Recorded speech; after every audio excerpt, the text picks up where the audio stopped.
You can tap into that. So if you are feeling a little bit overwhelmed, not sure where to start, reach out to one of our offices, reach out to the Fire Safe Council or 211. We're here to support you.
From the foothills of the Sierra Nevada,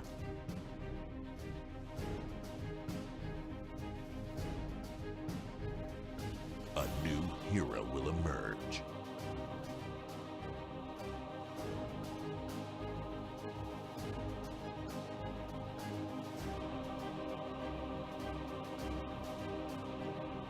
One who is ready.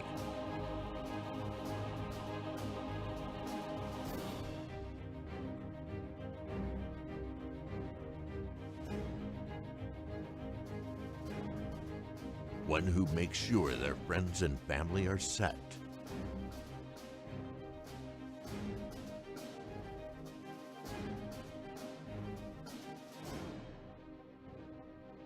And has the power to go at a moment's notice.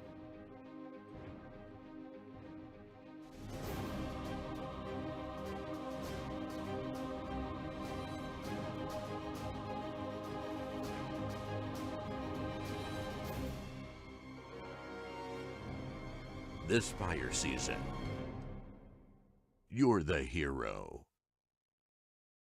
We are Ready Nevada County.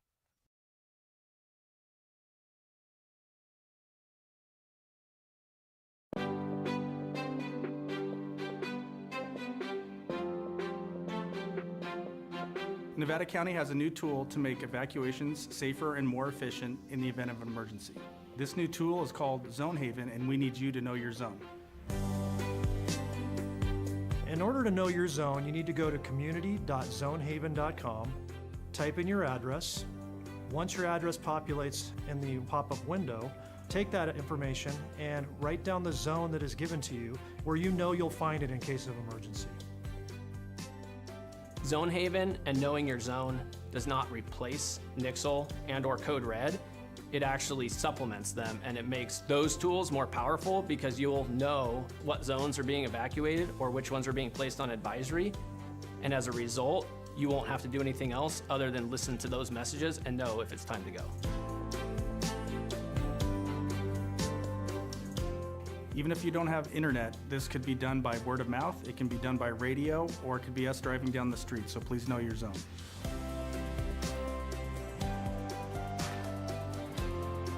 From Truckee to Lake of the Pines, from Chicago Park to Spenceville. Every single square mile of Nevada County has a zone.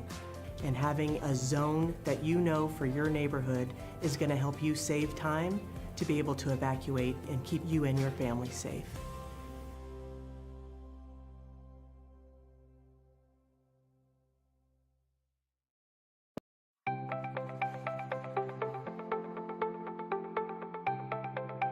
Ready Nevada County is an education campaign designed to help the public have successful outcomes during emergency events. We really focus on a whole host of disasters or emergency events. We want to have a broad spectrum. We want to be prepared for anything, but really we focus a lot on wildfire because we know that's one of the most likely events to happen in Nevada County. Ready, Set, Go is really built around the wildfire premise to prepare residents to be ready before an event, to move into the set posture when there's a red flag or a fire is near you, and then to go when it's time to go. Essentially, in its simplest form, it's a 3-tiered community emergency preparedness plan.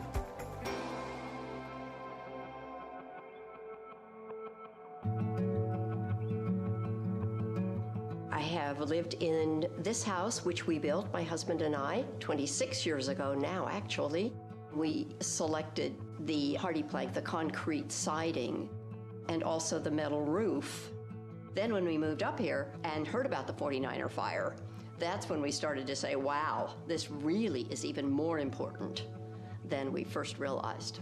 So the 49er fire is one of the most historic fires in Nevada County's history. They figured it changed the laws of the state of California that said this is how you have to protect your home. That came out of Nevada County. Steve Eubanks came from the Fire Safe Council, and the main thing we needed to pay attention to was the ladder fuels. Planting has been removed from the edges of the house so that it does not touch the house. It was an incredible service from the Fire Safe Council to come out and spend a couple of hours going through this property.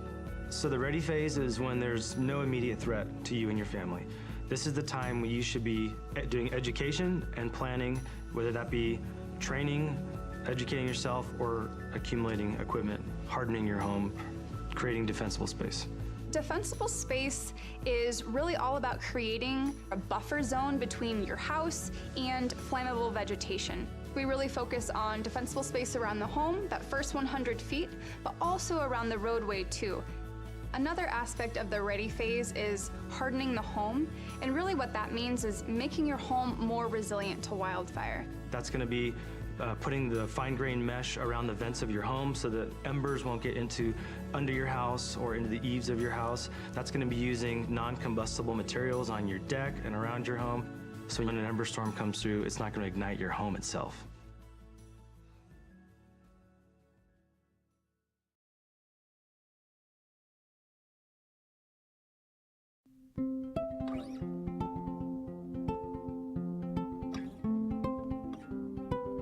I currently live here in Grass Valley with my parents. All of us have sleep apnea, so we all have CPAP machines that require power in order to run.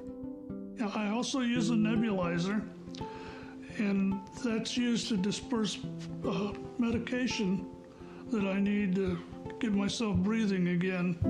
When we have safety shutoffs, we have to hook up our equipment to batteries that have inverters. We have a generator that powers some of the things around the house, but then I obtained a pretty substantial battery from Freed, and it was so easy to go through the process to obtain a battery that I would recommend it to anyone who might have medical needs that require power, or really anything.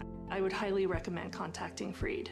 So whether it's a snowstorm or a public safety power shutoff, we really want folks to be thinking about, okay, what are the things I'll need on hand to weather the storm? Do I need to have candles? Do I need to have battery-powered radio? Do I need to have flashlights? So what are the things that you'll need to shelter in place or address the disaster at hand? So a go bag could be anything. It could be a backpack, it could be a suitcase. It's going to be something that you put together to sustain yourself, your family, your pets if needed.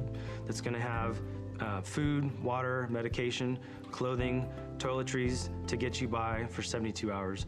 You need to think of your go bag as the only resource you may have. Stores may be closed, the power may be out, so you may have to literally live out of this thing for a 3-day period as an evacuee. If you are someone with a disability, maybe you have a chronic health condition. For me, I have type 1 diabetes, I have an insulin pump, right? And so that's a critical piece that I need to plan for if I'm gonna ever evacuate or be away from my house, frankly, for any amount of time, right? What we find often is that if people don't evacuate with their CPAP machine, with their oxygen concentrator, with their wheelchair, walker, then it can be difficult on the other end. My name is Ulysses Palencia. I work in the 211 call center. I'm just a resident of Grass Valley. I have 2 daughters, a 4-year-old and a 1-year-old. In Nevada County, 211 is available 24/7. So what we provide for the community is information. That could be anything from directions to the resource center.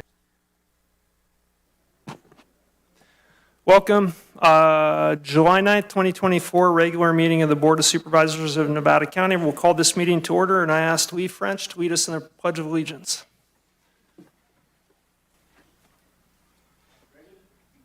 I pledge allegiance to the flag of the United States of America and to the republic for which it stands, one nation, under God, indivisible, with liberty and justice for all. Thank you, Lee. Madam Clerk, are there any corrections, deletions, or additions to the agenda? Chair Bullock, we do have 2 corrections to the agenda. Agenda item number 57, which is SR 24-1198, is removed from consideration and will be rescheduled. Also, 1 closed session, which is agenda item number 65, SR 24-1219, has also been removed from consideration. Okay, thank you. 1 quick special announcement, and I would encourage my colleagues to weigh in if they have anything. We just wanted to acknowledge the recent drowning deaths. Rollins Reservoir, Scotts Flat Reservoir, and the South Yuba River. We'd just like to extend, the Board of Supervisors would like to extend our condolences to the families involved in those tragedies. And again, we're just urging everybody, please go onto our website, understand the risks associated with swimming in the river, and stay out if you're not checked out to be there. So we just wanted to say that on behalf of the board. Open it up to my colleagues if they have anything for us. Okay, thank you. With that, moving right along, we're moving on to the consent calendar. I just did want to acknowledge this is items 1 through 55, and there's a tremendous amount of content and material included in the board book. So if you're looking at the board book, you'll see a number of items. It's a coordination of a lot of staff work and a lot of support from our team here at Nevada County. I just want to say thank you to staff and to my colleagues on the board for handling all the items on the consent calendar. There's a lot there on this particular meeting. I'm also going to recuse myself from item number 29, the Bright Futures for Youth item. And with that, these items are expected to be routine and non-controversial. The Board of Supervisors will act upon them at one time without discussion. Any board member may request an item be removed from the consent calendar for discussion. Members of the public wishing to ask questions or hear discussion on items listed under the consent agenda may now raise their concerns to the board members. The supervisors will take these concerns under consideration and decide if there is adequate reason to remove the item from consent. Any members of the board like to pull anything from the consent calendar? Thank you, Chair. Yes, I'd like to pull item 42, please. Item 42. Okay. Do we have anybody calling in to provide public comment? I'm going to open public comment on the consent calendar. No, Chair. Nope. Anybody in here in the chamber like to provide public comment on items 1 through 55 on the consent calendar today? Seeing none, I'm going to close public comment. I'll bring it back to the board and entertain a motion to adopt everything except item number 42, and I'm again recusing myself from item 29. So moved. Second. Motion and a second. Madam Clerk, please call the roll. District 2? Yes. District 4? Yes. District 3? Yes. District 1? Yes. District 5? Yes. Thank you, and over to you, Supervisor Hook, for item 42. Yeah, thank you, and thank you, Craig. I just wanted some clarification. And we just talked about this a little bit, but I think for the folks that are out there, one, there's a possibility that this contract could be opened up again for vendor list in a lesser shot of time besides 2029. Chair Bullock and Supervisor Hook, that's correct. We can open up this vendor list to solicit for more proposals. Typically, this is not done for between about 1 to 3 years to give our responsive vendors that are on this list a responsive period to be able to bid on our projects, do our work, and be responsive to the work that they submitted bids for. And then I guess my other question is, so if you have a vendor that applies, now that we're awarding those, Is there an ability for them to come forward and be able to, like, sit down with purchasing or whatever to see what the problems were where they lacked in their application? We encourage, if any vendors applied for any of our qualified vendor lists or requests for proposal, to reach out to our purchasing team and have that discussion, yes. Okay, so that option is available. They could reach out and meet with Des, and she would go over where they needed to beef those up. Okay, thanks, Des. I see a thumbs up back there, too. Thank you. So thank you, appreciate that. That is just a clarifying moment for me. Thanks. You're welcome. Thank you, Chair. Well, does that mean there have been applicants that simply didn't make this list? Correct, Supervisor Schofield. There were 37 submittal or applicants that submitted for the qualified vendor list. This list you have before you today is for 18 vendors, and that was the top 18 ranked vendors. Okay. One more question, and could you just talk about that a little bit, how they were ranked? There was a team, not just county folks, that really looked over these applications, correct? Correct, Supervisor Hook. Whenever we have these solicitations, we have a diverse panel that review these applications in compliance and responsiveness with the proposal. So it varies depending on the type of proposal, but like this one, for example, we had fire districts, other agency staff outside of OES, we had OES staff. It's a diverse panel that reviews these. Thank you. Okay, thank you. That answered my questions. I appreciate it. Okay, great. Good questions. Thank you. I'll entertain a motion if there's no other questions for staff on item 42. So moved. Second. Motion and a second on item 42. Madam Clerk, please call the roll. District 2? Yes. District 4? Yes. District 3? Yes. District 1? Yes. District 5? Yes. Thank you. We're moving on to our NCSD meeting, and we're going to recess as the Board of Supervisors and convene as the Nevada County Sanitation District Number 1 Board of Directors. We'll start with the consent calendar for NCSD District Number 1. These items are expected to be routine and non-controversial. The Board of Supervisors will act upon them at one time without discussion. Any board member may request that an item be removed from the consent calendar for discussion. Members of the public wishing to ask questions or hear discussion on items listed under the consent agenda may now raise their concerns to the board members. The directors will take these concerns under consideration and decide if there is adequate reason to remove the item from consent. I'm going to open up public comment on the consent calendar. Ask anybody in the board chambers like to make a comment on NCSD 1 consent. Madam Clerk, anybody on the line? No, Chair. Okay, we'll close public comment. Any board members wish to pull an item from the consent calendar? Seeing none, I'll call for a motion. So moved. Second. Motion and a second. Madam Clerk, please call the roll. District 2? Yes. District 4? Yes. District 3? Yes. District 1? Yes. District 5? Yes.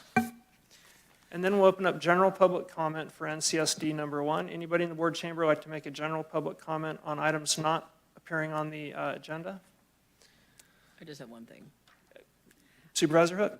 Thanks. Just one thing. I just want to give a shout out to the crew working down in Penn Valley. There's no smell at the corner at Pleasant Valley, and they have a lot of happy people. So thank you for the research and the time and everything that went into that. Kudos to you guys. It's working, especially even in this hot, nasty weather we're having, right? So I just want to say thank you and tell the team that worked so hard down there. Very much appreciated. So. Yeah, and I'd like to reschedule my tour. I wasn't able to make the tour, but I'm coming back for the big tour eventually. So with that, I'm going to close. Madam Clerk, any callers online? Nope. No callers. No public comment? Okay, we're going to close public comment, and we'll move on. Did we have an action item for NCSD 1? It does not appear so. We will move on and adjourn as the Nevada County Sanitation District Number 1 Board of Directors and reconvene as the Nevada County Board of Supervisors. With that, I'm going to open up general public comment for the Nevada County Board of Supervisors. We'll start inside here. Anybody like to make general public comment on items not appearing on today's agenda, please step up to the podium. You'll have 3 minutes. Is this a first? Wow. Somebody. Okay. Madam Clerk, are there any callers on the line? Chair, there are no callers. Okay, thank you. You can always comment to anybody at any time, so we'll just remind everybody of that. I am not going to read this because that has to do with public comment, and we're going to skip this section as well. Close public comment. Thank you. I'm going to close public comment. We're not going to accept any, no more public comment here, and nothing online. Okay. We'll move on to department head matters. Number 57 is not going to occur, so we're going to move on to number 58 if we're ready for that. It's Chief of Staff Jeff Thorsby, and this is a certificate of recognition for Martin Polt for 19 years of service to Nevada County, including serving as the county's Chief Fiscal Officer for the last 11 years. With that, I'll turn it over to our CEO, Allison Lehman, to introduce this item. Well, thank you, Chair Bolick and members of the board. It's a great honor, and I'm going to ask Martin Polt to come and join us up front to recognize Martin for all his contributions to the county and wish him a wonderful retirement ahead. I've worked with Martin for over 19 years in the county in different roles and positions, and through his tenure, he has truly made huge impacts. He's improved the fiscal health of every department or division that he's been a part of, and we're extremely fortunate to have Martin lead our finances over the last, decade in the CEO's office. His expertise has been instrumental in ensuring our fiscal stability and growth, and his strategic vision has driven numerous successful initiatives. But not only is Martin incredibly smart and hardworking, but he's a really good human being. And people often describe him as being kind and compassionate and empathetic. So with this, I'm gonna ask our Chief of Staff to come up and facilitate the certificate we have prepared for Martin. And before doing that, these are big, hard jobs, and you can't do these jobs without a support. So Linda, I wanna thank you for being Martin's support.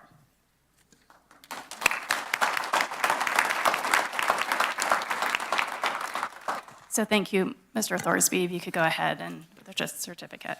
Absolutely. Thank you so much, Allison. Jeff Thorsby, your Chief of Staff. Really a pleasure to be here, and I think really the pleasure has been getting to work with you, Mr. Polt, and I really mean that from guiding my career throughout my tenure here thus far, and I think many people in the audience and throughout the building and these halls in the community. So before you today, Supervisors, is a certificate of recognition for Mr. Polt for his years of service. And generally speaking, I think I would turn it back over to you. I'm happy to read it or entertain how you would like to go through this process, but I think an opportunity of just sharing with your thoughts on Mr. Polt. Yeah, congratulations again, Martin. I'd like to hear from my colleagues, and then we'll open it up to public comment. I know there's people in the room that would like to say a few words as well, and then we'll read a certificate, and then we want to hear from Martin too. So with that, we'll start with Supervisor Hook. Would you like to kick us off? Where do I start, Martin? You know, I remember one time you and I sat up here and did a mock board meeting when we were doing interviews for CDA director, I believe it was, yeah. And we just had this great conversation the whole time. It was just a great moment. And you just have been amazing to me because budgets is over the top amazing to learn about. And you always have been there to answer all those questions. And I know I probably come in with silly questions sometimes, but you always took that extra time with me. And I guess because the budget process just intrigued me. From starting in COVID and having to do it online and then going through the process the next 2 years, it just was so interesting. And I would have never thought that would have been interesting, but you made it that way. You made it feel at my level. Let's put it that way. I mean, I'm not a CPA, I'm not a budget diver-inner, but yet here you took me and taught me how that process worked, and I will be ever grateful. I've learned so much from you, and I can't wait to celebrate with you, because I know you have a wild side, and I think that's gonna be so fun, right? So we don't get to let our hair down in here very often, but hopefully we will for your celebration, and I'm so excited for your next chapter. You know, sometimes we wait too long to start that chapter, and now's you guys' time. And so I'm really excited for you, Linda. What amazing. You are awesome. So thank you for taking care of this guy and keeping him here every day and being that support when things are tough. Some days you come home and boy, you probably need a glass of Chardonnay or something to get through the night, right? Because, well, Martin can't pull his hair out. But there's days that where you want to, right? And so it takes that extra person, that your person, that makes you make those days very special. So we appreciate you too very much. So Martin, best of wishes. I'm gonna miss you. I'm gonna miss Popin, but you know, I feel like you're leaving that spot full of somebody that's gonna be just as good as you. I think you've positioned that so that person will be able to answer those silly questions that I come in with. And I'm forever grateful. So here's to the next chapter. Right on. Thank you, Supervisor. Supervisor Schofield. Yeah, Martin, this really is a pleasure. You know, when I first came onto this board, it's like I can recall vividly the size of that darn budget, and trying to read it, it's like I really, honestly, really couldn't do it back then. But as a new supervisor, I was put on the board of mental health, and of course, that was your position at the time. You was the finance guy there, and so that was really my first taste of a large budget, a very large budget, and it's really kind of increased since then. But when you took over the position from Joe, it was like I knew we had a competent person in that position. And there's so much, we've had the opportunity to work together on the budget subcommittee a number of times. There's a lot of trust that goes into that, Martin, and you are the type of person with that trust. I never, ever doubted you. You know, you were never trying to cover things up in any way. If there's an issue, you were going to tell us that. So I have such great respect for you and love for you, Martin. Thank you, and I wish you the very, very best. Thank you, Supervisor. Supervisor Hall. Martin, yeah, I think, gosh, I feel myself speechless. You guys said it all. Martin, it's been a joy and a pleasure to work with you, and I mean, everything that they said, I feel the same way, and I just want to start with your level of professionalism is just so high. You're extremely professional, but very kind and very tolerant. I'm sure we each have our stories about starting here and learning the budget through your eyes. And I've had experience with small department budgets for many years, but same, nothing like the size and complexity of the budget we have here. And I know that first year that I asked a lot of questions, probably argued with you a little bit even, but it was all about really trying to dig in and understand everything you were presenting to us. And it took a minute to figure out, I will never be able to understand the level of detail that you do. And that is where that trust comes in. It doesn't matter how many times I read it and how many conversations I have. Our job is to take the big view, set the policy, but we have to understand enough to do that and trust you and your staff and all the department heads to bring forth the best budget they can. And I know that you and your staff had to do that long time conversations with the department heads before it even came to the subcommittee.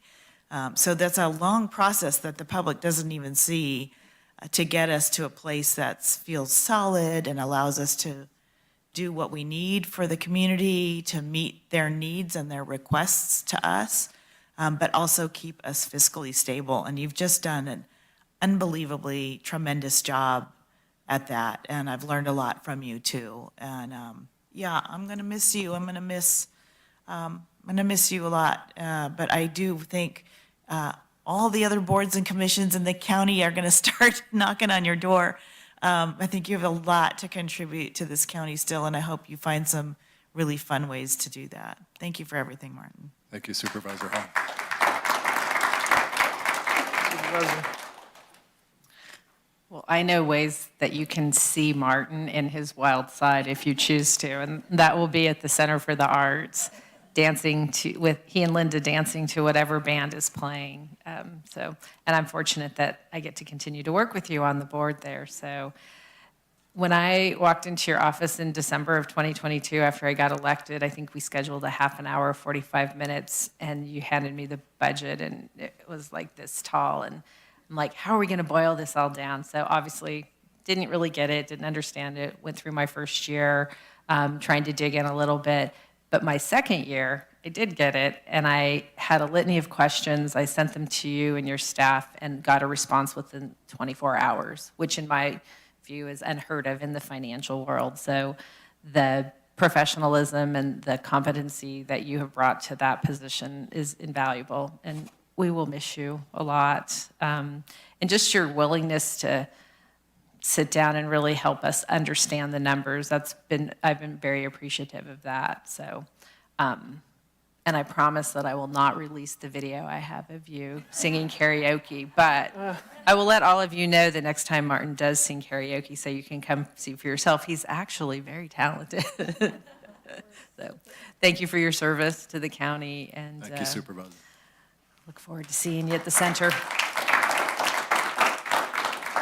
Yeah, thanks, Martin. I think a lot of it's been said, and I won't recount my first year going through the budget with you, but I think it was in detail. With my first budget, I had like 48 sticky notes in there that you helped me work through, so thank you for your patience and tolerance of people that are new that show up and try and understand a budget that's like 700 pages. So you're really good at that.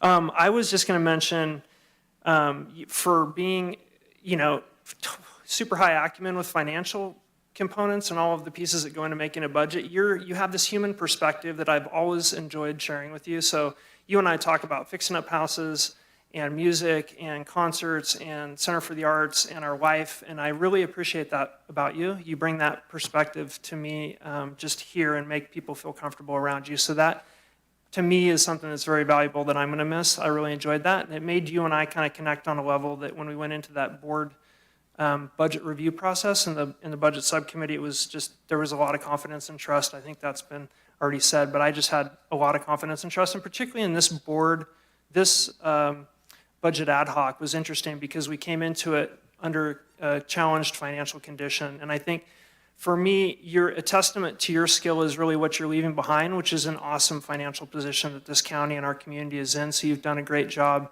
carrying us over your tenure here at the county. So I know you're going to do great things.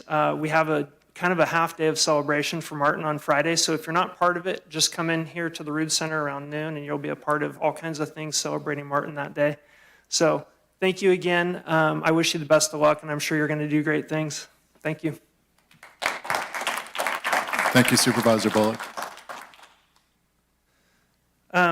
With that, let's open up public comment. I know there's people that would... Chair Bullock, but before you do that, I'd love to say just a few words. Yes, go ahead. So I don't usually chime in. I try and stay on the sidelines, but as the person handling litigation and working, nobody is really aware of how much I work with the financial office related to litigation, how much we have a back and forth. That's always difficult for the financial piece because it's just a chunk of money without a lot of return. But Martin has been excellent at sort of getting his head wrapped around the litigation process, working with the risk team, working with my office, making me feel confident that we can do the job we need to do for the county and for the board. And just, again, just been a great person to work with. So, and having seen other budget cycles in other places, this is an amazing process. And he makes this county look very good. So thank you.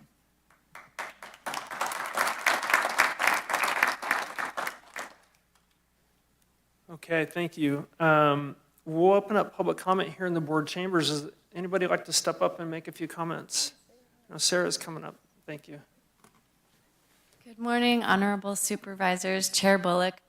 I've had the honor of working directly under Martin for the past year, but we've worked together longer than that in other roles.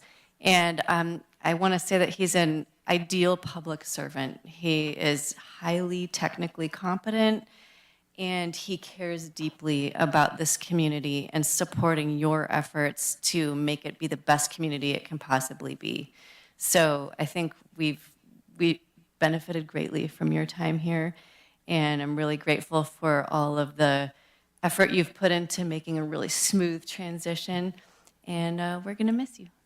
Thanks, Martin. Thanks, Sarah. Good morning. Lee French from Alta Sierra, resident. I've been coming to the Board of Supervisors yearly planning meetings for several years, and I think at my first one, Martin impressed me as a citizen in that the county was in great hands. Martin could answer all the questions, made it where I could almost understand it. I really appreciated the fact that Martin was part of the team. And so as a citizen, not having to deal with the daily finances other than my own, which I don't take care of very well, thank you, Martin. You gave me great confidence in the county and its budget. You had all the answers at the right time, and made it simple enough for me to even understand maybe 10% of it. So thank you, Martin. It's been a pleasure.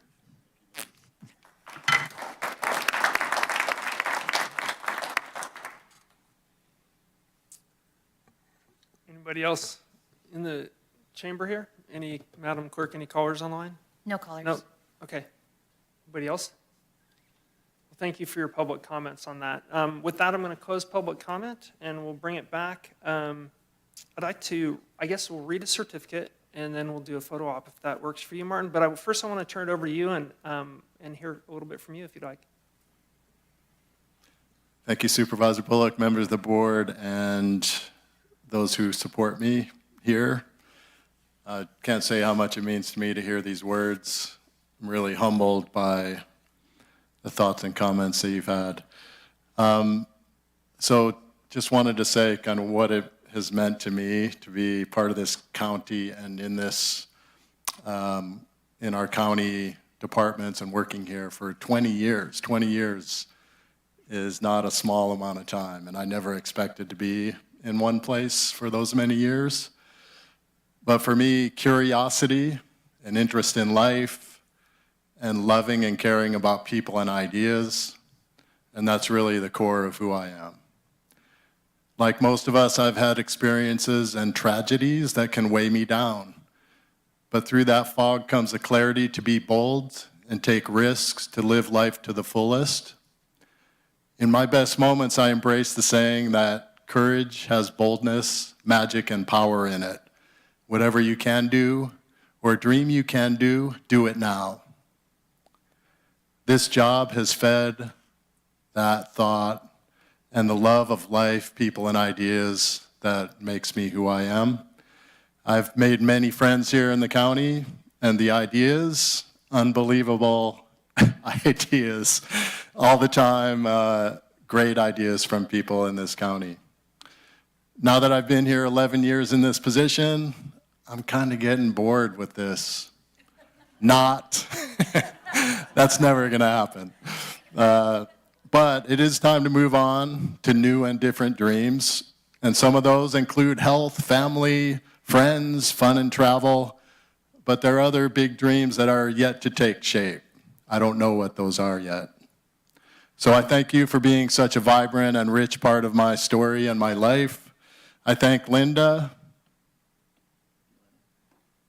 And my friend Cornell is here representing the infinite number of friends I have. Thank you, Cornell. He's been an unbelievable support to me as well. And also all of the staff and supervisors. You've all been amazing. All of you are kind of what has made this a rich experience and something that I will never forget the last 20 years. And I hope I will see you in the community for many years to come. And this county is indeed a place where dreams come true. Thank you.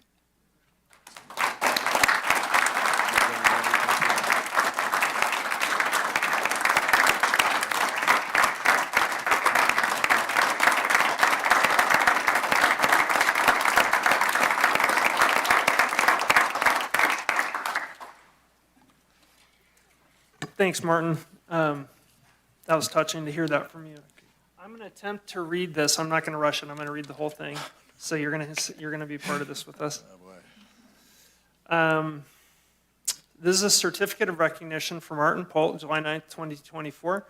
The County of Nevada Board of Supervisors takes great pleasure in recognizing Martin Polt for over 19 years of public service with Nevada County, including 11 years as Deputy County Executive Officer, Chief Financial Officer, and thanks him for his numerous contributions to maintaining the fiscal health of the county while serving the community and inspiring the next generation of leaders. Martin Polt originally joined Nevada County on April 17, 2006 as the Assistant Auditor Controller. He served in that role for just over a year before transitioning over to the Administrative Services Officer for HHSA in June 2007. In December 2011, Martin was promoted to Senior Management Analyst and ultimately promoted to Deputy CEO Chief Fiscal Officer, CFO, on July 17, 2013. It is from this position that Martin will retire from Nevada County on July 12, 2024. Throughout his years serving Nevada County, Martin's accomplishments and contributions were significant. While serving at HHSA, Martin worked to maximize Medi-Cal billing, allowing the Nevada County to double the reach of local dollars in serving our most vulnerable citizens. His work in HHSA also set the county on a path to being a Behavioral Health Administrative Services Organization, or ASO. Following his transition into the CEO's office as CFO, Martin prioritized the importance of fiscal stewardship, transparency, and accountability. He elevated fiscal stability and core services at the annual Board of Supervisors workshop, implemented a user fee review group to improve the fee update process, established the fund balance, debt management, and pension management policies, and launched the Fiscal Administrative Collaboration Team, the FACT team, which provides a forum for department fiscal leads to communicate and coordinate on fiscal obligations and duties of the county. With the help of the fiscal team, Martin was responsible for drafting and implementing the annual budget, which serves as a financial plan for the entire county. As the leader of the budget process, Martin prioritized meeting the criteria set forth in the Government Financial Officers Association, GFOA, budget award, which honors a local government's commitment to meeting the highest principles of governmental budgeting. As a direct result of Martin's commitment to financial excellence, Nevada County's budget received its first GFOA Distinguished Budget Award in 2015. And in May 2024, Nevada County received this prestigious award for the 9th consecutive year. In addition to processes and procedures, Martin was instrumental in filling the funding gap for the Lone Oak Affordable Housing Project, securing financing for the county solar project at the Eric Rood Government Center, and sourcing funding for the construction of the new County Operations Center. During the COVID-19 pandemic, Martin's commitment to fiscal accountability and fiduciary responsibility to the taxpayers of Nevada County became more essential. Under his leadership, the county navigated significant financial uncertainty, which included the development of contingency and cost containment plans to allow the county to continue to deliver the highest level of service while being flexible and prudent. As federal aid dollars began to flow to the county, Martin developed an expenditure plan and framework to ensure oversight and compliance with federal regulations to safeguard funding.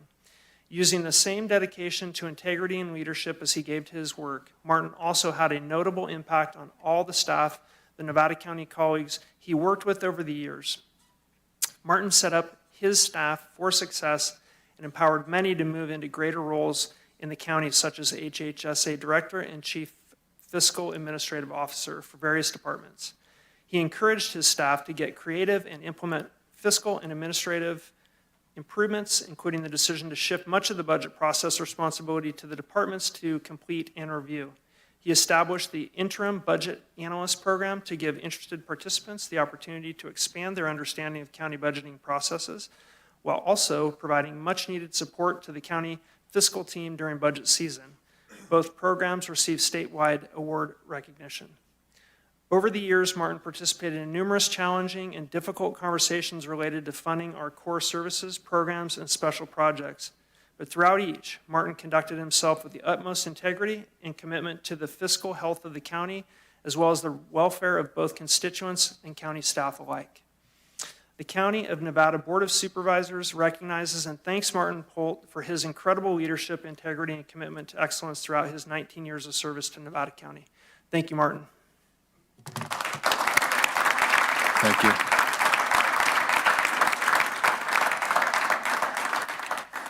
Should we gather and do a picture and get Linda involved in that too? Martin, do you want to have a bunch of people? Yes. Okay, let's do it.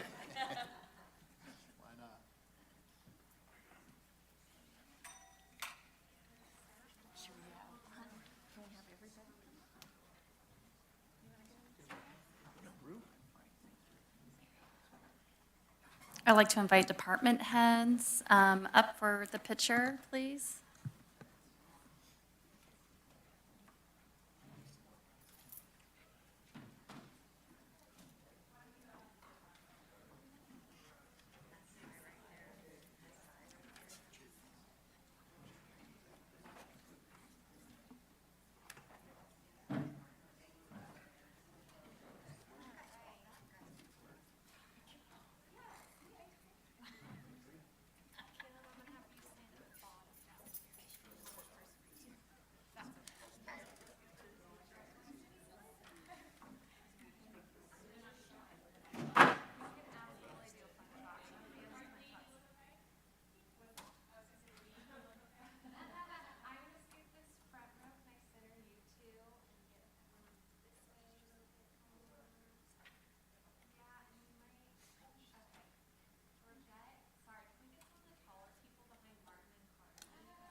Love you, man.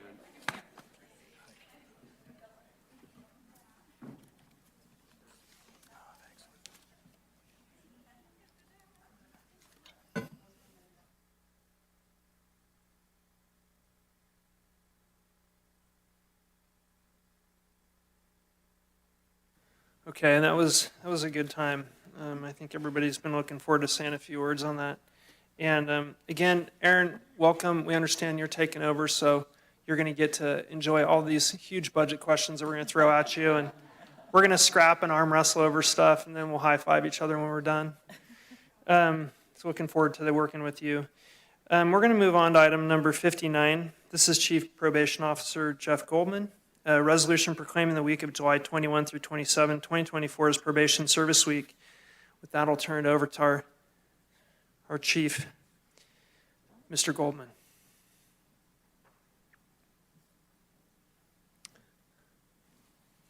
All right, good morning. Let me get situated.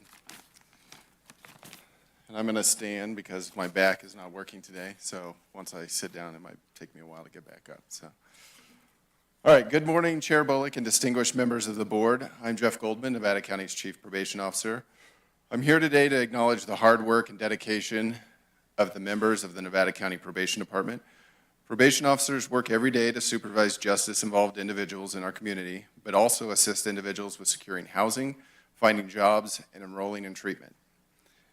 Every day in Nevada County, 24 sworn probation officers, we have a couple vacancies, so if anyone's interested, if they want to get us up to that 24 number, along with non-sworn support staff, probation assistants, and others, promote public safety by conducting court sentencing investigations, supervising adult and juvenile clients, by increasing their competency and holding them accountable for their actions. Over the years, our approach has changed. We no longer just pick people up, dust them off, and send them on their way. We work with them, their families, and the community to make sure they have the supports they need to be productive members of the community. We work in partnership with other departments such as CPS, behavioral health, and more, which you will most likely hear more about when we have a former client, Christopher Besant, tell his story here in just a moment. Probation officers realize that most individuals that go to jail or prison will be released back to their communities. They understand that the offenders we provide services to are part of the community. They are moms, dads, brothers, and sisters.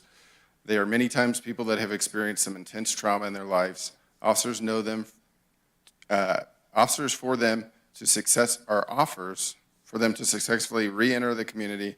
They need to be held accountable for the harm that they have done to the community, while at the same time providing them the tools they need to be successful in the community. This is not an easy task, and yet the highly skilled and motivated officers of the Nevada County Probation Department, their efforts make me proud to be a part of this department. Community corrections is a worldwide phenomenon that is supported by services working to keep citizens safe. Modern probation began back in 1841, and now it is the most common form of criminal sentence in the U.S. By collaborating with community leaders and volunteering their own time off work, many officers are making a difference while faced with expanding roles. So that officers can manage their ever-expanding roles, they rely on evidence-based practices. These are approaches and interventions that have been scientifically tested in controlled studies and proven effective to reduce reoffending among probation populations. This approach not only enhances public safety, but helps in mitigating the high cost of potentially ineffective approaches. Nevada County currently supervises over 450 adults and juveniles that have been convicted or adjudicated, and around 150 pretrial clients that are pending the court process. And at some point, I'm going to have to get some new jokes, but I'll go into my old shtick here. There are no TV shows or movies about probation officers, and most kids don't dress as probation officers for Halloween. Nonetheless, probation is the linchpin of the local criminal justice system from intake to reentry. We try and restore the harm individuals have caused to the community, while at the same time bringing them back as a part of that same community they have harmed. Given that I have not done the actual work of a probation officer for over a decade at this point in my career, I thought it'd be nice to bring a real, live, hardworking probation officer that actually does the work on a daily basis. So I brought along Deputy Probation Officer Robin Jones, who was this year's Sworn Staff of the Year, to give you a brief synopsis of what she thinks it is to be a probation officer. And I want to thank you again for the recognition and joining me in honoring these amazing public servants during the week of July 22nd for Pretrial Probation and Parole Supervision Week. Thank you. Thanks.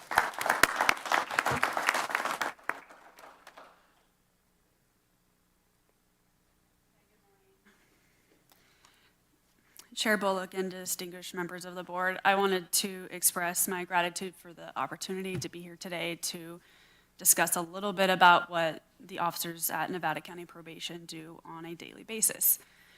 Probation officers take on many roles that can vary from moment to moment. In one interaction, it may be necessary to act as a law enforcement officer, where we would be conducting searches of one's residence to ensure compliance, taking somebody into custody, conducting drug testing, or writing a probation violation report. In the next moment, we shift gears to become an advocate, broker of services, or active listener. We can go from being a court officer to assisting with wildfire evacuations during the summer, to transporting individuals to the crisis stabilization unit if they're experiencing severe mental health issues, to supporting an individual attempting to manage an unexpected crisis. I currently serve as a deputy probation officer here in Nevada County in the adult unit.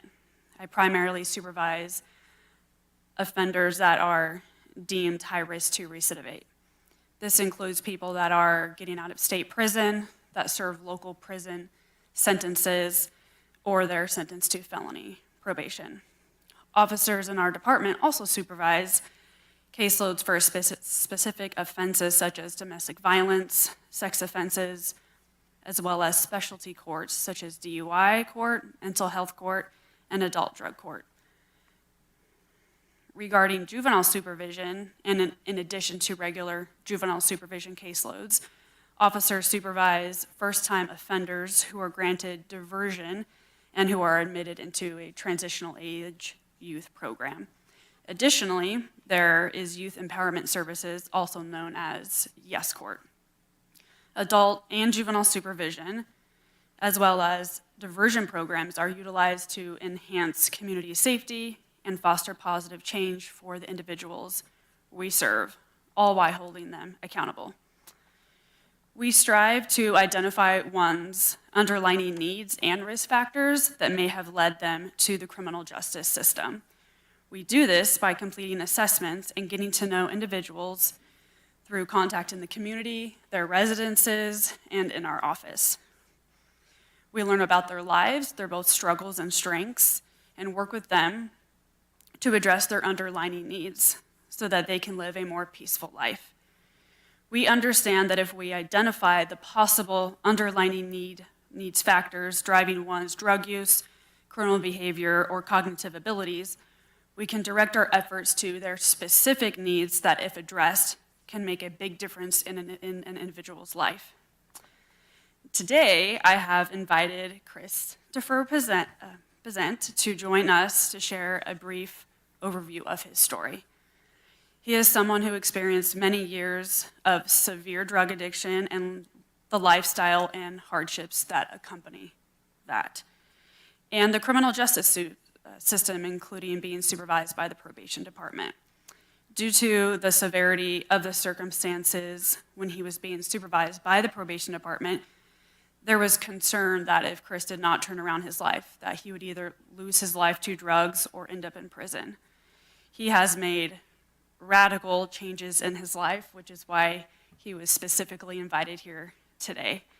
I would like to give Chris a couple of minutes to share his thoughts. Go ahead, Chris. Good morning. My name's Christopher, and I'm a person. Chris, can you put that mic right up? Yeah, thank you. So we can hear you. Thank you, Chris. My name's Christopher, and I'm a person in long-term recovery. And I'd like to share a little bit about how probation became an unexpected turning point in my journey in sobriety. For the better part of 20 years, I was a heroin addict. And as a result of that, I spent many years in and out of jail on probation, and I fought probation tooth and nail for a lot of years and ended up on warrant. And they would come out to serve that warrant, and I would run out the back door because I didn't want to go back to jail. I had lost the will to live. I was a dredge on society. I wasn't even part of society. I wasn't even living. I was just surviving day to day with my addictions. But through probation structure and accountability and my daily check, or the weekly check-ins with my probation officer, it really gave me the opportunity to share my progress and what I was going through. And probation offered me the opportunity to go to rehab and get outpatient treatment and therapy, which helped me overcome the underlying issues of why I used. And I can honestly say that from an addicted standpoint, being on probation and not wanting to be on probation because I thought it was the worst thing for my lifestyle at the time, and it was. It forced me to get right. But they also referred me to Project Heart. And in the therapy in Project Heart, I learned who I was. I found a new grasp on life. And in going to Project Heart, I found a support group of people that I could call brothers. And it pulled me out of my addiction. It gave me the opportunity to give back to the community, doing service projects. And I am now a mentor through Project Heart, trying to help people in the position that I was in back then get out of that. It's been phenomenal, you know, and being on probation and the fear of incarceration over continued use kind of helped keep me straight. And that's not to say that probation is all about punishment, because really they afforded me the opportunity to have a new life. And today, I've got 4 years clean and sober. I'm a productive member of society. I no longer run for probation. I jumped at the opportunity to come and speak here to you all today because they really gave me a new life to live. And I really couldn't have done it without them. Thank you.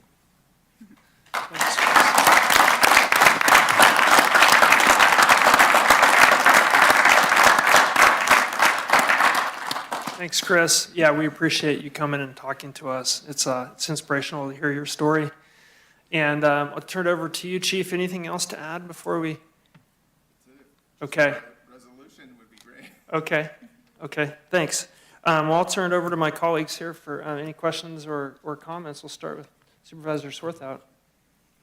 Thank you for being here, and thank you for elevating this to the Board of Supervisors. I think the work that you do is very important.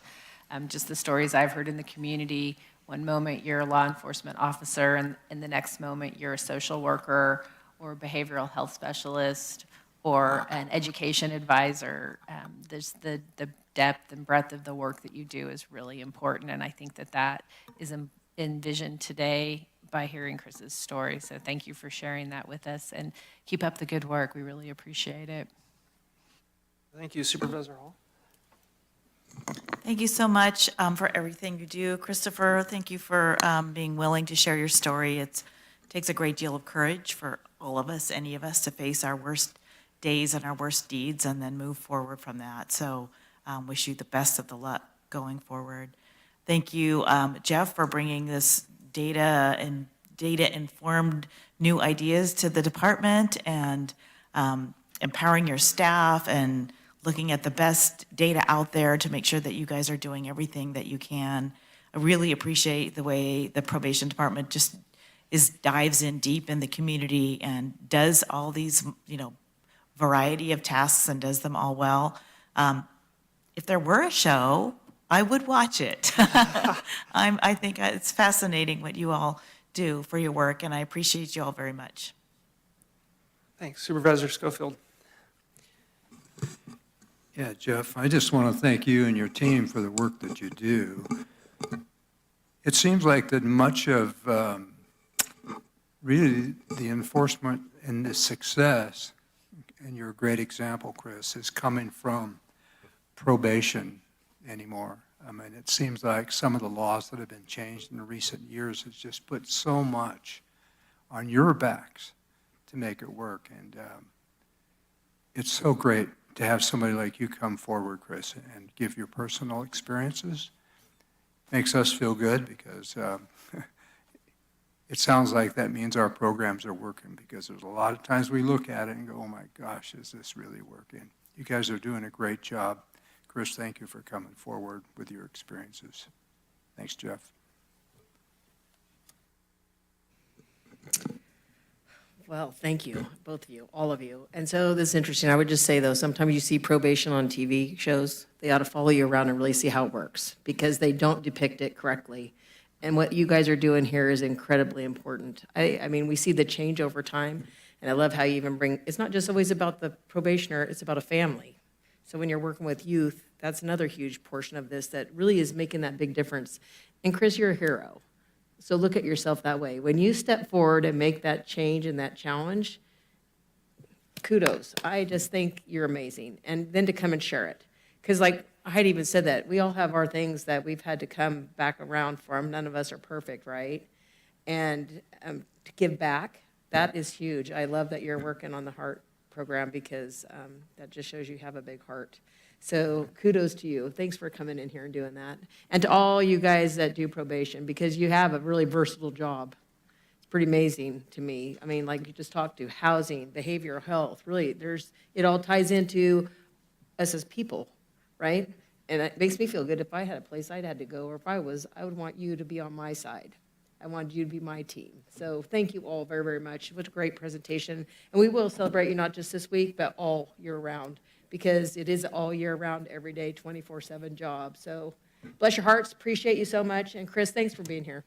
Seriously, I'm going to hold you a piece and keep you in a positive thought from time on now. I love that. So thanks for sharing with us. Thanks for all the comments. I just wanted to mention, Chris, that one thing that's really inspirational, 4 years recovery you said you had, which is you're showing people that a life of recovery is worth doing because you're setting an example for people. And so that's like the biggest piece that I see in you, is that you're an example of what can happen when people choose recovery instead of drugs or alcohol. So I just commend you so much. It takes so much courage to go through that process, and you're a living example of that. So keep up the good work. And Robin, I just want to clarify, you were sworn officer of the year, is that right? Yeah, congratulations again. And Chief Goldman, I just want to mention a couple of things. You've contributed to everything that comes across your desk. So if it's helping others, if it's Special Olympics, if it's Heart of Gold race, if it's whatever it is, there's constantly emails from you reaching deep into your community and other communities to make a difference. I just want to say thanks for that. And I'll mention a really brief story. I had a lifelong friend that called me on the weekend and said, hey, I have a problem with my daughter. She's kind of gone missing, so to speak, and I tend to suspect that somebody on probation may be involved. And so I called Jeff, and the outcome was like immediate and swift and helpful. And it was like one of those real life stories of directly helping others. And it was one of those things that I just so appreciated, because I don't interface with the probation department a lot. I mean, I attend your meetings and I've learned a lot about your department, but it really is about serving others and helping the people. It was mentioned, not necessarily the people just in probation, but all the other family members downstream, to kind of break up that cycle of difficulty that we face in the community. So thank you so much for your leadership. Thank you, Robin, and thank you, Chris, for showing up today. I really appreciate what you do. With that, I'm going to open up public comment. Would anybody like to make public comment here in the board chambers? Looks like, I think, Bill, you're going to come down?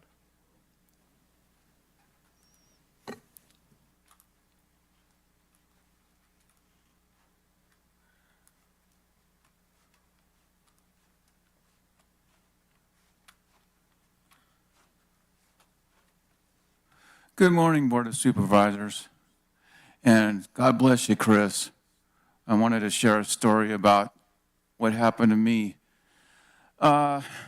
Years ago, I was a partying fool over at Greenhorn, and I decided maybe 42 years ago that I don't want to do this anymore. And I really commend you for saying what you said, because I have to say, the hardest thing for me is to tell all my drinking buddies that I can't be around you and I can't be with you. And I got away from all my partying friends for 2 years. And your incredible courage, what you just said, thank you so much for saying it. You know, I've had a disability for my whole life. And that word, nobody has a disability unless you keep telling yourself that you do. You know? So God bless you, Chris. I wish you the very, very best. Thank you. Thanks for your comments.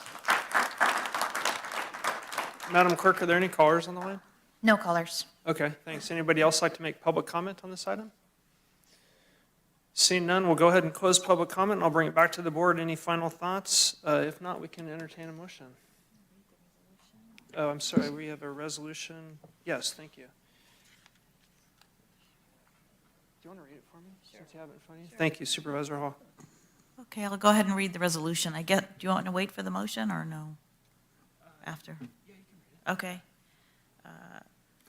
Resolution proclaiming July 21 to 27, 2024 as Probation Services Week. Whereas probation professionals play a unique and essential role in our justice system, keeping us all safe by providing justice-involved individuals with the supports, services, and tools necessary to successfully re-enter our communities. And whereas through transformative, evidence-based, and court-ordered rehabilitative programming, probation holds people accountable while also helping justice-involved individuals transition out of the system permanently and onto a healthier and safer life path. And whereas probation departments are the key connector in the justice system and our communities, working to maximize the resources available within the courts, local governments, law enforcement, social services, behavioral health services, schools, crime survivor organizations, and nonprofits. And whereas probation officers in California are diverse, educated, highly skilled, and trained professionals dedicated to serving their community. And whereas the role of probation spans public safety and social services, and probation has a proven ability to help rehabilitate offenders using evidence-based strategies that change their behavior, probation helps successfully connect individuals to workforce development, substance use treatment, mental health services, family engagement, and educational opportunities. And whereas probation offers a safe, cost-effective, and transformative alternative to incarceration, empowering individuals to make positive changes and embark on a journey toward a brighter future and safer communities. And whereas probation departments have a profound impact on the safety and health of our communities by working to address the underlying cause of crime, by providing evidence-based supervision and individualized rehabilitative supports and services, which reduce recidivism. And whereas probation professionals are a true force for positive change in their communities, now therefore be it resolved that the Nevada County, California Board of Supervisors do hereby proclaim July 21 to 27, 2024 as Probation Services Week and encourage all citizens to honor these community corrections professionals and to recognize their achievements. Outstanding, thank you. And with that, we will entertain a motion from the board to adopt the resolution. So moved. Motion Second. and a second. Madam Clerk, please call the roll. District 2, Yes. District 4, Yes. District 3, Yes. District 1, Yes. District 5. Yes, congratulations. Do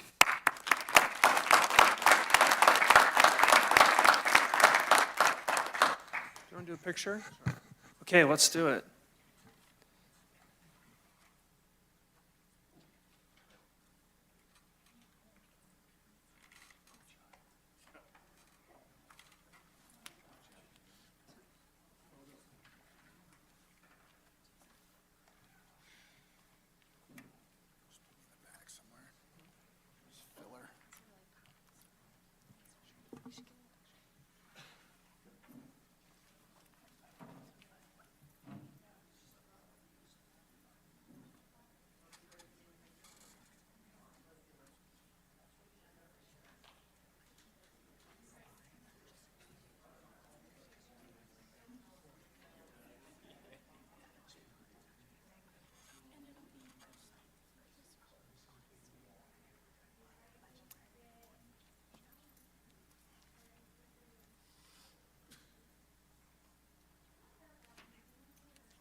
Okay, thanks, everybody. We are coming back here, and we're going to move on to item number 60.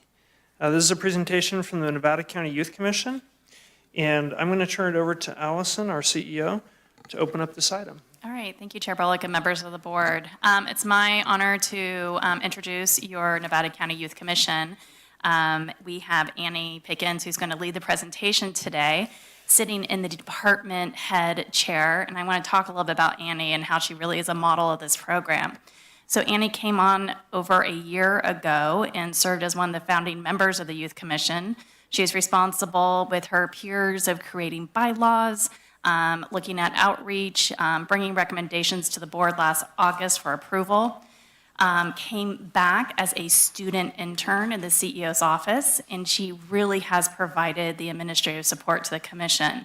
She has done this at a very high level, from doing staff reports that you see in front of you, to putting things into Legistar, to meeting with department heads, to meeting with your fiscal staff in terms of budget for the commission, and really providing a high level of support. So with that, I want to share my appreciation to Annie for all your fabulous work that you've done, and then hand it over to you to lead the presentation today. So thank you. Thank you. Good morning, Chairman Bullock and esteemed board members. I'm Annie Picken, a staff intern, and it is my privilege to introduce the Nevada County Youth Commission Resolution 24-1214. Today, we humbly request the board's acceptance of our presentation showcasing our year in review. I'd like to pass the baton and introduce the Nevada County Youth Commission's Chair, Mackenzie Rist. Thank you. Good morning, Chair Bullock and honorable members of the board. Thank you for having us here today to give our year in review as members of the Youth Commission. The Youth Commission's mission is to identify, connect, and advocate for the issues facing youth in Nevada County. Having been the first group of youth commissioners, it has been quite a journey to get here, from being founded last summer to our appointment in December, and now finishing out the first term, which was cut shorter due to first-year rollout and prep required. Due to the shorter term, I would like to stress the fact that we may not have a huge amount of outcome from each focus group, but we were able to create strong relationships within the community, the county, and with each other, all of which will carry over and grow with each term that passes. And I'm Mackenzie Rist, the Youth Commission Chair.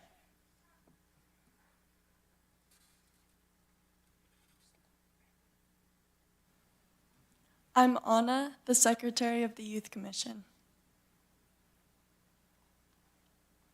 Hey, I'm Walter. I was the outreach coordinator for the commission. And we have Loretta, who is with us on Teams. Sorry, hi.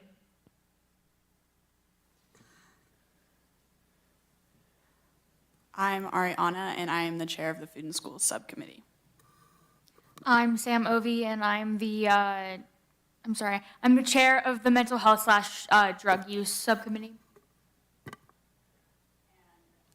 Mario Lamarca is the chair of the Recreation, CTE, and Transportation Subcommittee, and he couldn't make it here today.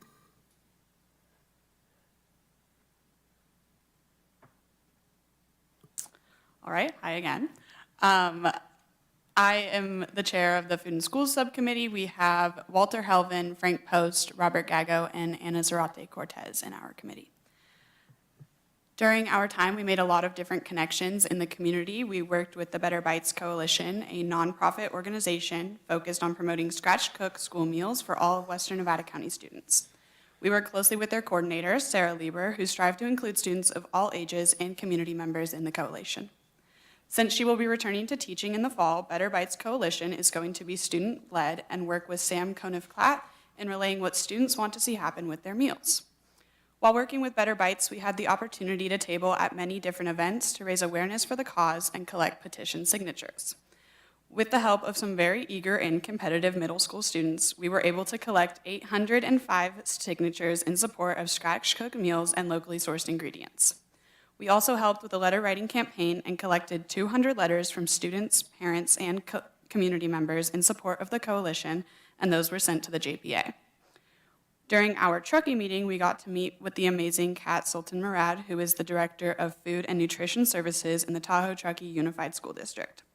It was a really insightful meeting and a great chance for us to see how our neighbors are implementing the change we want to see in Western Nevada County. Sam Conniff-Klatt is the new Food Service Director of Western Nevada County, and we got to meet with Sam towards the end of our term and discuss his plans for the program and what we can do to support him. We're really excited to see what he implements while working to bridge students into the process. Next year, I am planning on leading the Better Bites Coalition through Nevada Union, a position I most likely wouldn't have taken if it wasn't for my time on the Youth Commission. Thank you so much for the opportunity to serve this year, and I can't wait to be returning next term.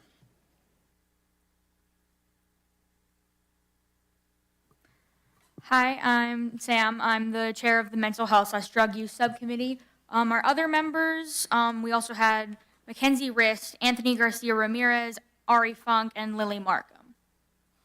Also, why does it say Mara? Mara is not on this subcommittee. We met with a lot of mental health advocates this year, and we got to learn from them and see what they did. During the Truckee meeting, we met with Ansha Thompson, who told us about the Wellness Center at her high school, and Dr. Jonathan Lowe, who reviewed mental health statistics with us from the county. On May 14th, the whole commission met with Allison Rivers Sampson, which I personally was not present for, but she presented a research project alongside one of her research participants and gave us tips on how to include youth in mental health research and political decisions. On June 11th, Corinna Mezquia talks to the subcommittee about the website and program she helped design, Mental Health Matters, which is just like a compilation of resources. Good morning, board. So once again, I'm Anna. I was the secretary of the Youth Commission, but I'm also representing the Recreation, Transportation, and Career Technical Education Subcommittee. My fellow team members were Ninel Hernandez, Harris Nelson, Loretta Candia Hernandez, and Mara Griffin. We had a successful term led by our subcommittee chair, Mario Lamarca. As a team, we were able to emphasize the importance of recreation, identify the difficulties surrounding transportation, and promote CTE opportunities for youth. In order to accomplish these goals, we met with Alex Hayes regarding his recreation and resiliency youth surveys. We also built a connection with Noah Levinson and the CTE Advisory Committee to lay the foundation for next year's endeavors. I also must mention one of my favorite highlights from this year, our unplanned connection with TART, Truckee's public transportation system. Our West County members were on their way to District 5 when they pulled over to grab some pizza for the meeting. After getting back in the van, it wouldn't start. They had to have some help from Allison, Mandy Stewart, and Bill Greeno. On their way back, however, District 5 arranged for them to for the rest of the commissioners to get back using TART. This funny and slightly chaotic situation brought all of our members together, and we are very thankful for TART, to say the least.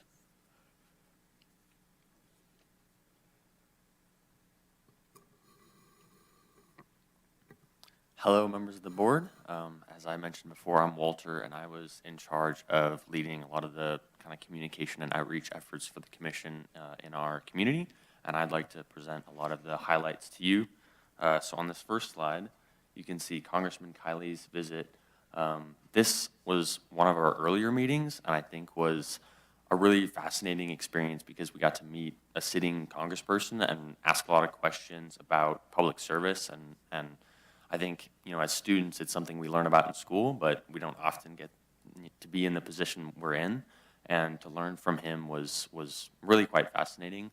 And I think it kind of shows how important it is that we're being recognized in this way. I think young people are starting to get more involved, and I think that's really important moving forward in the future. The other picture is from a following meeting where I hosted several members of local media to do a media panel for our commission. This was also a really, really great meeting. I think not, a lot of us get to place a face to, UBNet or the Union or, those other great media outlets we have in the county, and being able to meet the people who work there and get their insight into how we, as a new commission, can try and get information out to the community was awesome, and I made a lot of great connections to build off of. So that takes us to our collaboration with KNCO Radio. This was super, super fun. I talked a lot with Tom Fitzsimmons and Kim Stewart from KNCO, and we organized a radio show, and I was able to get every single one of our commissioners on air to talk about all sorts of things with Tom, and I think it was a super, super fun and positive experience. That was really, really great. So here you will see a couple of our field trips. In the top right, that's our Tahoe Donner Land Trust Workday. Several of the commissioners made it up to volunteer with them and do all kinds of trail work. And I think they had a very fun time. I was not able to make it there, but I heard a lot of great things. And in the bottom left, you'll see a photo from the Economic Resource Council tour. The Youth Commission was invited to be there, and I think several of us made it out. And it was a super, super fun time. I think it's another great opportunity for young people to go out and see how, a lot of the big businesses in our community work and what they do for the community, as well as how they're, providing jobs and all that kind of thing. Lastly, this is our Fun in the Foothills event.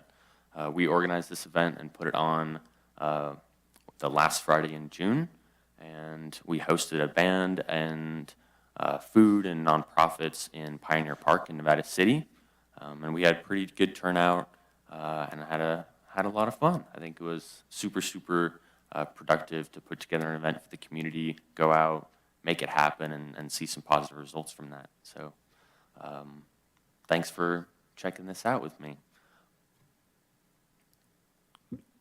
Hello, members of the board. My name is Loretta Candia Hernandez, and I am the commission's co-chair and also one of the 4 District 5 commissioners. I can't speak enough about my immense gratitude for you guys, the Board of Supervisors, Annie Pickin and Jeff Dellis, and Marty and Craig Rowe, both whose pictures aren't displayed on the screen, but who also just supported us, that came to each monthly meeting and granted us the opportunity to work together and be able to advocate for youth rights and voice within Nevada County. As you've heard, we've spent months collaborating within our community and with also with media outlets in order to promote not only the commission itself, but also the importance of youth voice in today's world. Being part of the commission has been a life-changing experience, further cementing my passion for government and public policy and what I want to be involved in the future as I go off to Davidson College in this upcoming fall. I aspire to be able to come back to this county to further serve the community and create a safe space for future generations to come. So just once again, a really big thank you from me and the commission to you guys.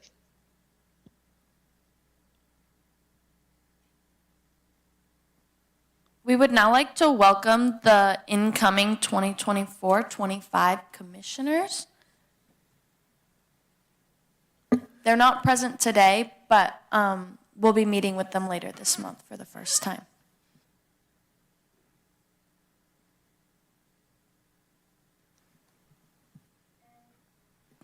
Finally, at this time, we would like to ask if you guys have any questions of us. Well, thank you. Yeah, great presentation. There's a lot of info there.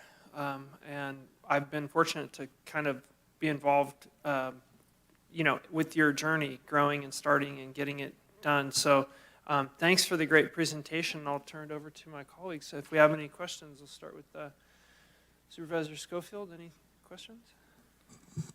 Well, no real questions, but I do have one right off. Do you serve just a single year? Are you all seniors? No, we're not all seniors, and I think most of us that are here today are staying on for another Okay, that term. was, okay, all right, so that's great. And as this comment, it's so great to hear what you've done in a short term, really, and the things that you're working with. I just think back to when I was in high school, and I don't know, we had to go through a civics class. I think that's about as close as we got. We had to pass that. You guys are amazing. Walter, it's been great getting to know you. You've showed up to many of the events that I've taken place in too. So congratulations. You know, I just have a feeling the next year is going to be that much better because you guys are, especially if most of you are still on the board. Thanks for your service. Oh, thanks Supervisor Hook. No, great presentation. I love all your subcommittees. They're all really important and they just really hit home. Thank you for working on the mental health side. That's really important one, I think, especially in your age when we see all these things happening and changing. Huge. So thank you for that. And the tart story is kind of cute because I will just tell you, we took a van up to ours and we got locked out, so I get it. But luckily we were able to fix it with a phone call, so we didn't have to tart at home. But I'm just saying, so things do happen. But I love the collaboration that you're using and how you reach out to community members. The food, healthy food in schools is huge. Sierra Harvest, they worked on that a lot for years. They've been working towards that goal. And so Better Bites, I love that you're doing that too, because when I was a kid, we had that way back when. I mean, our day was hot dog day, was the fun, yucky day you had, right? We could hardly wait to buy hot dogs and our chips. Because otherwise you had regular meals that came out, and that's been a long time. I'm aging myself, but I'm just saying it was a good program then, and it could be a great program again. So thanks for working on all those. Yeah, and I love that you're going to kind of, some of you stay while new folks come on, because I really think that helps with how you meld together and keep these programs going that you're starting. I think it's fantastic. So fun to have a youth perspective, because we haven't been youth for a long time. And it gives it, Walter, I've had a fun conversation with you, and it's always kind of it's a real hoot for me to kind of look back at where I was at your age and how far ahead of your thinking pattern you are. I was more a kid just managing to get through school and student body and cheerleading and agriculture, and you gave me a whole different perspective to remember what it's like to be a kid, but to have that forethought of where you're going and where you're heading in the future. So just really appreciate all of you. This is a fantastic program, Allison. I think this was huge when you look at, you guys are going to be the leaders for our future. You are the ones that are going to have to come back and look at the decisions that, like what we have to make for policy and how we look at how our community is going to grow and what's going to be the best thing. And you guys are a part of that. So to have your insights, huge. So, and Jeff, love that you're on the team. Marty, all of you guys, what a great team to lead these. Well, actually, you're not leading, they're kind of leading you. And I like that. I like that. Be there to support and let them be leaders. So again, thanks for a great, really good presentation, and thanks for giving up your time, because this is a big thing. You go to school, plus you do this, and then you work through the summer. And I think that shows a lot of commitment. So really appreciate it. Thank you. Thanks. Supervisor Hall. Very impressive what you all got done in this short amount of time after first helping to set up the whole commission, right? You were the cohort that did that too. So I think it's a thrill that many of you will stay on as well. But it's really impressive what you all have done, and the committees that you formed seem really apropos. You're telling us what's important to you. It's going to help us in all those areas do a better job. I want to impress also what a win-win this is. The skills you're learning through collaboration and project management and how to deal with people, the leaders in the community, and ask good and hard questions, how to get projects done, how to come to other people for help. I mean, you're learning so many useful skills that you can take with you in the world. And you're sharing with us what's important to you. This is more input, I think, than we've ever gotten from you all, from your cohort, from the youth in this county. And it's so important that we hear from you what is important. So, thank you for stepping up. Thank you for putting in the extra time. I think this is a program, if it had been around when I was in high school, I would have loved it. So I get it that you're stepping up to do this, but I really appreciate the time you're putting in and making it look so great and taking on these real issues. It's wonderful, and I look forward to hearing what else you do next year. Thank you. Yeah, thank you for being here today and giving us the presentation. You know, I think I first realized back in 2020, 2021, after going to a high school board meeting, the importance of the youth voice in society today. And between that and serving on the LCAP committee in 2021, with a very large group of students, and honestly, your voices were the most important voices in that room, because what happens in the school system 100% affects all of you. So thank you for stepping up and being the youth voice in our community. You know, when Allison approached me with the idea of the Youth Commission, it was hard not to support it, just because your voices are so important. And I feel very lucky I've had the opportunity to meet with some of you individually. You always answer my questions very honestly, and that's really appreciated. I love that you're involved with the Better Bites, because I know when I was in high school, I think 4 of the 5 of us went to high school locally here. So, I mean, our cafeteria experience was frozen burritos, frozen pizza, and this sort of slushy thing that was supposed to be ice cream, but it really wasn't. And the kids we had no opportunity to comment. They just served you whatever, you know, was the popular thing at the time. So to see how far that program has come, and that you guys are going to get some healthy food in high school, or actually at all the schools now, is really important in the community. So thanks for all you do. Thanks for giving up your summer to come in here and help educate us and make Nevada County a better place. Thank you. I just will say it's been such a pleasure to see you guys start it. It's kind of build the airplane and fly it simultaneously, or whatever the saying is. You built it and flew it. But yeah, you guys have done great. And I just wanted to thank Jeff and Marty and Craig and everybody who's contributed with that, just working with you guys directly to make it happen. There's a lot of stuff that's gone into it. I've seen the emails behind the scenes, and it was kind of funny how you drove to Truckee and then got stranded in Truckee. I was really glad that Tart Connect was hanging around to drive y'all back. So I'll throw a little curveball at you. I think what comes to mind is that you have this one-shot opportunity to interface with one jurisdictional body, but there's other people like Congressman Kiley and others, and there's state senators and assembly people. There's all these people that you can connect with, but I would just encourage you to challenge us, right? To create a world that's more conducive to your generation, right? And so we need your insight, just like our colleagues have said. But there's some saying, and I'm going to screw it up, but like, make good trouble, be a good troublemaker. And I think I would encourage you to reach into jurisdictions like the Board of Supervisors and other elected and appointed officials to challenge us in making a community that really reflects your needs. Because what resonates with me is, I know Sam was describing the mental health component, and that's a big concern of mine with your generation. And so change, action, and really challenging all of us to make a better community on that front is really, I think, really, really important to us. So be bold, take action steps, and challenge people like us to make a difference, and we'll work with you. So I'm just really proud of each and every one of you. And again, I was happy to see that your names are returning back on there, because you've done great work. So I just want to say thank you to everybody. With that, I'm going to open up public comment. Anybody in the room like to make a public, or actually I'm going to turn it over to CEO Allison Lehman. I know she's been absolutely integral in conceptual idea and starting it off. So over to you, Allison. Oh, no, thank you, Chair. No, just I echo the remarks of the board. Great work, really 6 months in those seats, and the outreach that you've done to the community, elevating important issues, and then just doing it, reflecting very well on the county with your professionalism. All of you are just extremely poised, smart, dynamic leaders. So thank you for your continued service.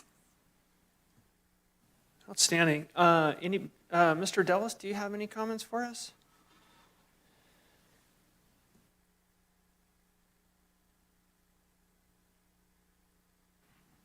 Thank you, Chair.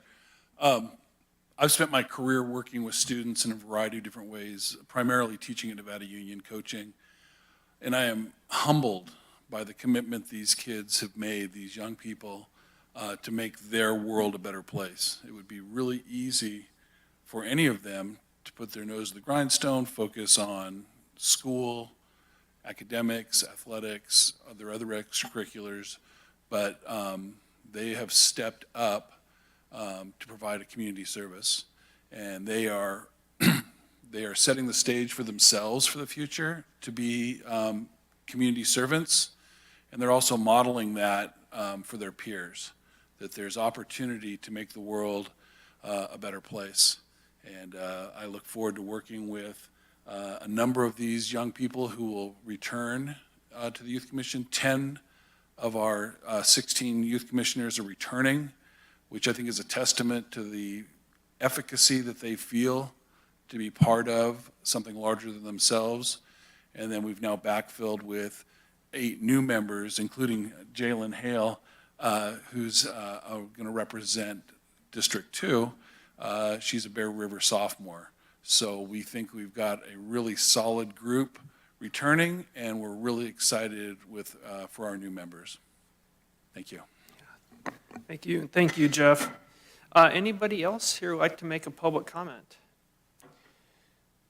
Seeing none, we'll go, Madam Clerk, any callers on the line? No callers. Okay. With that, I'm going to close public comment, and I'll bring it back to the board for any final closing comments.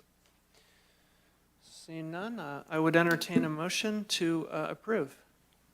So moved. Second. Motion and a second. Madam Clerk, please call the roll. District 2? Yes. District 4? District 4, yes. District 3? Yes. District 1? Yes. District 5? Yes. Awesome. Thanks again. Good work. And thanks, Loretta, for calling in from Truckee. Yeah, thanks. Taking the Thank you, time. Loretta, for calling in. We know you were busy headed somewhere, so thanks. Yeah, thanks, everybody.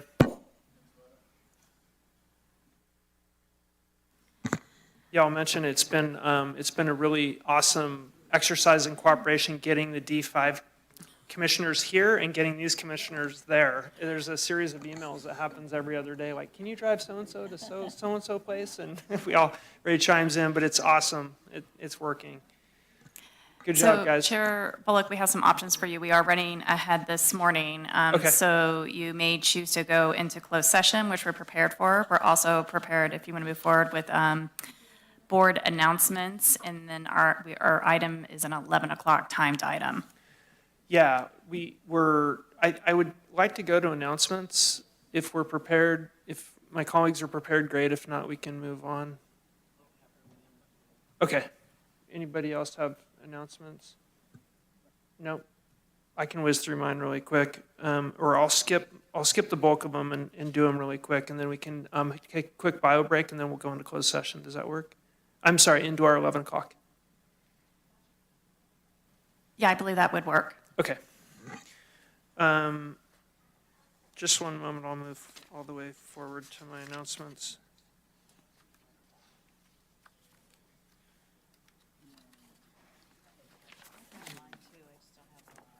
I just have a couple really quick. Just one moment. I just want to make sure I read. Yeah, go ahead. I'll find mine. They're here Okay. somewhere. I'll just go ahead and do mine. I met the last week with Cannabis Alliance. They talked to me about their priorities for the upcoming changes we're going to be, or for our upcoming work. We did a little charter review of the master plan and the South Yuba River cohort, still working on that. Had a briefing with our lobbyists to set up a visit and advocate for some of the key issues at this final month in the state. And I attended the Bear Yuba Land Trust Trails Month event in downtown Nevada City, where they closed out the June Trails Month and gave some awards to folks who were out on the trails. That's always a fun event. And then I'm basically doing a lot of preparation for my visit to the National Association of Counties later this week, where we'll be presenting a couple of resolutions, and I'll be sitting on a couple of panels, and we'll be receiving an award for some of our outdoor recreation work. So I look forward to reporting back on that at the next board meeting in more detail. Thank you. That's exciting. Put a plug in for the Triple C. Supervisor Swarthout. You know, just I haven't been that busy the last couple of weeks, but I did just want to give a shout out to the community and all the support for the Hospital Foundation event, Starry Nights, that came back after a 5-year hiatus. It was a very successful event, and that is an event that takes a true village to put on. And we had 400 guests and about 150 volunteers. Supervisor Schofield was there with me as well. And it really was a lovely event at the fairgrounds this year. It's important for us to support our local community hospital. Not all rural communities have hospitals, and in some situations, the rural health care is going away. So we're pretty lucky to have our facility that we have here and the work that they do. So just a shout out to the Hospital Foundation staff and all the volunteers that made that event such a great success this year. Supervisor Schofield, anything? Well, just a couple things. Of course, my wife Carol is on the foundation board, so yes, Starry Nights was a great success, and thank you for the work that you put into that, Lisa. And also, Lisa and I met as the ad hoc on cannabis, and you're seeing the results coming out now. I think you heard from Matt through an email, so that's coming forward. And did I have anything? Oh, I'm actually on a member of the state, State Advisory Committee on County Accounting. County Accounting. You can imagine how great an input I have on that. But I think that was my last meeting that I'll have with that group. Gina knows all about it, and I actually think they're looking for somebody to, I think there was a couple positions they need to fill. I'm not sure if supervisor was one of them or not, but I don't know why I was on it. But anyway, so I had that meeting too, and that's about it. Okay, so it's been hot. My district has been inundated with river visitors, so I just want to, and you talked about at the beginning of the meeting, but I just want to shout out, I've been out and drove out and checked a few different areas. The weather's been hot, it's been packed. I think our river cohort is doing a great job putting out the messaging with all of our partner PIOs. We're going to be doing some more. We're going to be putting some changes in there. We're going to be adding a little more Spanish speaking. We've had these tragedies. Actually, my district has had a tough time this last month. We've had numerous things going on that's been tough. And I want to give a shout out to my first responders, because remember, they're the first people on scene when there's these situations, and they have to take that home with them. So I just think we all just have to continue to be responsible when we recreate and do these things. And for the families, it's heartbreaking. And I know it's hot, and I know, but that's what, we have life jackets for too. So let's be safe, keep your children safe. There are some safe areas where you can go get your feet in the water. But I just don't think we can stress enough about safety. And we're messaging that. We just want you all to listen. And if you have people, share that message with them. And looking for folks, our river ambassadors do an incredible job. The numbers of people that come to our rivers on these daily basis, it's an astronomical number. I'm shocked, actually, right? And so they're looking for volunteers because they're pushed to their limits, actually. So if anybody's interested in doing that, please reach out to the Circle folks, because they do this and they do a great job of it. And the more people that we can message, it sends a safety message. I guess the hard part for me is the garbage that's being left. That one, I struggle with that. If you pack it in, pack it out. You want to come enjoy our beautiful spaces, right? Have that pride in taking your stuff away with you. So there's a lot going on in our districts that are, we want you to come and enjoy this, but we do want you to be safe. We want you to take your garbage home with you. And I know that's probably a little run on there, but it just is heartbreaking to have to deal with this. And we have more hot weather coming away. We have 100-degree weathers the next probably 8 days. And so let's keep it safe here, keep the fires. That's another thing I'm just going to throw out, we We got the Royal Gorge going on right now, and it was from a fire left. Somebody had a campfire and didn't put it out. And we have to really be responsible. So when you're out recreating, you see somebody even doing something, take that extra step and have a voice, call it in, do something. Don't just walk off and think somebody else will do that. We had a fire start from a boat with a flat tire. So, there's all different kinds of items happening in our community, and we really need to work at keeping it safe. So, and then on a lighter note, I'll go back to, I went to the ribbon cutting for Den Cobb, which is our first cannabis retail store. They did a beautiful job. It's a beautiful setting. These folks work with our cannabis team to really put out a product that's, it's nice to look at. The safety procedures are in place. They did a really good job. I think they put a lot of time and effort to meeting all the criteria. And just want to say I'm really, my district has the first one, and just really hope that this is a good economic driver for them, and that we can all, I guess, because we're looking at getting rid of the negative side of cannabis, we have to be supportive of the ones that are really doing it right? So I hope that we can do that, and I'm going to give a shout out to our team because there's been some good illegal grows taken out, and I think that's huge in my district. So I clap for them and thank them for the hard work, the collaboration between the cannabis team and the sheriff's department, because it is a team effort to take care of some of that, and because there's always a little bit of danger involved with that. And so just so you know, they are out there doing that job, trying to protect our community that way. And that's all I'm going to share today.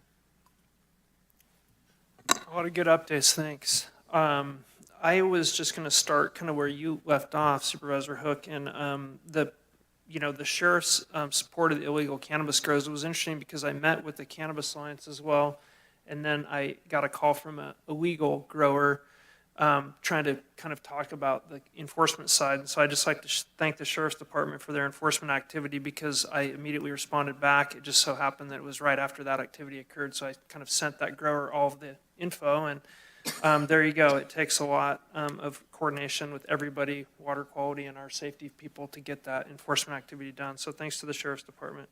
And meeting with the Cannabis Alliance was good. I learned a little bit about their concerns related to future ordinance changes.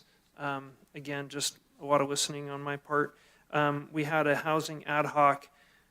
Supervisor Swarthout and I sit on the ad hoc, and I think I had a good brief update from staff because I couldn't make your meeting, but I heard it was a good meeting, and I think we're looking forward to maybe bringing an ordinance changes forward with kind of a precursory meeting for the board, so the board can see everything the ad hoc's been working on and then kind of digest it and then come back later for an ordinance amendment. So I don't know if you have anything to add on that, but.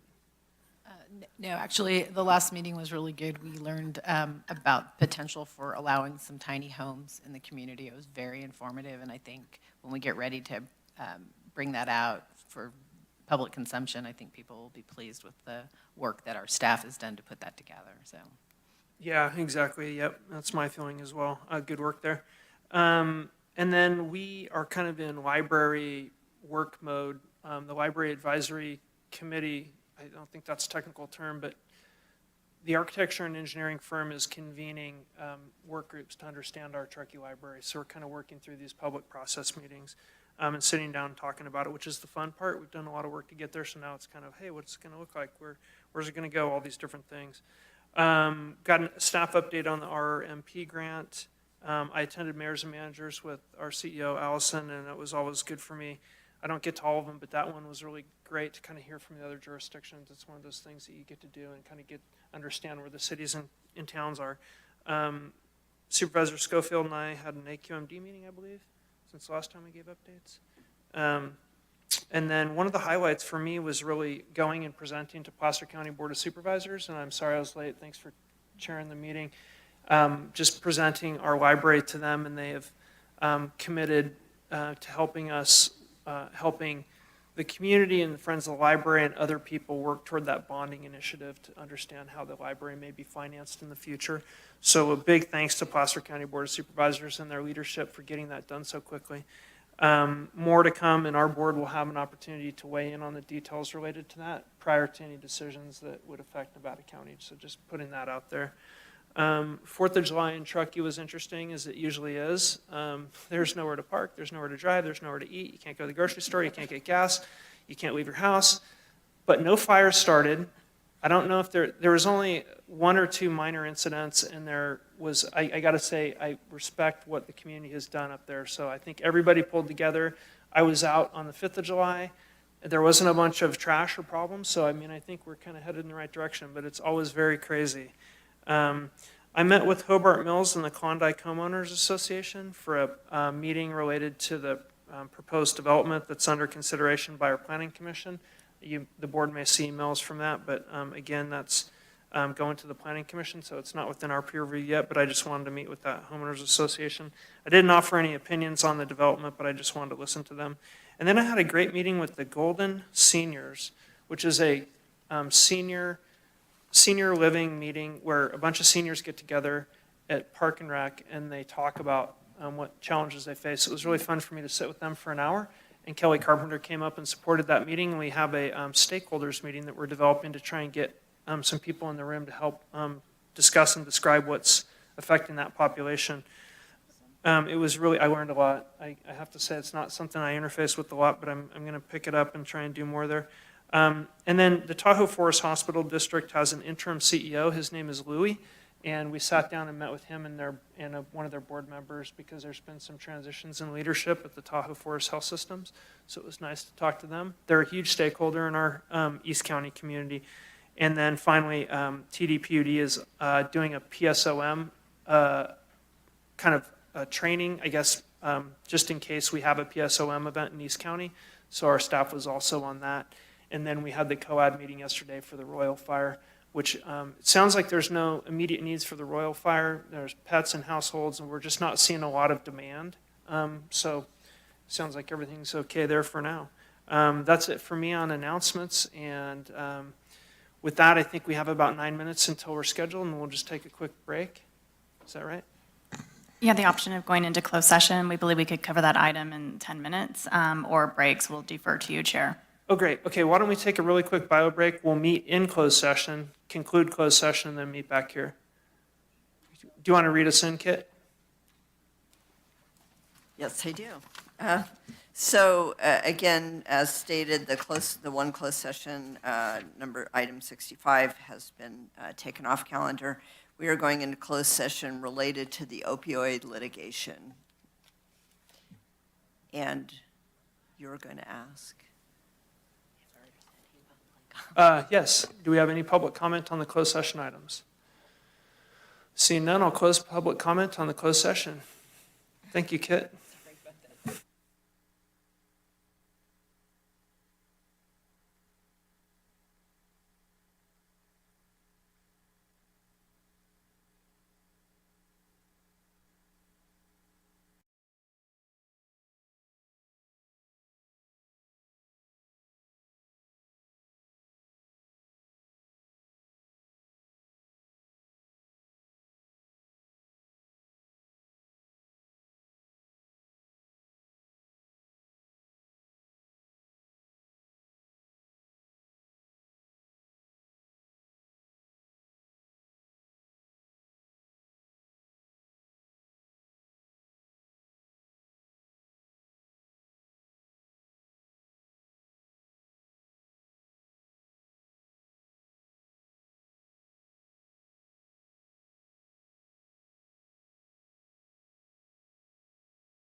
Okay, welcome back, everybody. We are going to turn it over to our Chief Counsel, Kit Elliott, to read us out a closed session. Okay. In this matter, we went to meet on the opioid matter. This was related actually to the Kroger settlement, and the board did vote to accept the settlement that's coming into California. Okay, thank you.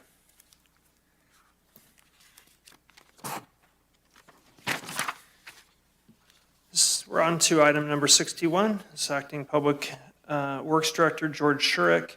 This is a public hearing to consider adoption of a resolution to form a new county service area, CSA, and hold a ballot election in compliance with Proposition 218 for the North San Juan Fire Suppression System.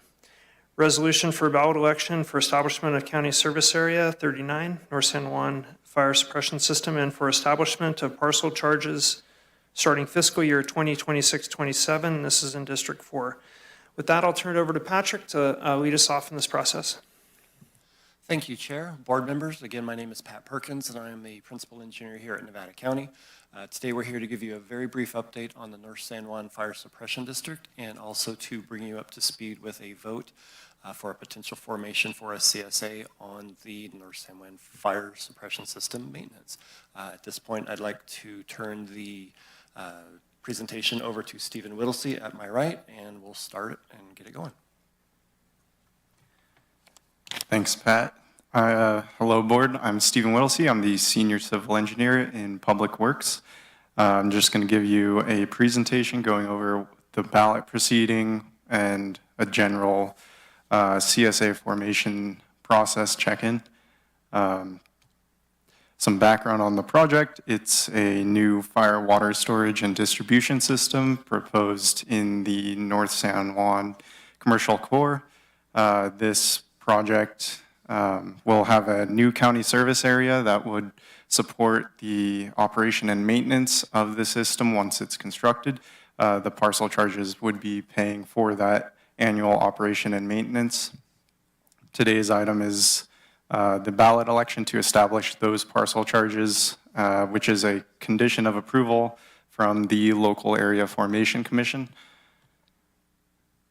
Here we're looking at the previous steps that we've done, which are getting conditional approval from the local area formation condition, which was on February 22nd, 2024. In May, the Board of Supervisors approved the issuance of the ballots and scheduled the public hearing today to open the ballots. And this process will be done under Proposition 218, which requires that over 50% of the parcel owners must vote in favor of the parcel charges in order to have them approved. Other conditions of approval from LAFCO include construction funding, maintenance agreements, and other such conditions. So this is just one of those conditions that we have to meet. The annual parcel charges would be $130 for 42 parcels, or approximately that much. Anytime that new parcel charges or fees are required to go through a Proposition 218 vote, this vote is going to be after a public hearing. So the board would open the public hearing after any questions or comments from the board are answered. The public has the opportunity to still submit a official ballot until the end of that public hearing. After that public hearing is closed, then we'll go through, tally the ballots, finalize the results, and announce if the measure is approved. We'll open it again for any final board comments, and then if a majority of the ballots approve the resolution, then the board may act upon the resolution approving the parcel charges. If a majority protest exists, meaning fewer than 50% of the ballots are in favor of the parcel charges, then the board needs to take no action. The condition of approval from LAFCO would actually terminate the county service area.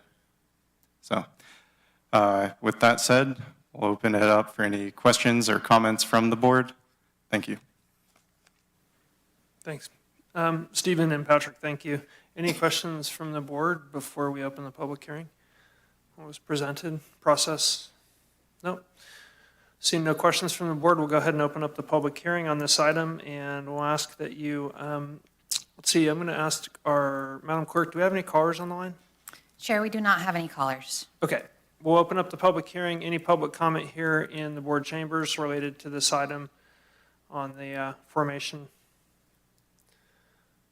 Seeing none, we'll turn it over to, I believe, Claire to open up the ballots and count them.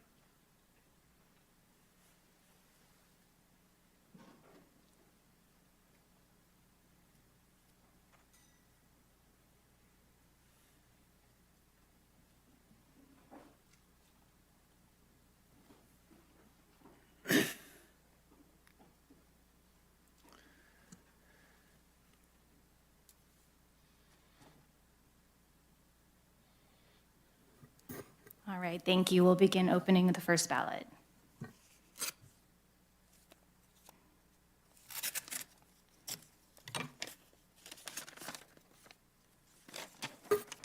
APN 060120002. No.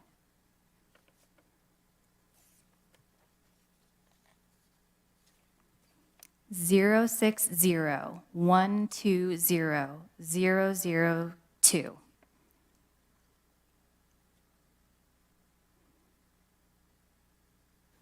Point of clarification, are you reading individualized APNs with the yes and no? Yes. Okay, that is so the correct. second one you read, That is the same APN for the first ballot. It was repeat. repeat, thank you.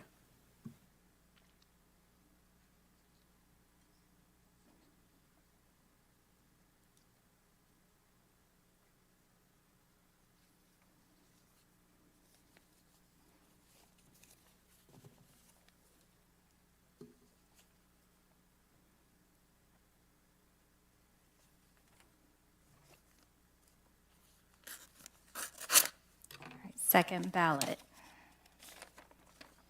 Parcel 060110001. Yes.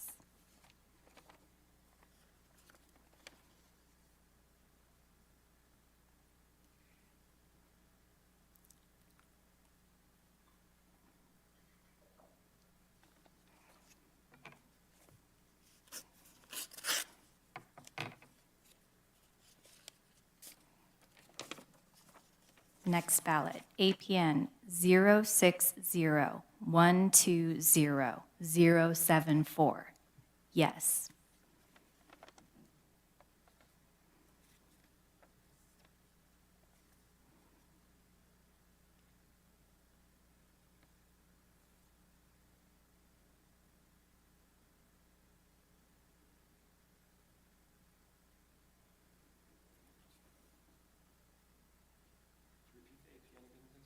APN repeated is 060120074.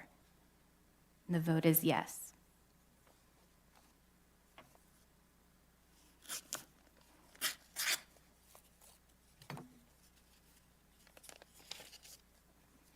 Next ballot, APN 060120043.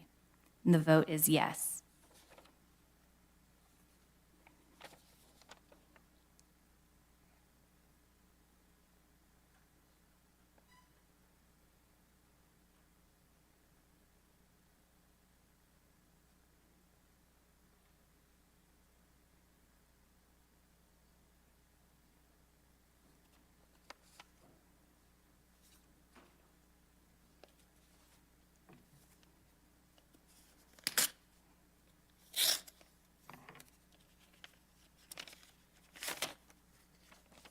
Next ballot, APN 06009190008.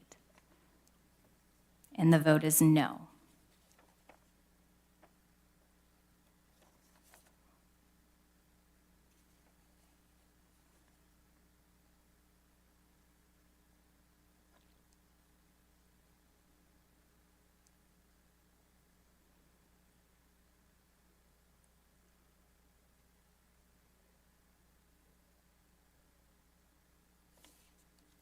In the same envelope as a second ballot for a second APN, it's 060-091-9007, and the vote is no.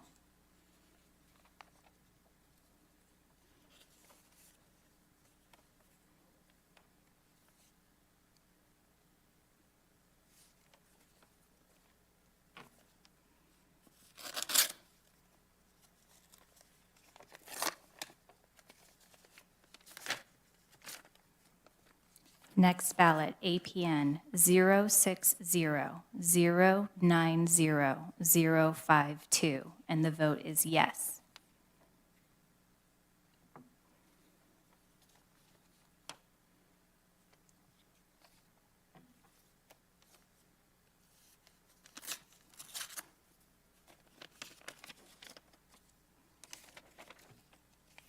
The next envelope contains 3 ballots. The first ballot for APN 060-090-015.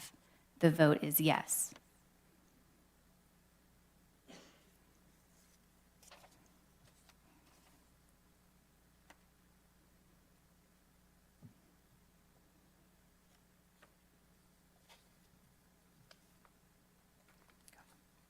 Next ballot, 060-090-040. The vote is yes.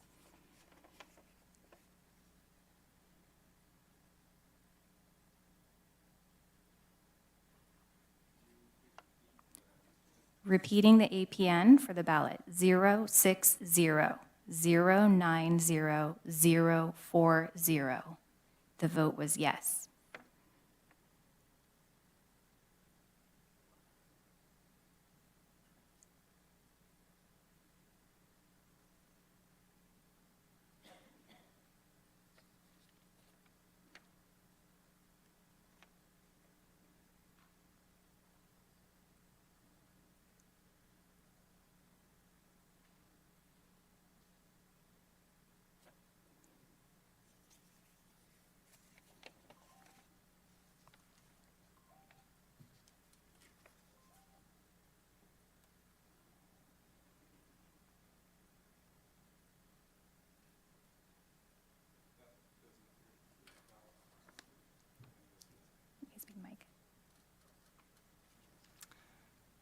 That does not appear to be a valid parcel number within this CSA. Next ballot, 060-090-058. And the vote is yes.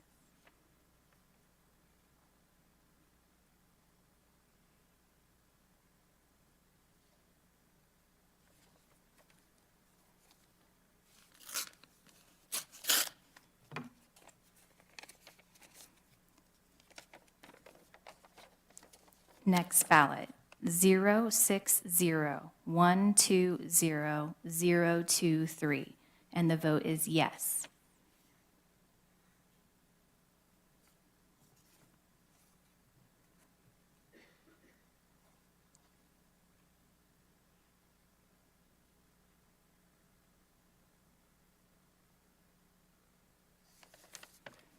Next ballot, 060-120-054, and the vote is yes.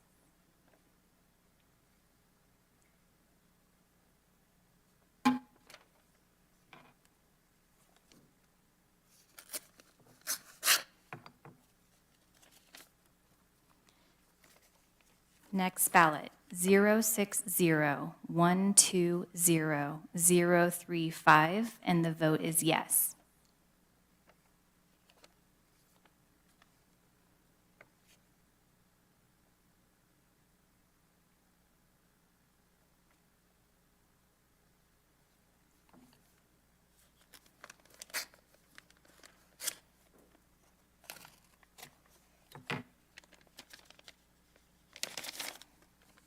Next ballot does not contain an APN.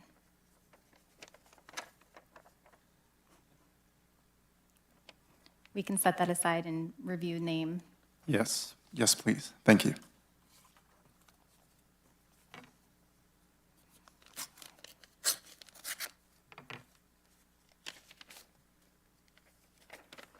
Next ballot, APN 060100011, and the vote is yes.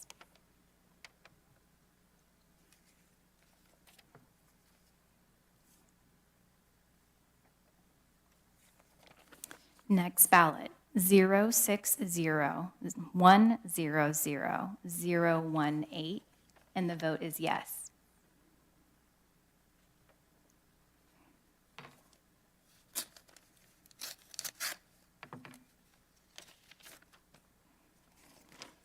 Next ballot, 060110009, and the vote is no.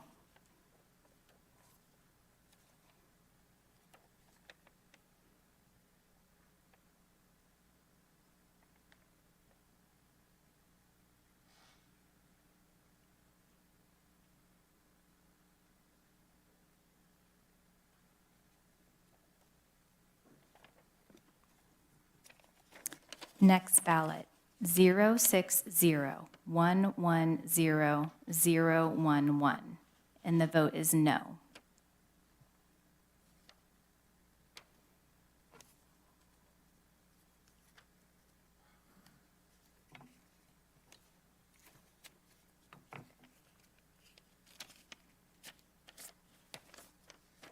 Next ballot, 060120012, and the vote is no.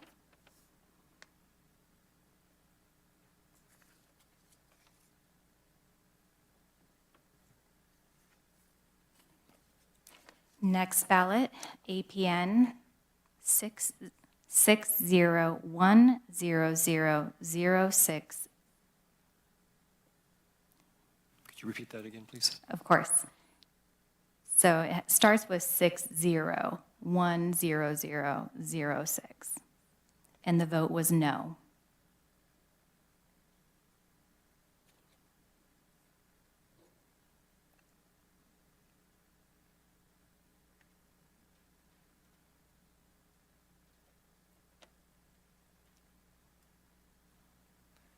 That does not appear to be a valid parcel number in this ESA. If we could please set that one aside. Thank you.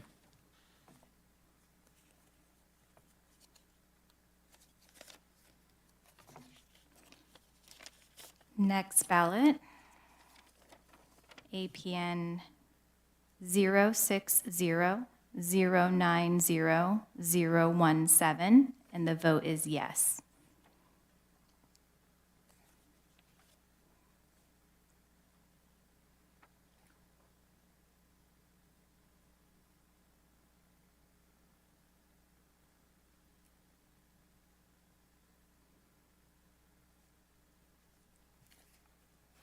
Would you repeat that APN one more time, please? Yes, APN 060090017, and the vote was yes.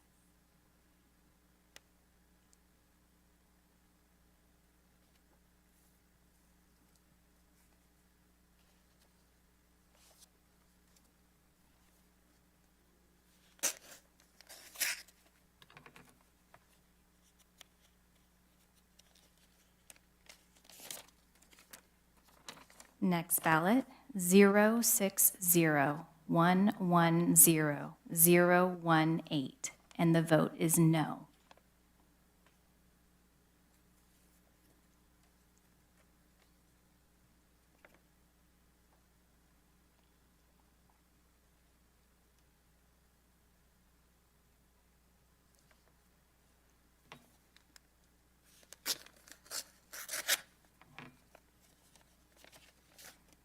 Next ballot, 060090034, and the vote is no.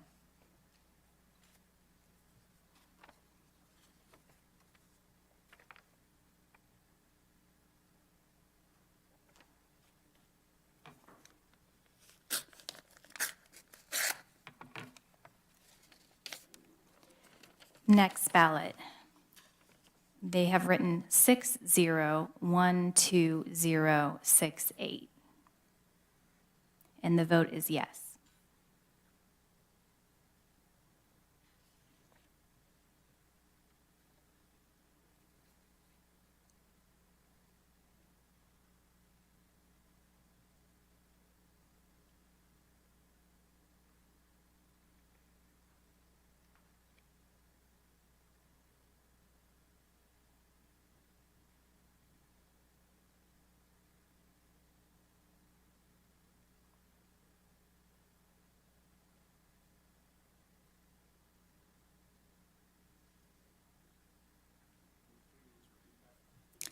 Repeating the APN, 60-12068. And the vote is yes.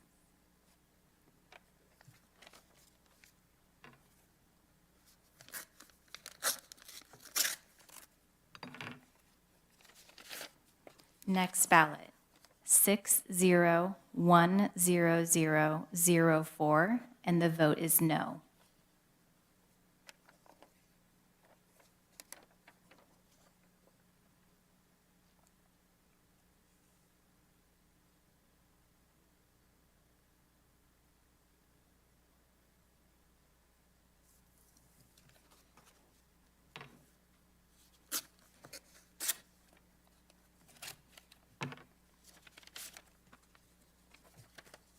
Next ballot, 060-100-015, and the vote is no.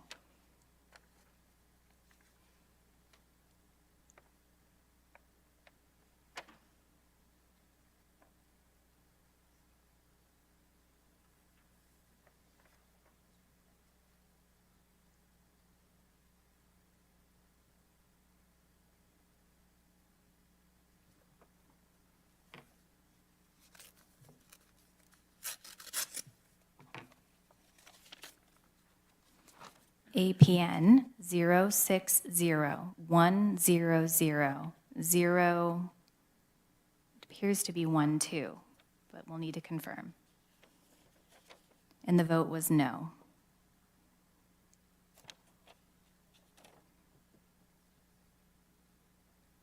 Oh, I'm sorry, this appears to be 013.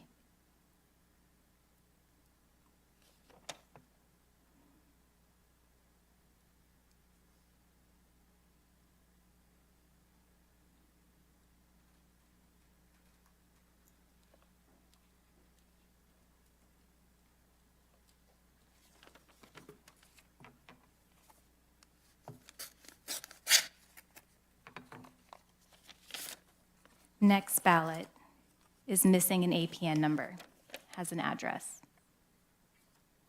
If you could set that one aside for right now, please.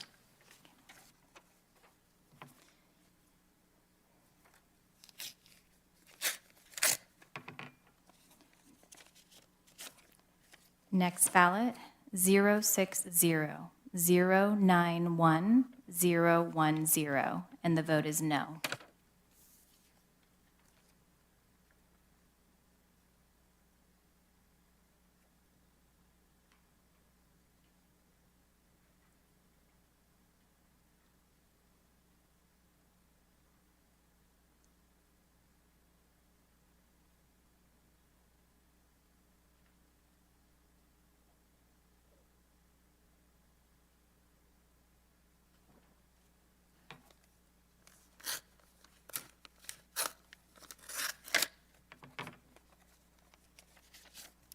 Next ballot, APN 060-120-003, and the vote is no.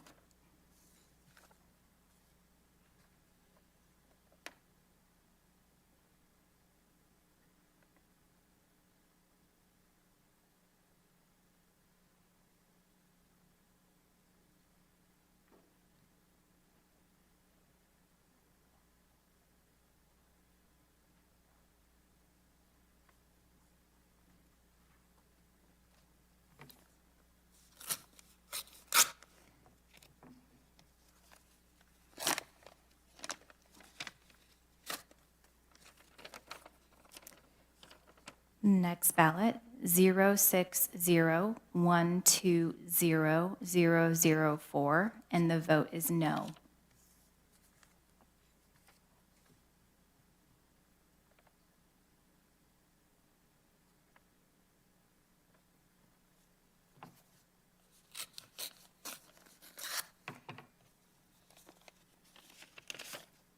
Next ballot, 060120017, and the vote is yes.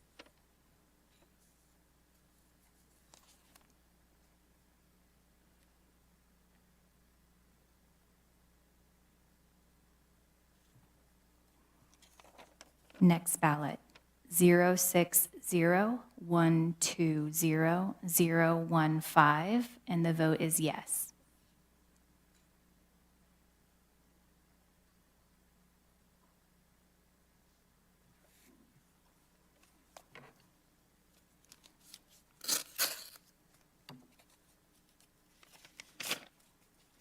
Next ballot, 060120049, and the vote is yes.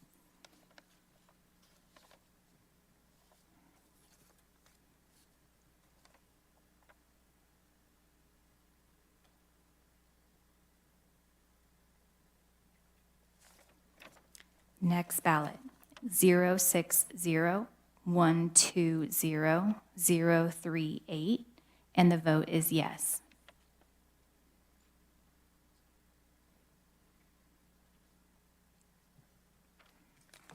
This is the last envelope received.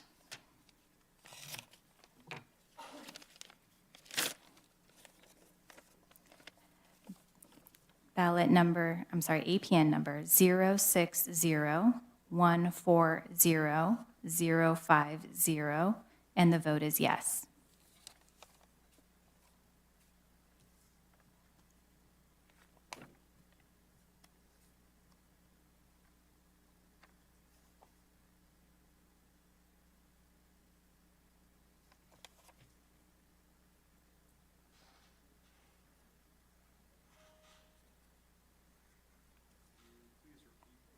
Repeating, the APN is 060140050, and the vote was yes.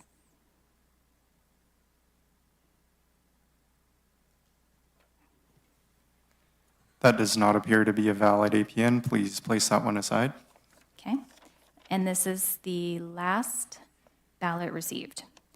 APN is 062020037. They've also listed a secondary APN number noting the same parcel. Would you like that one as well? 062010027, and the vote is yes.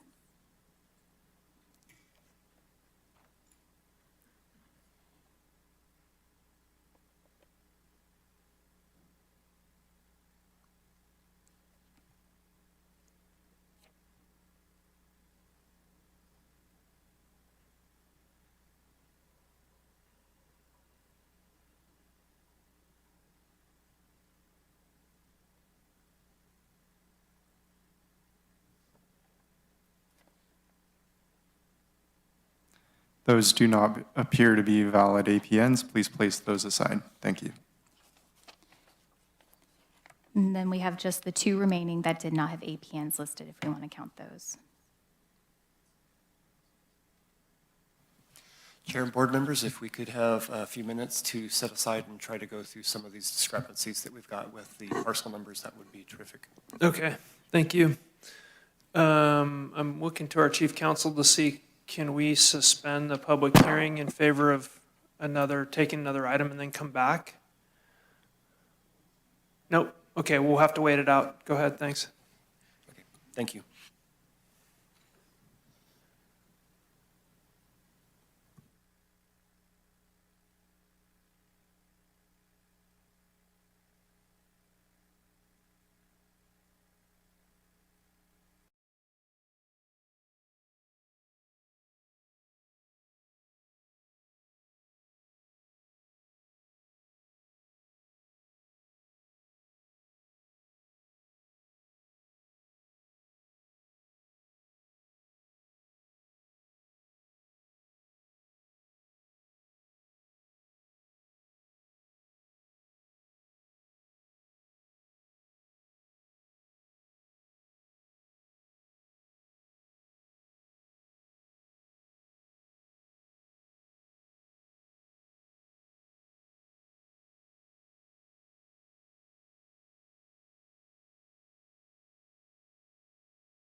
That concluded the vote. We did have 2 others that were identified, and those votes were recorded. And at this point, we have a majority vote of 57% yes and 43% no. Okay. Well, it passed. Thank you. Thanks for your effort and the clarity on that. Mr. Chair, being as there was no majority protest and a majority vote having been received to support the parcel charge, the board may act to adopt the resolution authorizing the CSA parcel charges. Staff is available for any other questions that the board may have before approving the resolution. Thank you. Okay, thank you. I'm just kind of looking at my process here to make sure we didn't skip anything. Okay, any of my colleagues on the board wish to discuss the results of the parcel charge ballot collection? Seeing none? No questions. Okay. Move to approve. A motion Second. and a second. Madam Clerk, please call the roll. District 2, Yes. District 4, Yes. District 3, Yes. District 1, Yes. District 5. Yes. And with that, we will close the public hearing, and congratulations to the new Community Service District.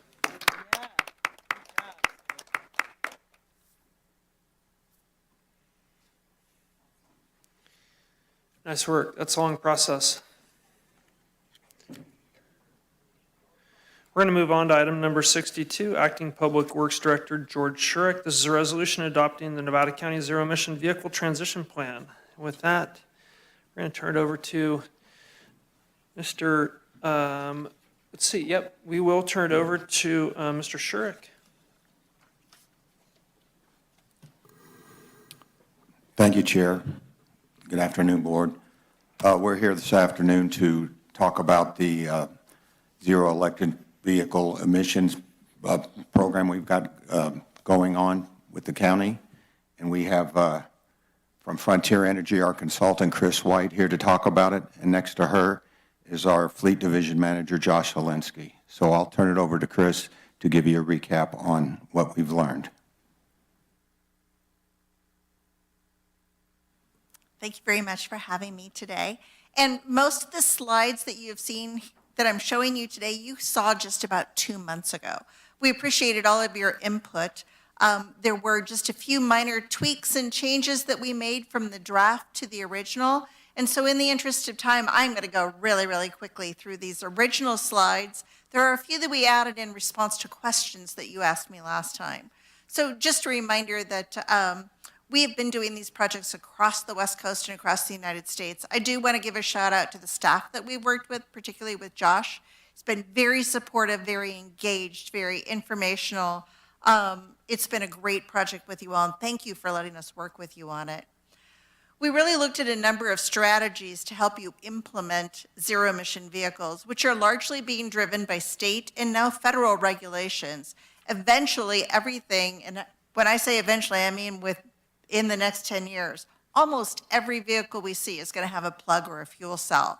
And you are taking very proactive steps in planning for that to happen. We put together a great plan that goes through 2035, taking into account everything else that you have on your plates, including the formation of a new district, and how we get to where you need to go to support the vehicles that are coming. In each phase, we summed up the number of charging stations and the number of vehicles that would move to a battery. We expect battery in the beginning, fuel cell a little bit later, and really minimize the number of upfront or near-term purchases so that you can wait for the technology to mature and costs to come down.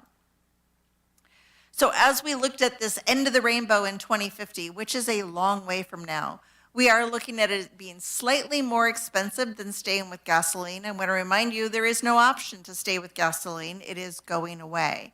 However, we are being a little pessimistic with these costs. We're already seeing some cost of infrastructure come down, and we're already seeing some really amazing new technologies that may reduce those even further. We would prefer to be pessimistic rather than optimistic to make sure that you're planning correctly. We also put all of this onto a dashboard. This dashboard continues to be updated. In fact, we had to update it once again because the regulation has changed in the last month. And we will refresh this in a couple of years as you start rolling out these vehicles. We looked at all your facilities and did a complete assessment of what we think it would take to get charging in here. And it's starting with the charging stations for the buses that PG&E is really helping with to get those in. But we do recognize that some of your facilities will continue to have some challenges with infrastructure, and that PG&E will be a very important partner, particularly as buildings move to all electric as well. So 3 things that you asked me last time I was here was looking at places that could also support public charging. And we did look at 3 that we thought were particularly well suited. We want to tell you, reiterate, that it is up to the county to decide if and how you will charge people to use chargers. It is your choice to do what you'd like to. I was recently down in the Central Valley, and the price to use a DC fast charger was 64 cents a kilowatt hour, which was about twice the price as what I've seen in the last few years. So we are starting to see those prices creep up a little bit. Your provider will help you determine what price to set, but no one can tell you this is what you charge for it. And you are allowed to give it away for free. In fact, the legislature says that even allowing public charging on a county-owned charging station is not a theft of goods. It is actually a public benefit because you are decreasing emissions and improving air quality, which is a benefit to everyone in the state and the county and the cities. You also asked me a lot about funding and how do we pay for that. And the report has quite a bit about funding models in it. You know, pay as you go is the way that we're really used to doing things. It comes out of general fund a little bit at a time, but there are many ways to do it. You just talked about one of them, which is debt financing, and the way in which you use a special district to create costs. There are also some really unique public-private partnerships that are available to cities and counties. Since we submitted this last week, the California iBank has introduced a new funding tool that is through greenhouse gas reduction funds from the US EPA. They will provide up to $35 million as a bridge loan. So they will provide the money up front. You can then pay it back through fees over time. But there are many new tools that we're seeing to do this. So we have detailed a lot of these different models as we go. What we really encourage our municipal customers is to look at this as a life cycle cost accounting method, which is similar to how you would build a park or build a new fire station and a benefit to the community, rather than that total cost of ownership model, which is, you know, lifetime cost of the vehicle from the time you buy it till the time you retire it, which is what our model shows. Our model shows a TCO analysis, but I encourage you to look at LCCA analysis. And certainly every time that you are making an improvement to a facility, let's add load. Let's add future load from what it costs, from what it takes to charge a truck or a car, because that is the single most expensive and time-consuming piece, is to have the load built into the building. So with that, George told me I had 5 minutes, or 8 minutes. I think I made it in 5. I would love to take your questions and help you get back on track, back on your schedule. Great work. Yeah, thanks for returning back with the questions answered in the presentation. I'll turn it over to my colleagues for any questions. Anybody have any direct questions? Anything? I have a question. Sorry to throw a curveball at you. A lot of discussion about electric vehicle versus electric hybrid and the consumption and the environmental impact of recycling and handling the battery waste associated with pure electric, and the weight and the maintenance and the roads and all that. I know you're thinking about that, but I just want to bring it up and point out that that's becoming a topic of greater significance as the time goes on. We're kind of seeing this whole thing like, okay, everybody should go electric. Wait a minute, maybe we should go electric hybrid. And I know, Josh, during the budget subcommittee, we saw this big arc like of the county's use of vehicles and kind of this lag that we have for replacing this huge fleet we have dating back to the kind of 07 economic downturn. So I guess one request would be is just please look closely at the data in its most current format, because as we travel in time, right, all the science changes, all the different ways that we handle electric vehicles and hybrid is going to change. So keep your eye out, because I know it's a changing marketplace really pretty rapidly. I would, oh, I'm sorry, Josh. I would tell you one thing that has changed in the last 2 months is that we have always looked at everything as being fully battery electric or fully fuel cell electric. The US EPA came out with new tailpipe emissions that will actually encourage more plug-in battery electrics, a minimum of 40 or 50 miles of all-electric range. We have never considered those in our plans because they are not part of California regulation. I believe they will be. And I believe we will see manufacturers creating them. So for things like sheriff SUVs or vehicles that are going longer distances, we will go back through in a year or two and revise this plan and see if plug-in hybrids are a smarter option. Yeah, and I think some of us, in my call, thank you for answering that. I know some of us are involved more with the national and state legislative priorities, but I think for our rural county, we definitely need that on our ledge and reg priority to understand the impacts of that. And Supervisor Hall, I know, spends a lot of time in this world too, so thank you for answering those questions.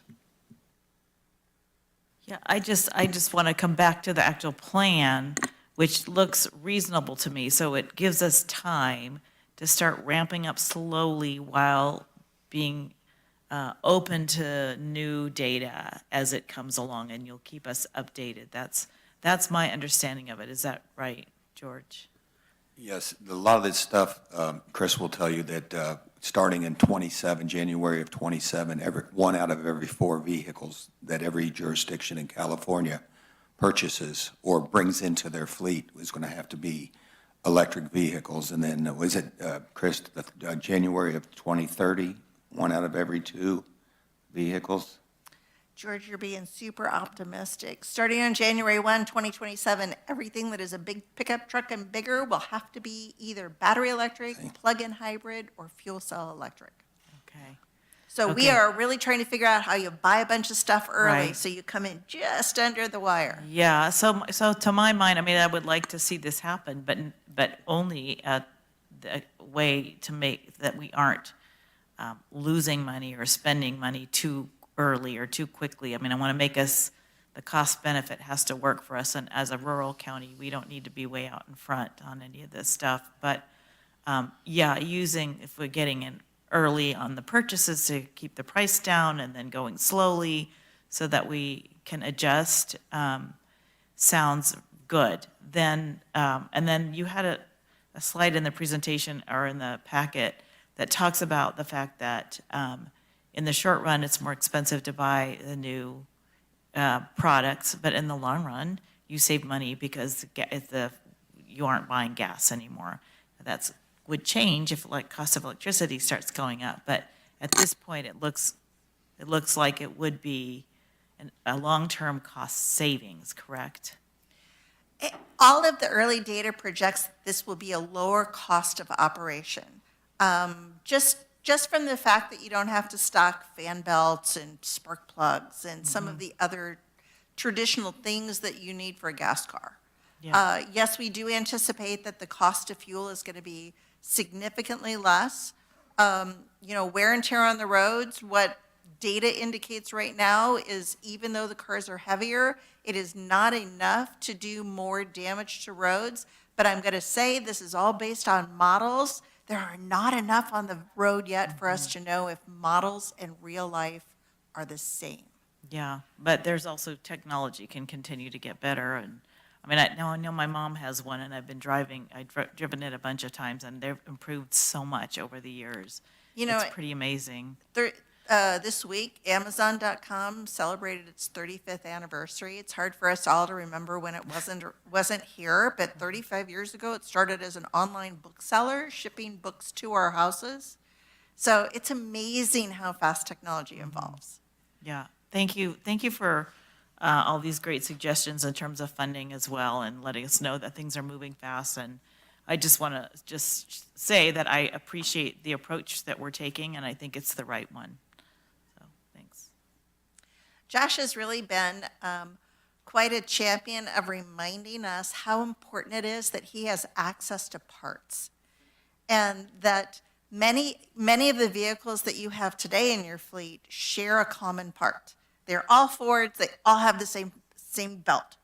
And how important it is for him for us to not come in and say, buy this one for this, and this one for that, and that one for that, and that one for that. And so we've also really tried to look at that plan from this point of when you have most of the vehicles in your fleet running on zero emissions, they all need to use the same parts. Okay, thank you. I'm going to open up public comment. Any comment in the board chambers? Seeing none, Madam Clerk, any callers on the line? We do have one caller, Chair. Okay, let's bring him in. Thank you.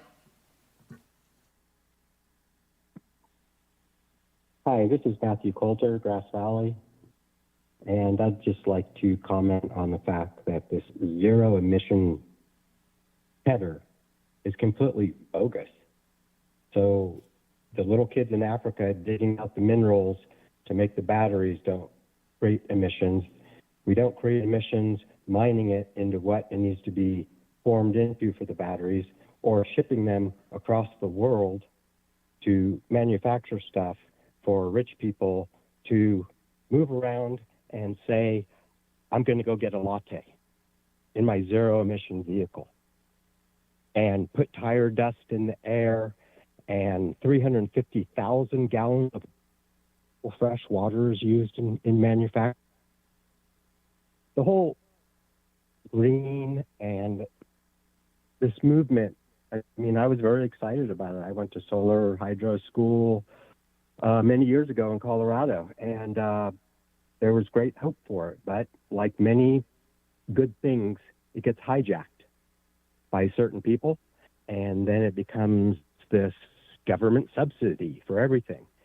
I'm still wanting to ride one of our two electric buses that we've had for, several years now, then they're still not in service. So I would like people to consider less usage, less driving, to conserve versus just more. Because it doesn't matter what kind of vehicle you buy, it's more. You have now consumed more, you've put more pollution into the air, unless you're out there pedaling in and I don't know if you saw the video of the trash truck on fire, Waste Management in Chico today. That was probably a lithium battery that set that off, as it's done locally here too. Lithium batteries are very, very dangerous for firefighters. They burn down now in New York. There's a law you can't keep your electric bike in an apartment building because it's killed multiple people. So there's a lot of fallacy in the fact that we are zero emissions and this is safe and this is good, and it's propaganda. Let's call it what it is.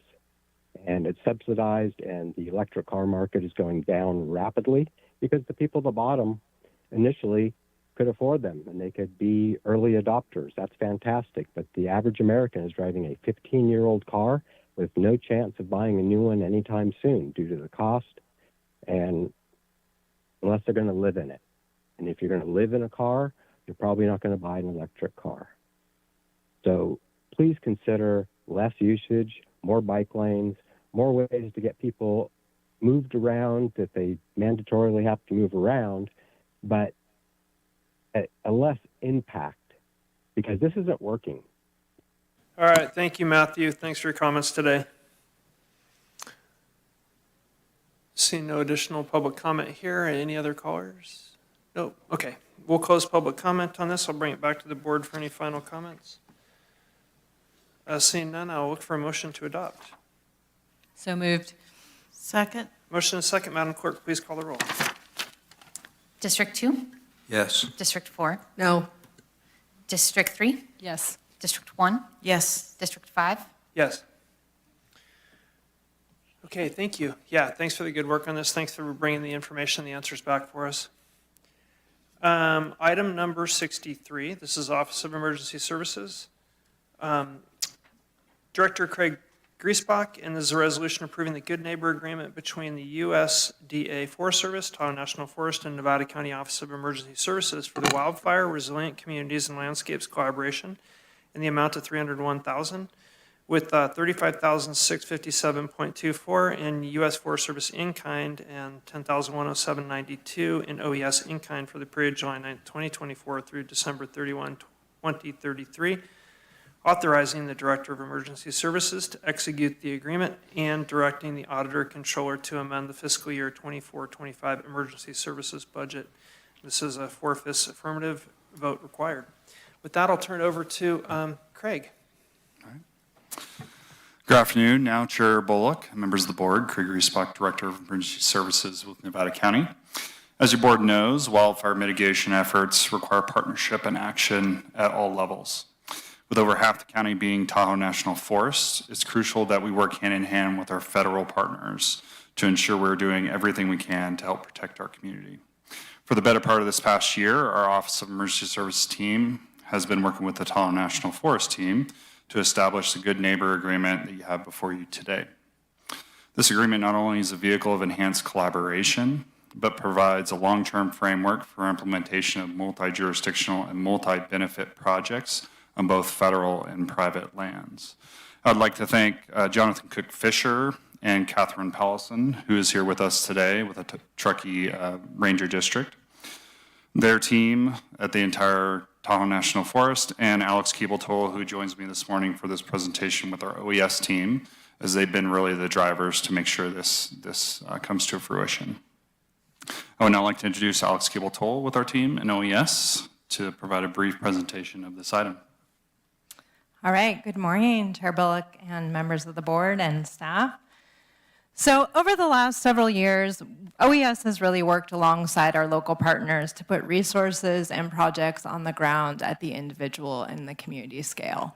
And we've even been successful in knitting together individual and community scale efforts into larger landscape scale projects like our Woodpecker Ravine project or our South Yuba Rim Shaded Fuel Break project.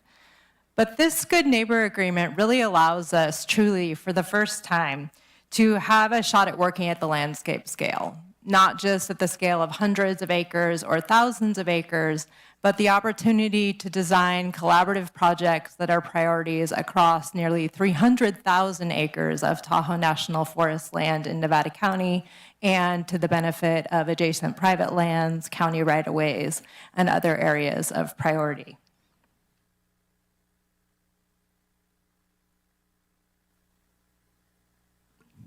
The Good Neighbor Agreement is based on the foundational strategic goal of laying out a 10-year renewable framework of cooperation and collaboration between Nevada County and U.S. Forest Service. We really did get here through a commitment to working together, this shared vision that by working together, we could do better on the wildfire mitigation front. Craig did mention it's taken us nearly a year to get to this point, and that year really started as an outcome of our commitment through the Community Wildfire Protection Plan update to really get a sense of the priorities and projects that were happening in East Nevada County. And to that end, our Community Wildfire Coordinator really committed to attending a multitude of stakeholder meetings in the Truckee region, having conversations at those meetings, and then having follow-up conversations, among them with Tahoe National Forest, where she and I really worked with Kat and the Truckee Ranger District to kind of come to this conclusion that we had an opportunity to work together on something larger. And so this G&A is really going to allow us to carry those conversations forward from not just having the conversation to actually doing something, because it's going to act as a tool for us to assemble multi-jurisdictional portfolios of funding that'll really direct resources and funnel resources towards making these projects happen. And it's going to facilitate fuel mitigation and forest health projects, not just on federal land, but on private land as well. So if we think about a traditional Forest Service project where we might arbitrarily stop at the imaginary line where Forest Service land ends, with a G&A, we can actually work across that line into county right-of-way, into private property in a way that really makes sense for wildfire mitigation and forest health.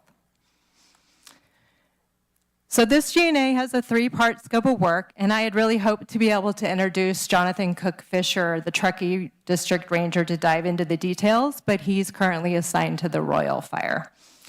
The Royal Fire, like many other regional fires on Tahoe National Forest, really does, of course, underscore the importance of having an agreement such as the GNA, because we're all in this together and we all have to work together. I will say in his email yesterday, Jonathan called this agreement good governance at its best, and I couldn't agree with him more. For these specifics of the GNA, we've focused on 3 priorities for the next decade. So note that these activities are not limited to the Truckee Ranger District. The GNA is applicable to Tahoe National Forest countywide. Nor is this agreement exclusive to OES and Tahoe National Forest. So for instance, if the County Ag Commissioner wanted to work with TNF to address invasive species, that could easily fit under the 3rd priority. But for the 1st priority, roadside hazardous fuels reduction, we will be starting in the Truckee Ranger District because we have the funds and the cooperative desire to do so. So we've identified a set of roads in the vicinity of popular East County recreation areas, Prosser, Boca, and Stampede reservoirs. I know it's hard to see, but you're seeing these on this map in red. Environmental compliance, or NEPA, is done for these roadways. And because they recognize the water quality and water quality benefit of forest health projects within the watershed upon which they rely, the Truckee Meadows Water Authority has committed $200,000 into this GNA agreement, really underscoring how it's going to allow us to bring multi-jurisdictional partners and funding together.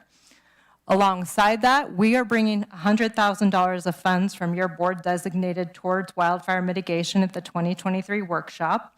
And this has in-kind support from both OES staff and Tahoe National Forest staff. We plan to get started on approximately 118 acres of roadside vegetation fuel mitigation as soon as conditions permit, and leveraging the list of qualified treatment vendors that your board approved this morning.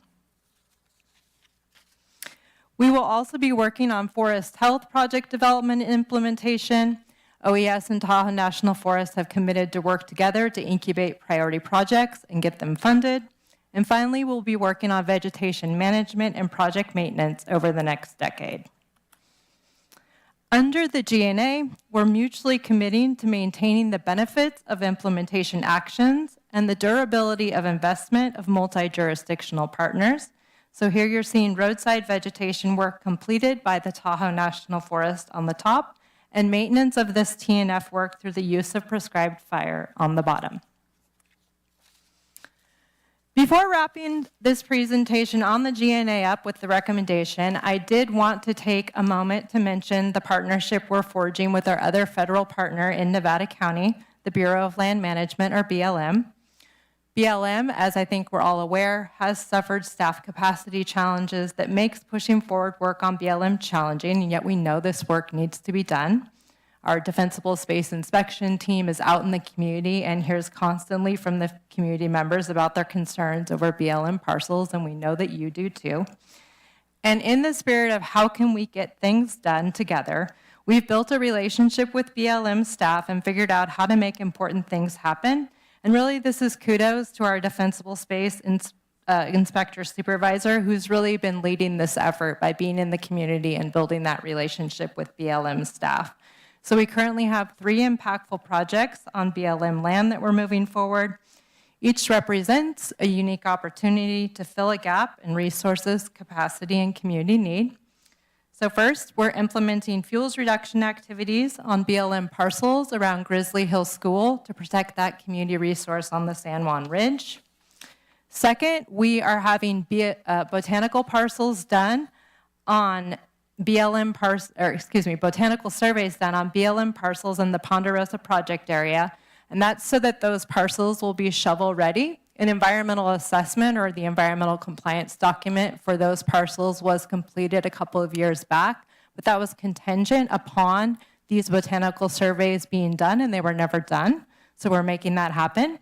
And then finally, we are working on several BLM parcels off of Old Downeyville Highway that have a number of bark beetle pine kill trees on them.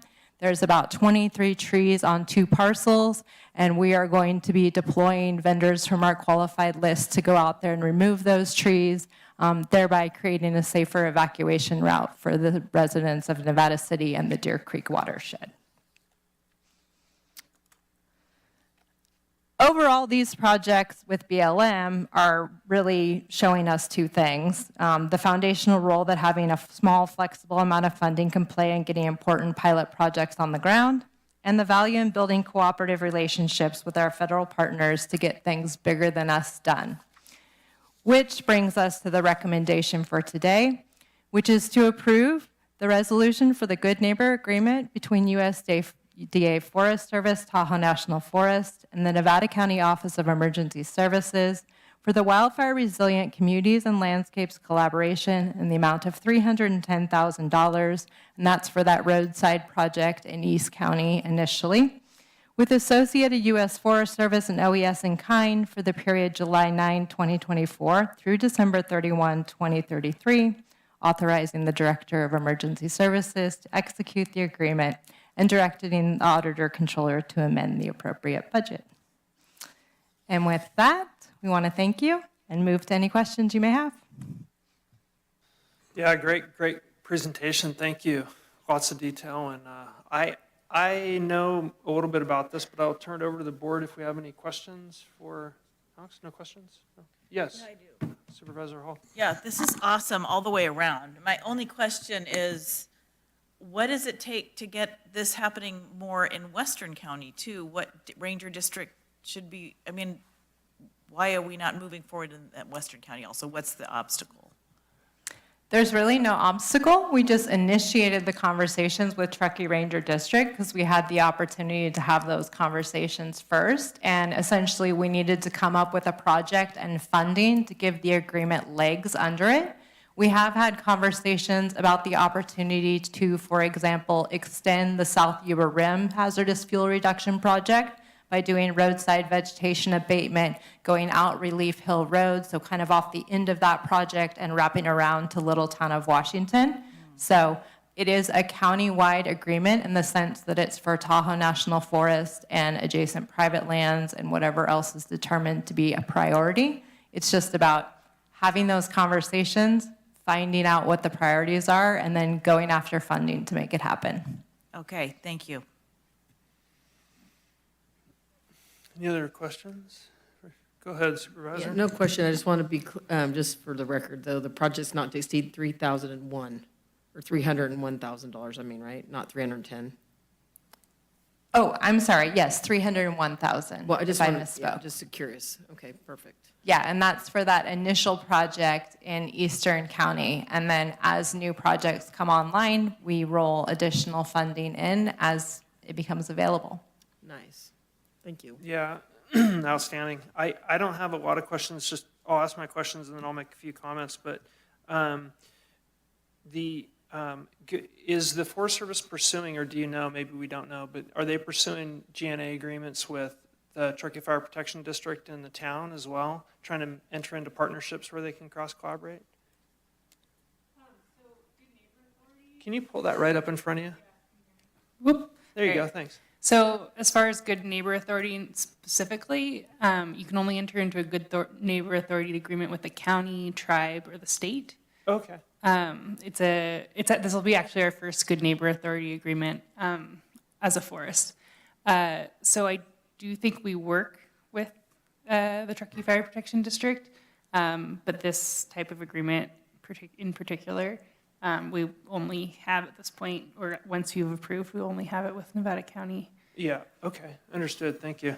And the Truckee River Ranger District, and then just from my experience working with all those different patchworks of landscape around, like if you sat in the middle of Truckee, there's 270 degrees or so of patchwork of private-public interface. So when you say the checkerboard, like it's ground zero for the Eastern Truckee River Ranger District, it really does like border by border.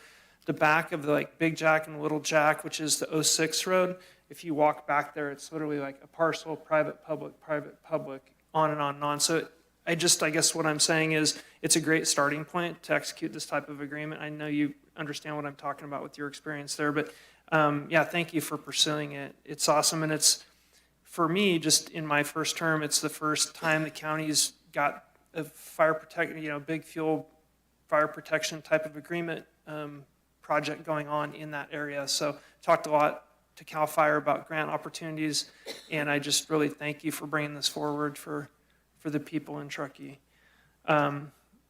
And, you know, Jonathan's done a lot for trying to, I mean, the Boca Stampede complex that you described, I think it was last year, he pulled some emergency funding outside of one bucket and did a whole bunch of mastication along that road with federal dollars, which is great because the previous summer, and I don't know about last summer, but the previous summer there were over 200 fire starts in that area for all the boondock campers. So it makes perfect sense to protect it in this way. So just thanks. And then I was also going to mention the intersection of water quality, recreation, economy, and fire for Truckee is really pivotal because, you know, we see these communities like Plumas and Greenville and other areas that have burned down, and the recreation-based economy essentially collapse. You know, they just go away, and what was there is kind of gone at that point. So just thanks for bringing it forward. And I also want to, and then I'll be quiet, but I want to touch on the maintenance piece. You talked about enhancing or maintaining those landscape level fuel breaks, like the Forest Service put in a bunch of mastication and mowing, and then hopefully we can spend some of those dollars maintaining it, leverage dollars. So, yeah, go ahead. And so, yeah, just one more question. Yeah, I like that part. The maintenance is really important to me too. So just be clear. So the Tahoe, though, this is only an agreement for the east side? I mean, because you come all the way here, so this is really for all of you, right? This is for all the Tahoe National Forest. So this can build from West County. Yeah, so I actually said at the supervisor's office. So the agreement covers the whole Tahoe National Forest. Okay. So it gives the county the authority to accomplish work on the whole forest. The funding that we have right now specifically will go to the east side, but as more funding becomes available, and as we hopefully work together to find more funding opportunities, it's just a simple modification procedure to this existing agreement to do more work. Okay, so we just have to be modified as we go each time we have a project? Yes. Okay. Yeah.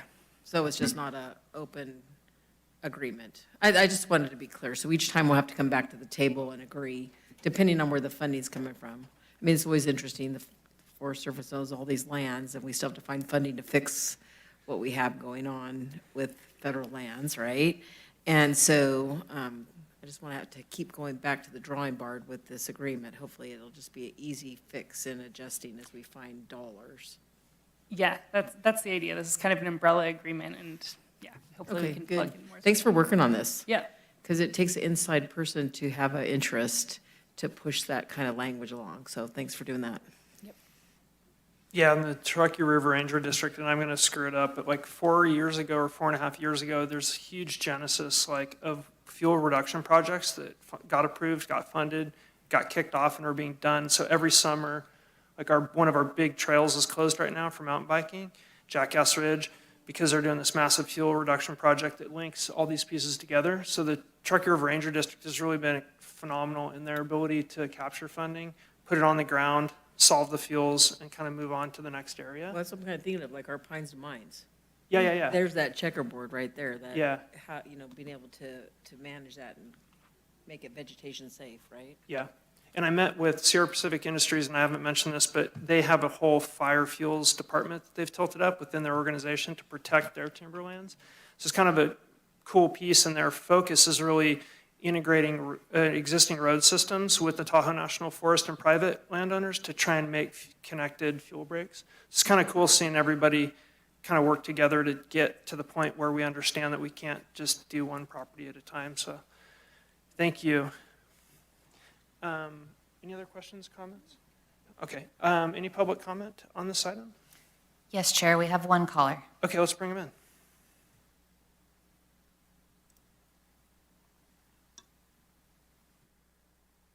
Matthew Coulter, Grass Valley.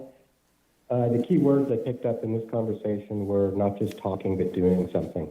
And that would be a miracle. So I'll wait to see that happen because I'm still waiting for the Pioneer Trail to be reconnected after Caltrans destroyed it. Watching the Royal Fire up here with an abandoned campfire start.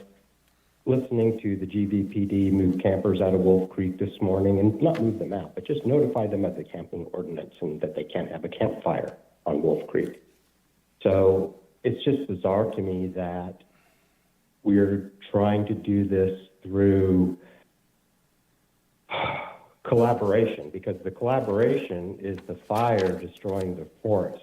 I mean, that's the link. That's what's going on. The other day up on Highway 20, there was a very messed out woman that started a fire by 5 Mile House.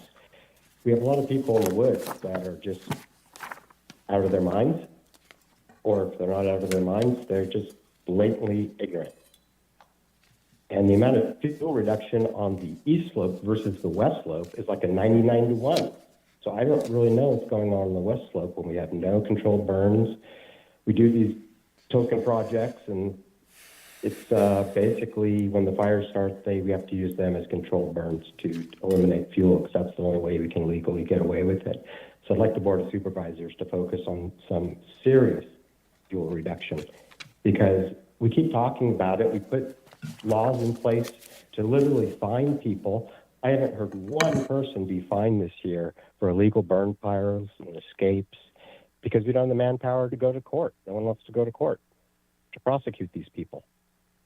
So we really need to tweak the system to make the people that are responsible for causing these super expensive fires liable. Thank you.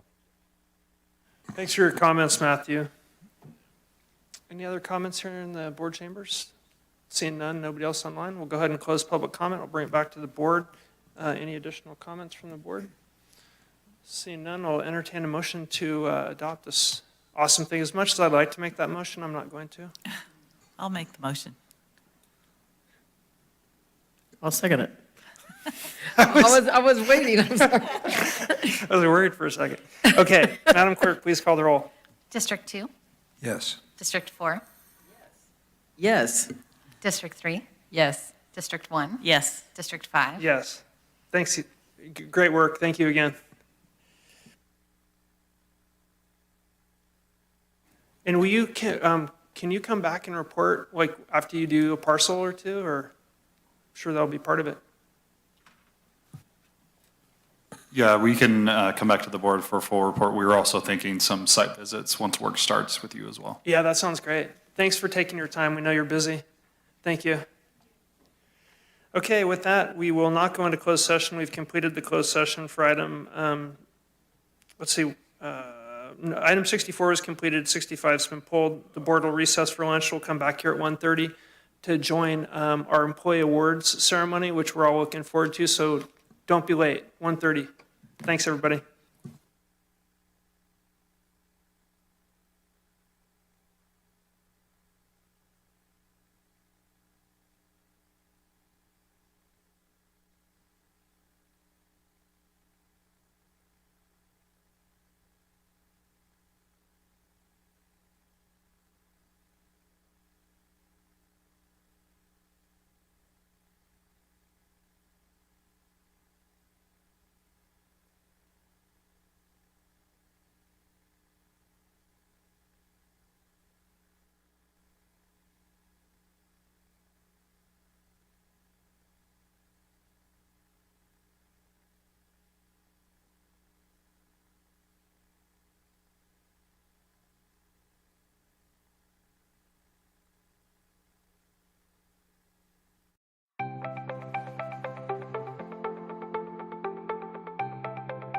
Ready Nevada County is an education campaign designed to help the public have successful outcomes during emergency events. We really focus on a whole host of disasters or emergency events. We want to have a broad spectrum. We want to be prepared for anything, but really we focus a lot on wildfire because we know that's one of the most likely events to happen in Nevada County.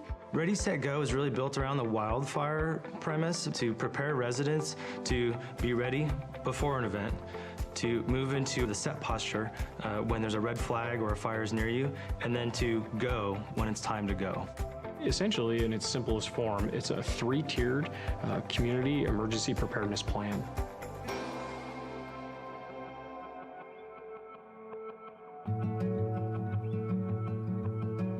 I have lived in this house, which we built, my husband and I, 26 years ago now, actually. We selected the hardy plank, the concrete siding, and also the metal roof. Then when we moved up here and heard about the 49er fire, that's when we started to say, wow, this really is even more important than we first realized. So the 49er fire is one of the most historic fires in Nevada County's history. They figured it changed the laws of the state of California that said this is how you have to protect your home. That came out of Nevada County. Steve Eubanks came from the Fire Safe Council, and the main thing we needed to pay attention to was the ladder fuels. Planting has been removed from the edges of the house so that it does not touch the house. It was an incredible service from the Fire Safe Council to come out and spend a couple of hours going through this property. So the ready phase is when there's no immediate threat to you and your family. This is the time when you should be doing education and planning, whether that be training, educating yourself, or accumulating equipment, hardening your home, creating defensible space. Defensible space is really all about creating a buffer zone between your house and flammable vegetation. We really focus on defensible space around the home, that first 100 feet, but also around the roadway too. Another aspect of the ready phase is hardening the home, and really what that means is making your home more resilient to wildfire. That's going to be putting the fine-grained mesh around the vents of your home so that embers won't get under your house or into the eaves of your house. That's going to be using non-combustible materials on your deck and around your home. So when an ember storm comes through, it's not going to ignite your home itself.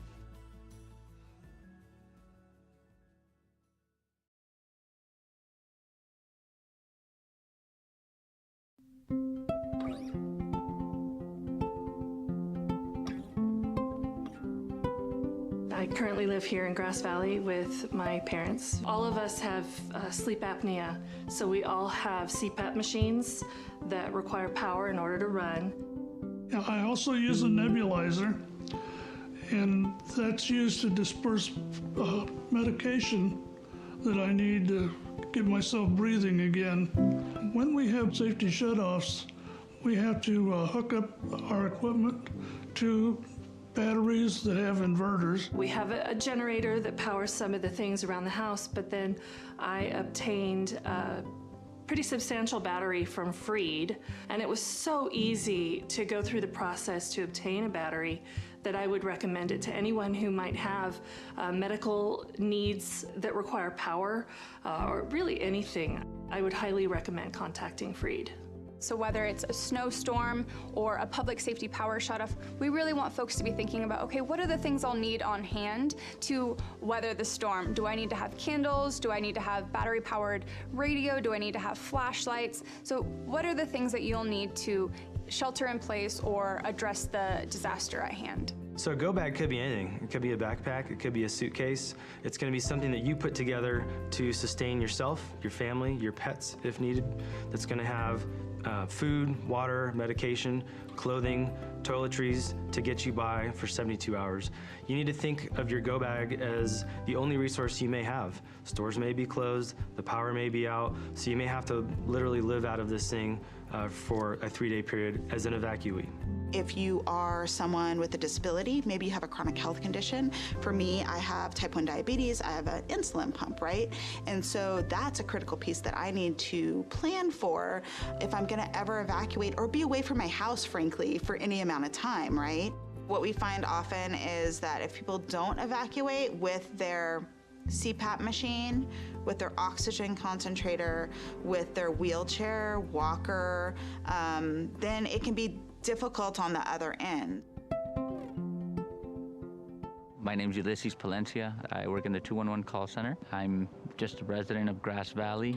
I have 2 daughters, a 4-year-old and a 1-year-old. In Nevada County, 211 is available 24/7. So what we provide for the community is information. That could be anything from directions to the resource centers. It can be letting them know where the fire is, if they are themselves in an evacuation center, if it's a fire, if there's any information as to whether their power's coming back on during a PSPS. 211 gets the information that we provide directly from the county, so directly from the Office of Emergency Services. The whole team cares. We're all local community members. We all just want to help.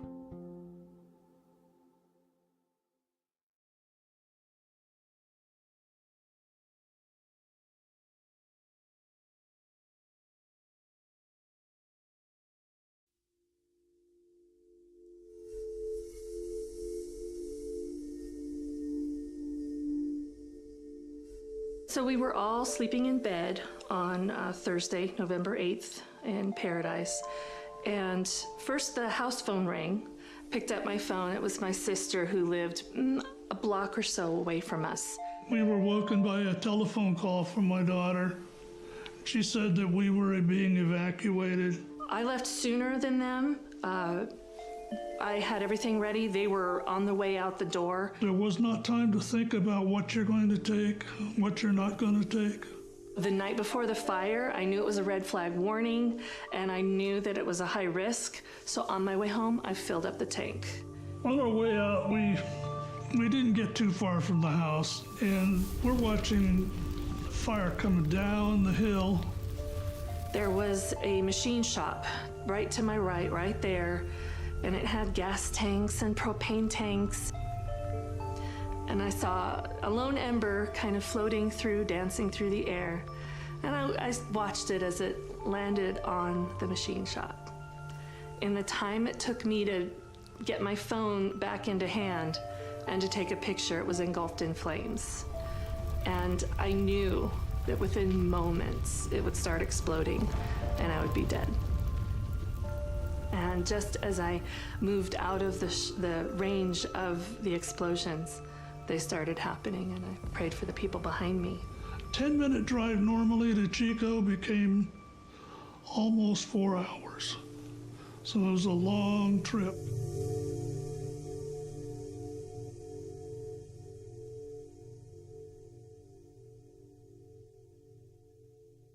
We started to hear a pattern. People kept telling us their story of how they escaped the campfire. And they talked about how if it wasn't for my neighbor who came and knocked on my door to tell me there was a fire, I don't know that I would have gotten out alive. If it wasn't for my son who lives next door picking me up and putting me in their car and driving me out of there, I don't know how I would have survived. And so I started really thinking about this connection between isolation and how connected you are to your community, to your neighbors, to your friends, to your family, and how that can be really helpful in a time of a disaster. So we were actually the beneficiaries of someone making that plan in advance to have that group of people that they were going to call. And that she saved my life that day. So absolutely having that network really saved lives. Find your five. The idea is that, find trusted allies that can be there and can be responsive and will check in with you if a disaster were to happen. So we recommend that you put people in your network that are down the street, that are maybe the next town over, that are outside the county, and maybe even outside the state.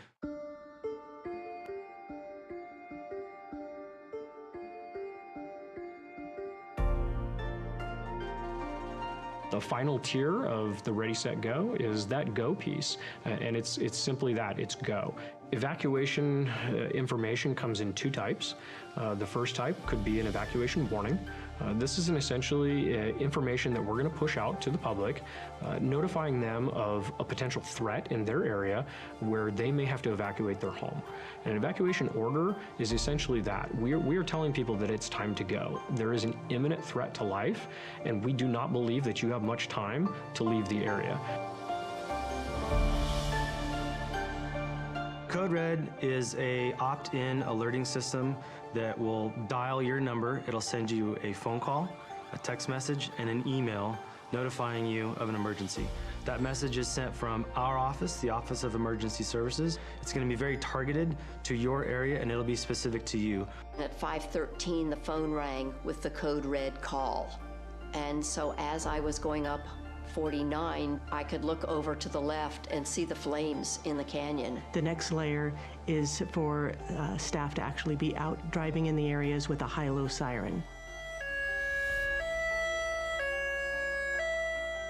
There's no other reason you'll hear that in an area unless we're putting out that evacuation order, not a warning, but an order. My day started routine patrol, came in and I was notified by dispatch to respond out to the Jones fire.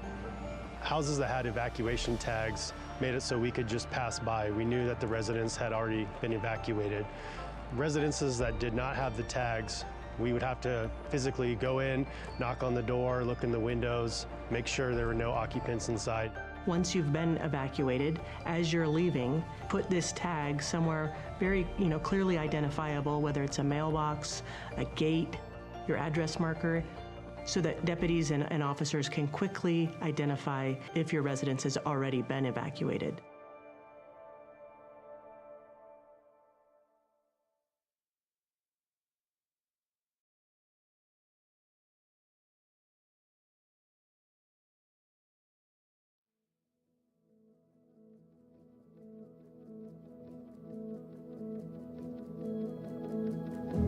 You look out my back window here on the east side, and you see how close this fire came. It was certainly a shock, and at the same time, it was such an incredible relief to have the house as safe as it was. I think with personal preparedness and being ready, it can feel overwhelming. It can feel like a lot to do, and the most important piece is to just start with one little bite at a time. Just start the conversation. Have some sort of plan. It can be as small as a meetup place, a destination that everybody will get to, everybody in the household will get to if there's a disaster.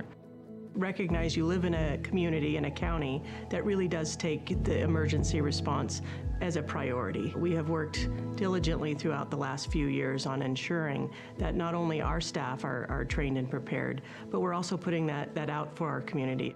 The more prepared you are in your own community, the better the outcome is going to be. The level of community awareness, they have to be part of the solution. They have to communicate with their neighbors. They have to be part of the discussion in communities. They have to support the response, the prevention, the education, and ultimately the collaboration and the engagement. People have to be engaged at all levels. The more you think about it now, the easier it will be when the time comes that you need to evacuate. We've created this network, and we want you to make sure that you know that you can tap into that. So if you are feeling a little bit overwhelmed, not sure where to start, reach out to one of our offices, reach out to the Fire Safe Council or 211. We're here to support you.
From the foothills of the Sierra Nevada,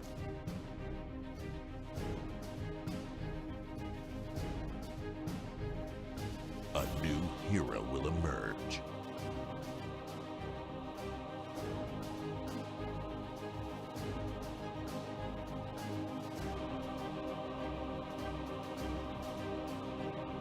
One who is ready.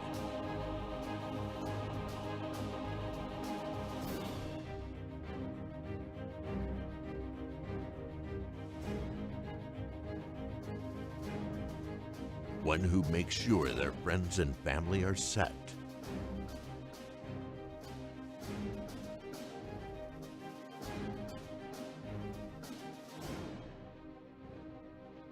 And has the power to go at a moment's notice.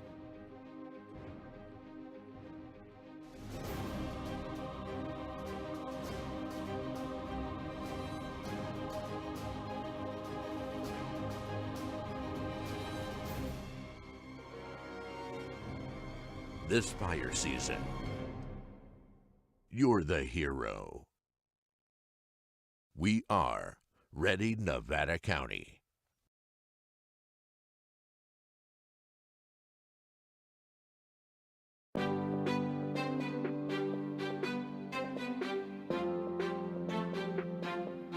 Nevada County has a new tool to make evacuations safer and more efficient in the event of an emergency.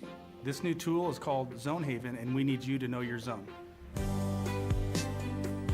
In order to know your zone, you need to go to community.zonehaven.com, type in your address. Once your address populates in the pop-up window, take that information and write down the zone that is given to you where you know you'll find it in case of emergency. Zone Haven and knowing your zone does not replace Nixle and/or Code Red. It actually supplements them, and it makes those tools more powerful because you'll know what zones are being evacuated or which ones are being placed on advisory. And as a result, you won't have to do anything else other than listen to those messages and know if it's time to go. Even if you don't have internet, this could be done by word of mouth, it can be done by radio, or it could be us driving down the street, so please know your zone.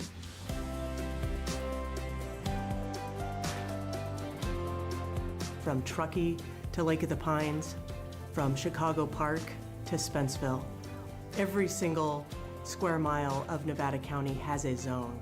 And having a zone that you know for your neighborhood is going to help you save time to be able to evacuate and keep you and your family safe.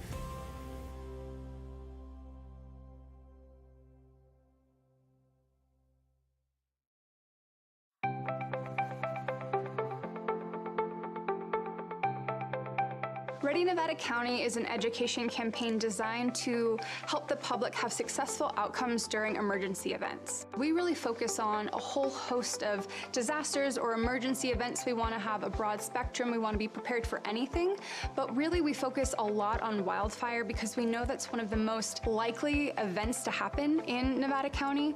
Ready, Set, Go is really built around the wildfire premise to prepare residents to be ready before an event, to move into the set posture when there's a red flag or a fire is near you, and then to go when it's time to go. Essentially, in its simplest form, it's a 3-tiered community emergency preparedness plan.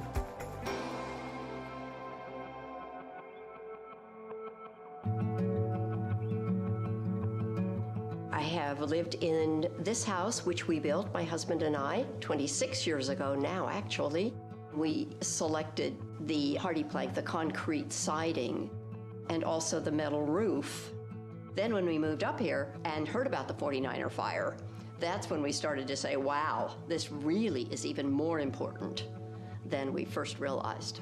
So the 49er fire is one of the most historic fires in Nevada County's history. They figured it changed the laws of the state of California that said this is how you have to protect your home. That came out of Nevada County. Steve Eubanks came from the Fire Safe Council, and the main thing we needed to pay attention to was the ladder fuels. Planting has been removed from the edges of the house so that it does not touch the house. It was an incredible service from the Fire Safe Council to come out and spend a couple of hours going through this property. So the ready phase is when there's no immediate threat to you and your family. This is the time when you should be doing education and planning, whether that be training, educating yourself, or accumulating equipment, hardening your home, creating defensible space. Defensible space is really all about creating a buffer zone between your house and flammable vegetation. We really focus on defensible space around the home, that first 100 feet, but also around the roadway too. Another aspect of the ready phase is hardening the home, and really what that means is making your home more resilient to wildfire. That's going to be putting the fine-grained mesh around the vents of your home so that embers won't get under your house or into the eaves of your house. That's going to be using non-combustible materials on your deck and around your home. So when an ember storm comes through, it's not going to ignite your home itself.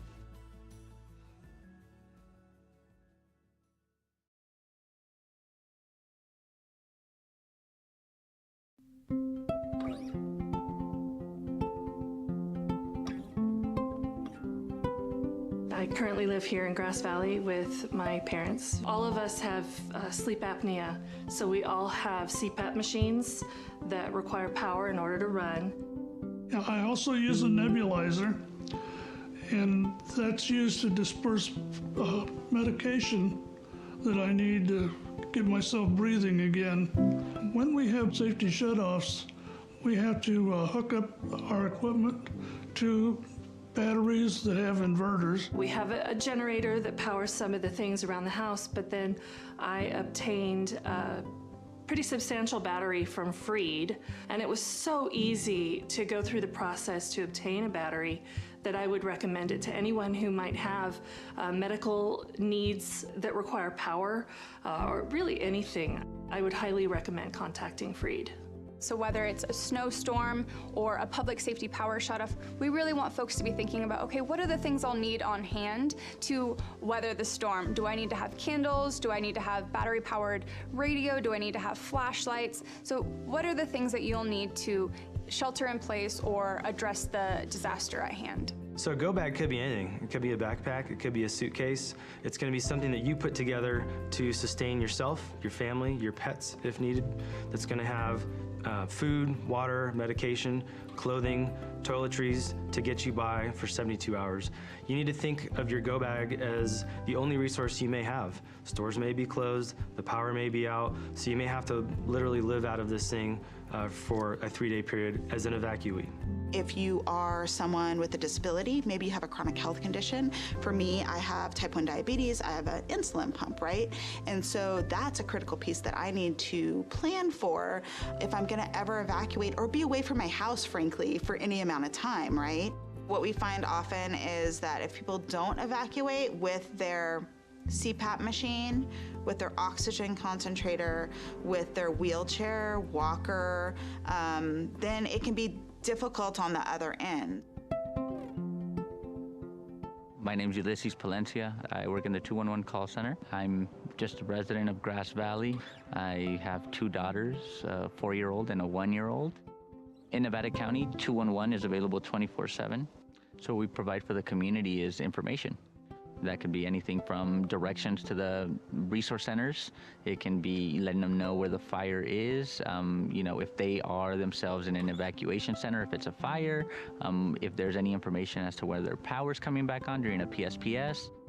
211 gets the information that we provide directly from the county, so directly from the Office of Emergency Services. The whole team cares. We're all local community members. We all just want to help.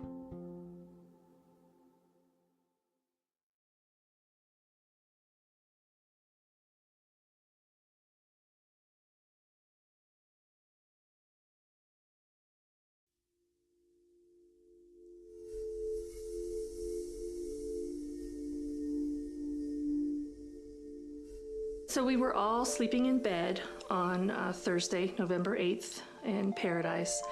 And first the house phone rang. Picked up my phone. It was my sister who lived a block or so away from us. We were woken by a telephone call from my daughter. She said that we were being evacuated. I left sooner than them. I had everything ready. They were on the way out the door. There was not time to think about what you're going to take, what you're not going to take.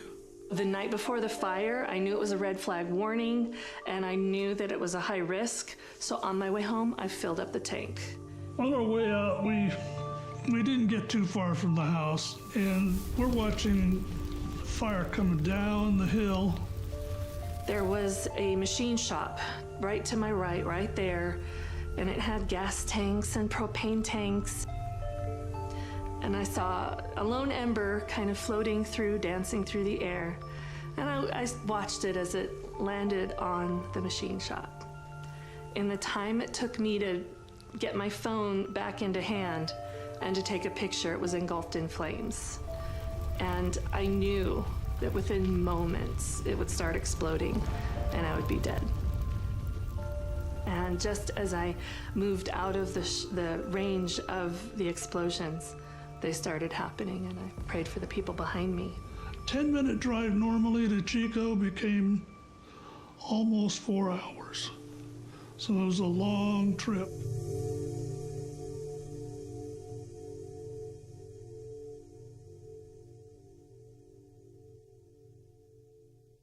started to hear a pattern. People kept telling us their story of how they escaped the campfire, and they talked about how if it wasn't for my neighbor who came and knocked on my door to tell me there was a fire, I don't know that I would have gotten out alive.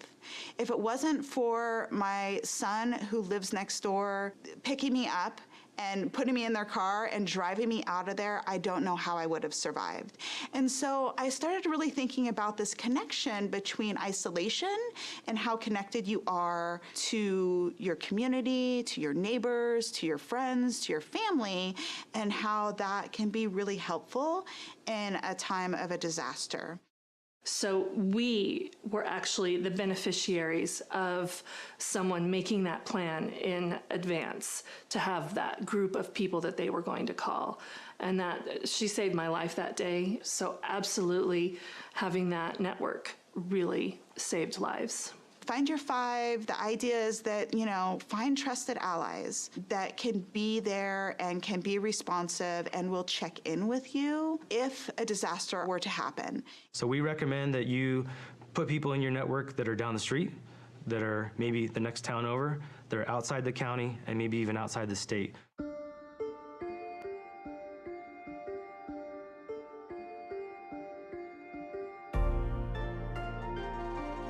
The final tier of the Ready, Set, Go is that go piece, and it's simply that, it's go.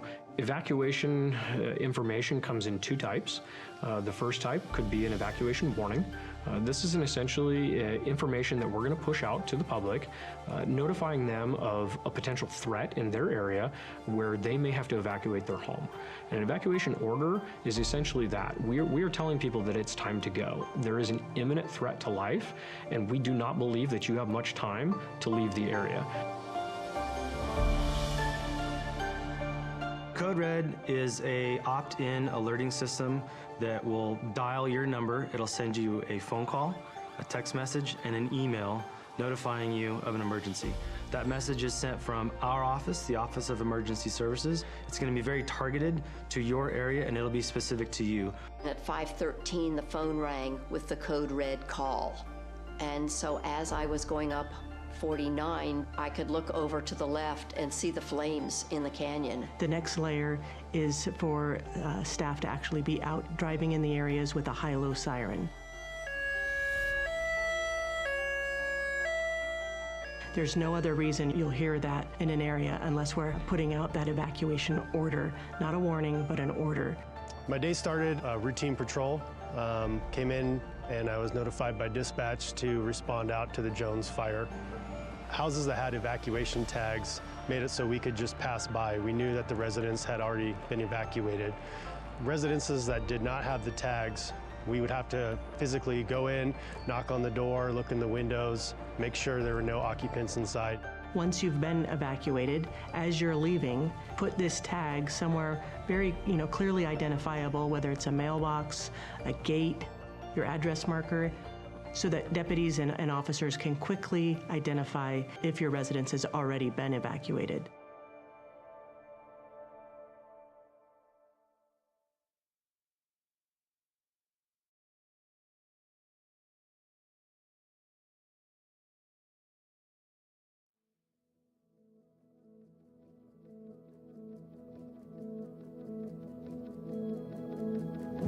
You look out my back window here on the east side, and you see how close this fire came.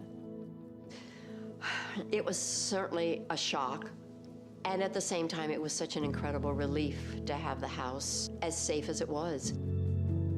I think with personal preparedness and being ready, it can feel overwhelming. It can feel like a lot to do, and the most important piece is to just start with one little bite at a time.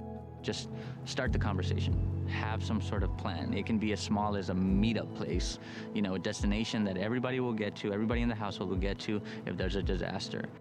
Recognize you live in a community, in a county, that really does take the emergency response as a priority. We have worked diligently throughout the last few years on ensuring that not only our staff are trained and prepared, but we're also putting that out for our community. The more prepared you are in your own community, the better the outcome is going to be. the level of community awareness, they have to be part of the solution. They have to communicate with their neighbors. They have to be part of the discussion in communities. They have to support the response, the prevention, the education, and ultimately the collaboration and the engagement. People have to be engaged at all levels. The more you think about it now, the easier it will be when the time comes that you need to evacuate. We've created this network and we want you to make sure that you know that you can tap into that. So if you are feeling a little bit overwhelmed, not sure where to start, reach out to one of our offices, reach out to the Fire Safe Council or 211. We're here to support you.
From the foothills of the Sierra Nevada,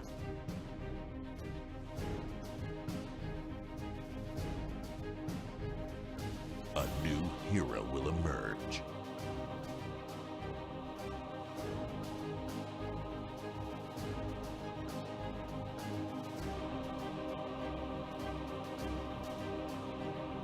One who is ready.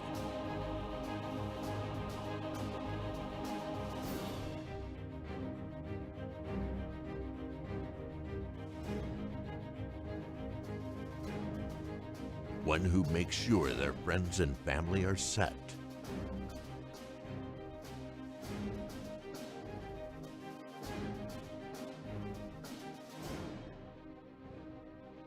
And has the power to go at a moment's notice.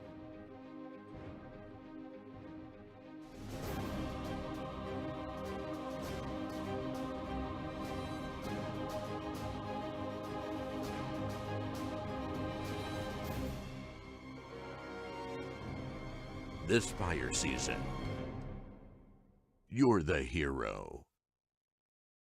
We are Ready Nevada County.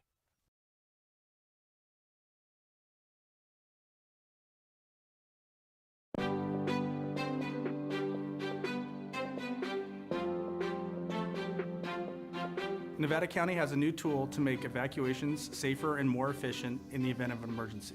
This new tool is called Zone Haven, and we need you to know your zone. In order to know your zone, you need to go to community.zonehaven.com, type in your address.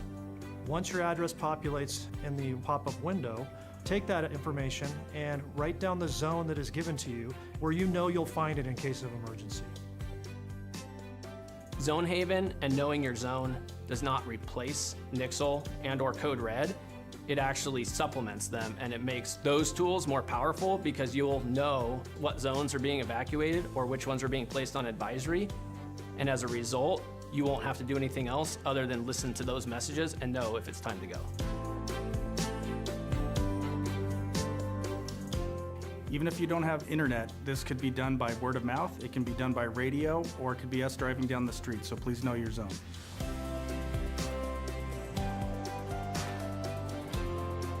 From Truckee to Lake of the Pines, from Chicago Park to Spenceville, every single square mile of Nevada County has a zone. And having a zone that you know for your neighborhood is going to help you save time to be able to evacuate and keep you and your family safe.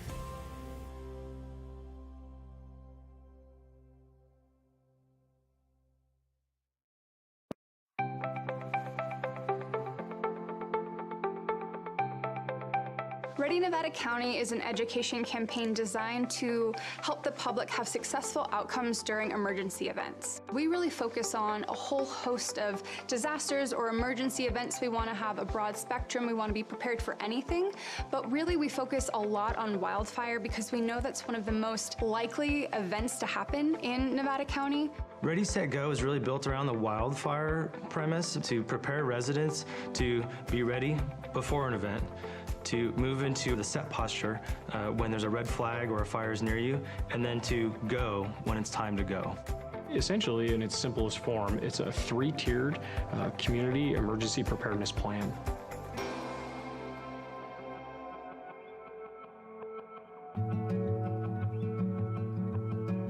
I have lived in this house, which we built, my husband and I, 26 years ago now, actually.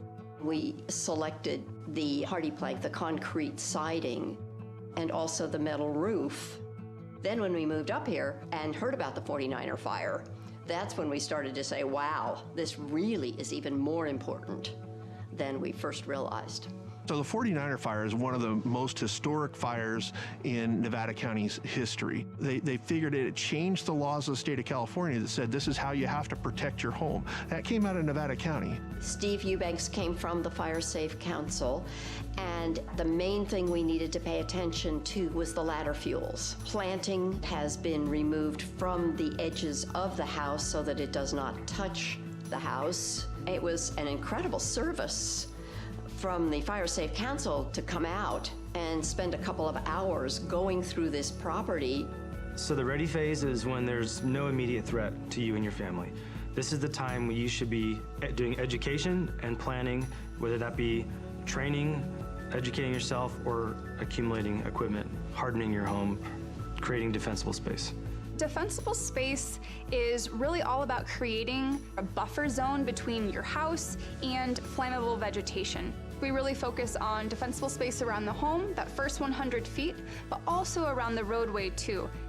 Another aspect of the ready phase is hardening the home, and really what that means is making your home more resilient to wildfire. That's going to be putting the fine-grained mesh around the vents of your home so that embers won't get under your house or into the eaves of your house. That's going to be using non-combustible materials on your deck and around your home. So when an ember storm comes through, it's not going to ignite your home itself.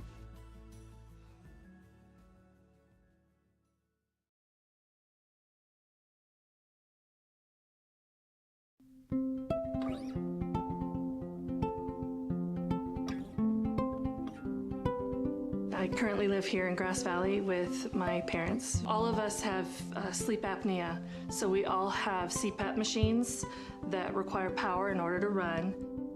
I also use a nebulizer, and that's used to disperse medication that I need to get myself breathing again. When we have safety shutoffs, we have to hook up our equipment to batteries that have inverters. We have a generator that powers some of the things around the house, but then I obtained a pretty substantial battery from Freed, and it was so easy to go through the process to obtain a battery that I would recommend it to anyone who might have medical needs that require power, or really anything. I would highly recommend contacting Freed. So whether it's a snowstorm or a public safety power shutoff, we really want folks to be thinking about, okay, what are the things I'll need on hand to weather the storm? Do I need to have candles? Do I need to have battery-powered radio? Do I need to have flashlights? So what are the things that you'll need to shelter in place or address the disaster at hand? So a go bag could be anything. It could be a backpack, it could be a suitcase. It's going to be something that you put together to sustain yourself, your family, your pets if needed. That's going to have food, water, medication, clothing, toiletries to get you by for 72 hours. You need to think of your go bag as the only resource you may have. Stores may be closed, the power may be out, so you may have to literally live out of this thing for a 3-day period as an evacuee. If you are someone with a disability, maybe you have a chronic health condition. For me, I have type 1 diabetes, I have an insulin pump, right? And so that's a critical piece that I need to plan for if I'm gonna ever evacuate or be away from my house, frankly, for any amount of time, right? What we find often is that if people don't evacuate with their CPAP machine, with their oxygen concentrator, with their wheelchair, walker, then it can be difficult on the other end. My name's Ulysses Palencia. I work in the 211 call center. I'm just a resident of Grass Valley. I have 2 daughters, a 4-year-old and a 1-year-old. In Nevada County, 211 is available 24/7. So what we provide for the community is information. That could be anything from directions to the resource centers. It can be letting them know where the fire is, if they are themselves in an evacuation center, if it's a fire, if there's any information as to whether power's coming back on during a PSPS. 211 gets the information that we provide directly from the county, so directly from the Office of Emergency Services. The whole team cares. We're all local community members. We all just want to help.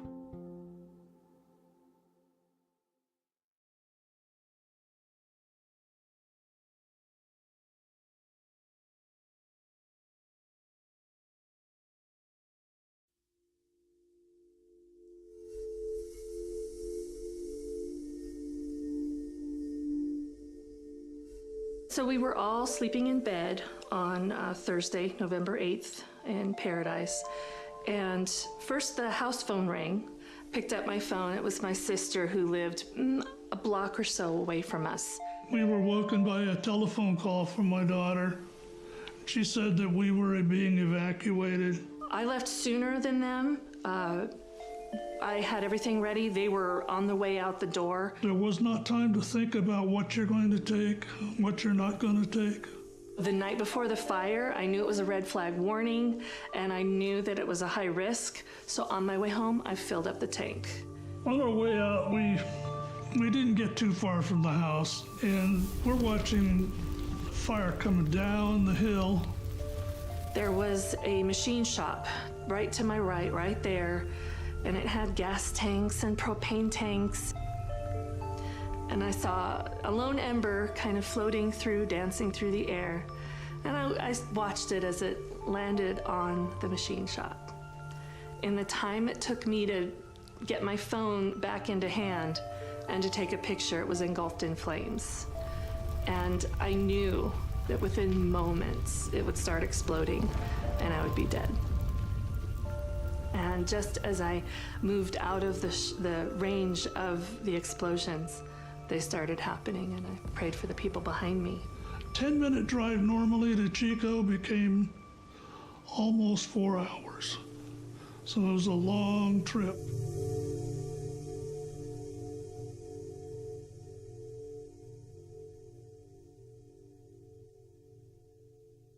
We started to hear a pattern. People kept telling us their story of how they escaped the campfire, and they talked about how if it wasn't for my neighbor who came and knocked on my door to tell me there was a fire, I don't know that I would have gotten out alive. If it wasn't for my son who lives next door picking me up and putting me in their car and driving me out of there, I don't know how I would have survived. And so I started really thinking about this connection between isolation and how connected you are to your community, to your neighbors, to your friends, to your family, and how that can be really helpful in a time of a disaster. So we were actually the beneficiaries of someone making that plan in advance to have that group of people that they were going to call.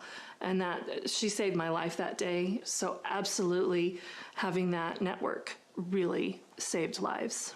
Find your five. The idea is that, find trusted allies that can be there and can be responsive and will check in with you if a disaster were to happen. So we recommend that you put people in your network that are down the street, that are maybe the next town over, that are outside the county, and maybe even outside the state.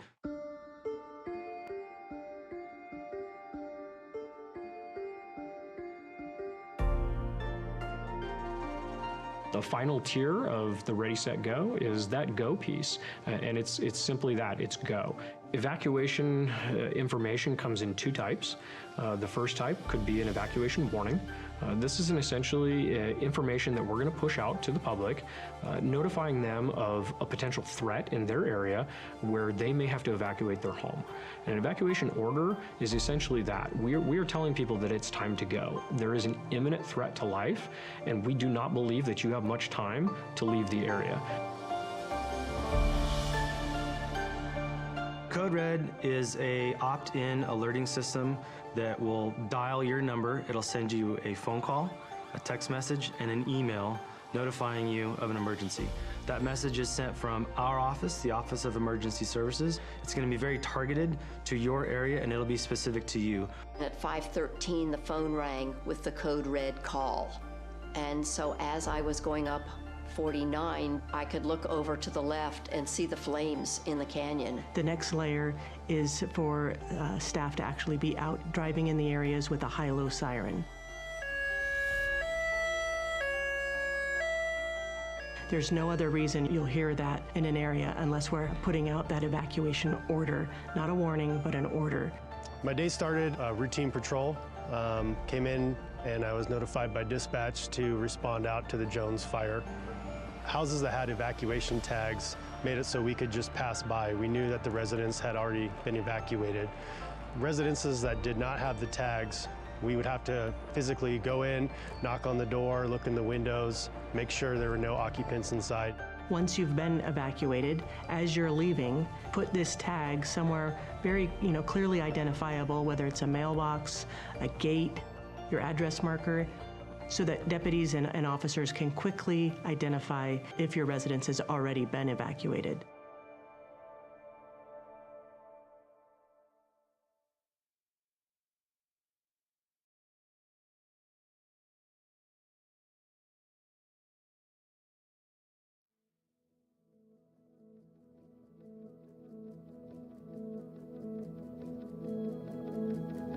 I mean, you look out my back window here on the east side, and you see how close this fire came. It was certainly a shock, and at the same time, it was such an incredible relief to have the house as safe as it was. I mean, I think with personal preparedness and being ready, it can feel overwhelming. It can feel like a lot to do, and the most important piece is to just start with one little bite at a time. Just start the conversation. Have some sort of plan. It can be as small as a meetup place, a destination that everybody will get to, everybody in the household will get to if there's a disaster. Recognize you live in a community, in a county, that really does take the emergency response as a priority. We have worked diligently throughout the last few years on ensuring that not only our staff are trained and prepared, but we're also putting that out for our community. The more prepared you are in your own community, the better the outcome is going to be. The level of community awareness, they have to be part of the solution. They have to communicate with their neighbors. They have to be part of the discussion in communities. They have to support the response, the prevention, the education, and ultimately the collaboration and the engagement. People have to be engaged at all levels. The more you think about it now, the easier it will be when the time comes that you need to evacuate. We've created this network, and we want you to make sure that you know that you can tap into that. So if you are feeling a little bit overwhelmed, not sure where to start, reach out to one of our offices, reach out to the Fire Safe Council or 211. We're here to support you.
foothills of the Sierra Nevada.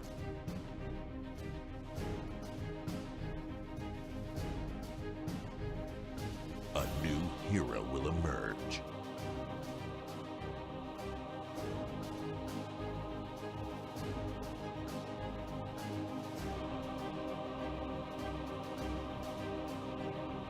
One who is ready.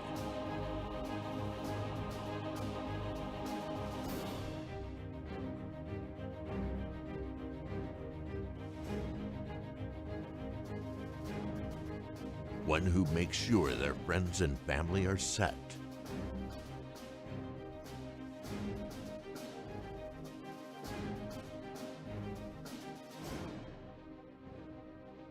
And has the power to go at a moment's notice.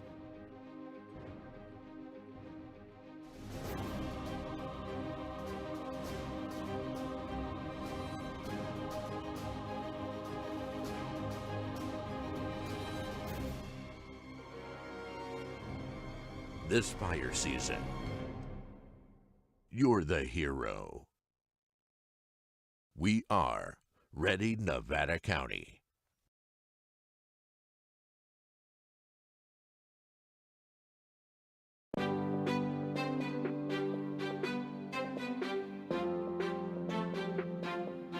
Nevada County has a new tool to make evacuations safer and more efficient in the event of an emergency. This new tool is called Zone Haven, and we need you to know your zone. In order to know your zone, you need to go to community.zonehaven.com, type in your address. Once your address populates in the pop-up window, take that information and write down the zone that is given to you where you know you'll find it in case of emergency. Zone Haven and knowing your zone does not replace Nixle and/or Code Red. It actually supplements them, and it makes those tools more powerful because you'll know what zones are being evacuated or which ones are being placed on advisory. And as a result, you won't have to do anything else other than listen to those messages and know if it's time to go. Even if you don't have internet, this could be done by word of mouth, it can be done by radio, or it could be us driving down the street, so please know your zone.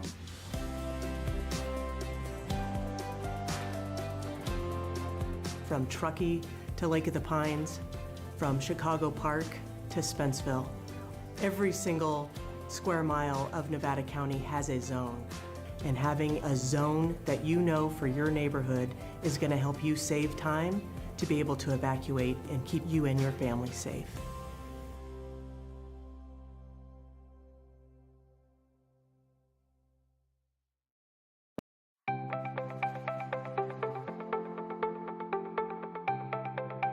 Ready Nevada County is an education campaign designed to help the public have successful outcomes during emergency events. We really focus on a whole host of disasters or emergency events. We want to have a broad spectrum. We want to be prepared for anything, but really we focus a lot on wildfire because we know that's one of the most likely events to happen in Nevada County. Ready, Set, Go is really built around the wildfire premise to prepare residents to be ready before an event, to move into the set posture when there's a red flag or a fire is near you, and then to go when it's time to go. Essentially, in its simplest form, it's a three-tiered community emergency preparedness plan.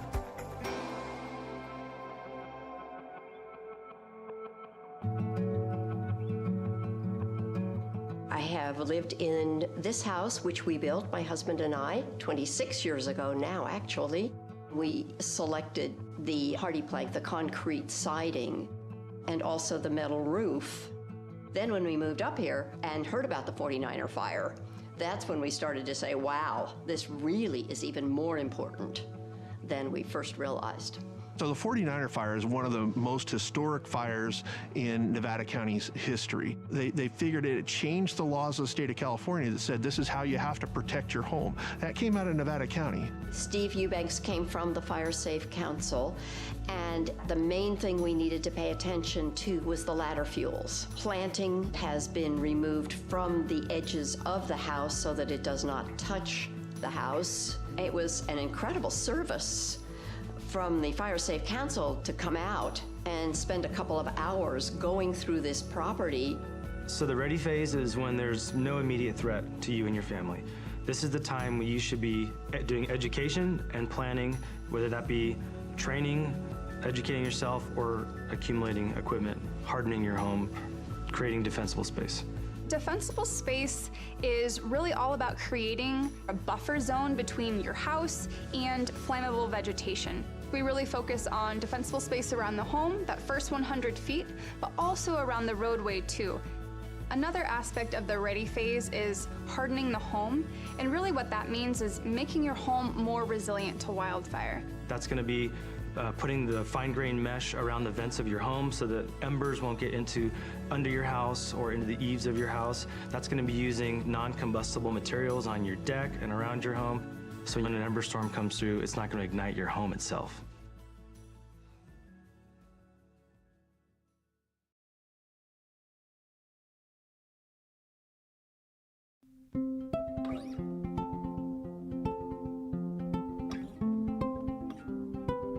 I currently live here in Grass Valley with my parents. All of us have sleep apnea, so we all have CPAP machines that require power in order to run. I also use a nebulizer, and that's used to disperse medication that I need to get myself breathing again. When we have safety shutoffs, we have to hook up our equipment to batteries that have inverters. We have a generator that powers some of the things around the house, but then I obtained a pretty substantial battery from Freed, and it was so easy to go through the process to obtain a battery that I would recommend it to anyone who might have medical needs that require power, or really anything. I would highly recommend contacting Freed. So whether it's a snowstorm or a public safety power shutoff, we really want folks to be thinking about, okay, what are the things I'll need on hand to weather the storm? Do I need to have candles? Do I need to have battery-powered radio? Do I need to have flashlights? So what are the things that you'll need to shelter in place or address the disaster at hand? So a go bag could be anything. It could be a backpack, it could be a suitcase. It's going to be something that you put together to sustain yourself, your family, your pets if needed. That's going to have food, water, medication, clothing, toiletries to get you by for 72 hours. You need to think of your go bag as the only resource you may have. Stores may be closed, the power may be out, so you may have to literally live out of this thing for a 3-day period as an evacuee. If you are someone with a disability, maybe you have a chronic health condition. For me, I have type 1 diabetes, I have an insulin pump, right?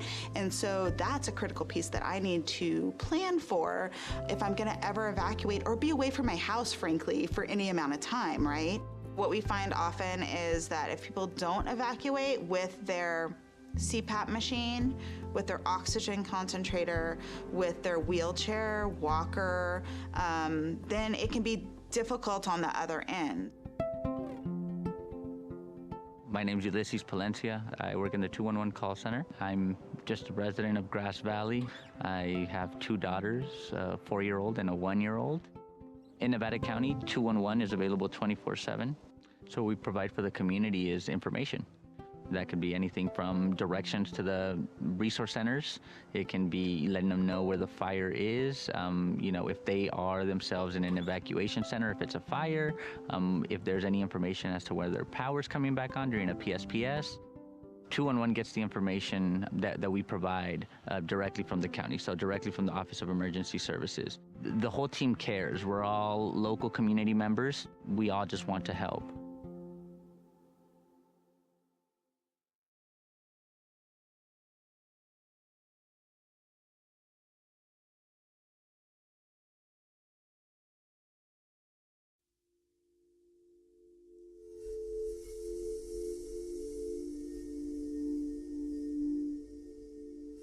So we were all sleeping in bed on Thursday, November 8th in Paradise.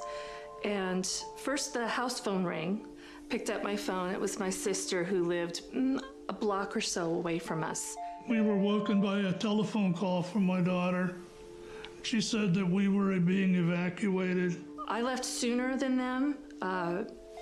I had everything ready. They were on the way out the door. There was not time to think about what you're going to take, what you're not going to take.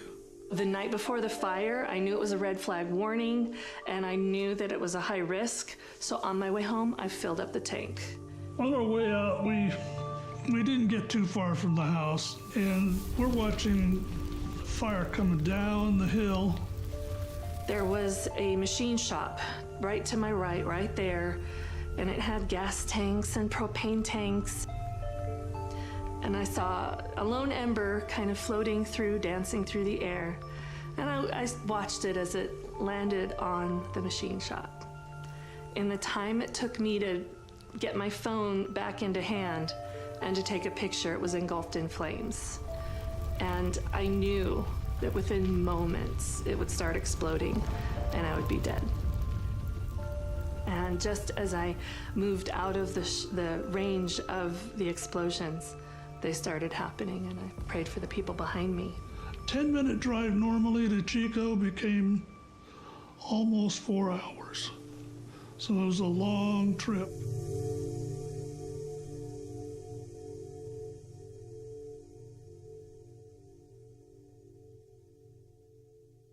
We started to hear a pattern. People kept telling us their story of how they escaped the campfire. And they talked about how if it wasn't for my neighbor who came and knocked on my door to tell me there was a fire, I don't know that I would have gotten out alive. If it wasn't for my son who lives next door picking me up and putting me in their car and driving me out of there, I don't know how I would have survived. And so I started really thinking about this connection between isolation and how connected you are to your community, to your neighbors, to your friends, to your family, and how that can be really helpful in a time of a disaster. So we were actually the beneficiaries of someone making that plan in advance to have that group of people that they were going to call. And that she said, Welcome back. If we could try and pile in. Wow, this is the most people I've ever seen in this room. This is awesome. Yeah, pile in, and I think the doors are open or fine. We are back in session. We did the closed session earlier, so there's no readout from our county council there. This is the afternoon session of the Board of Supervisors meeting, and this is item number 66, Human Resources, Mr. Steve Rose's Employee Recognition Awards Program. Pursuant to Resolution 18-017, formalizing the presentation of Nevada County Employee Recognition Awards, the categories are Above and Beyond Employee of the Year, Collaborative Employee or Team of the Year, Innovative Employee of the Year, Rookie of the Year, Volunteer or Intern of the Year, Supervisor of the Year, and the biggest and highest honor, the Employee of the Year. With that, I'll turn it over to Mr. Steve Rose, and you can get us kicked off here. Well, thank you, board members, Chair Bullock, for this best day that we can recognize all of our employees. So a round of applause for all of us. This is definitely a day that we can recognize all of our employees, and even the employees that aren't listed here. You all are awesome employees, and we are very thankful to have you working for Nevada County. We have 7 categories this year, and we had an outstanding response of nominations of 84. And I did want to thank our panel of 5 judges that went over all the nominations a few weeks ago to get us to this point. I'd like to recognize each of them. So Ariel Lovett, representing the CEO's office, Gary Peterson, who is the mayor of Nevada City, Casey Davey, last year's Employee of the Year, Hardy Bullock, chair of the board, and George Schrook, representing the department heads. Thank you all, the judges. You did a wonderful job. And then I also just want to mention that after this, the awards ceremony, we will have a reception in the Empire Room. Everyone is invited, and we do have snacks. And I have previewed and may have eaten one, and they're really good. So you don't want to miss that. So without any further ado, Chair Bullock, unless you have any questions, we'll go ahead and get started. No questions from me. Yeah, thanks. Let's get it started. Perfect. I think.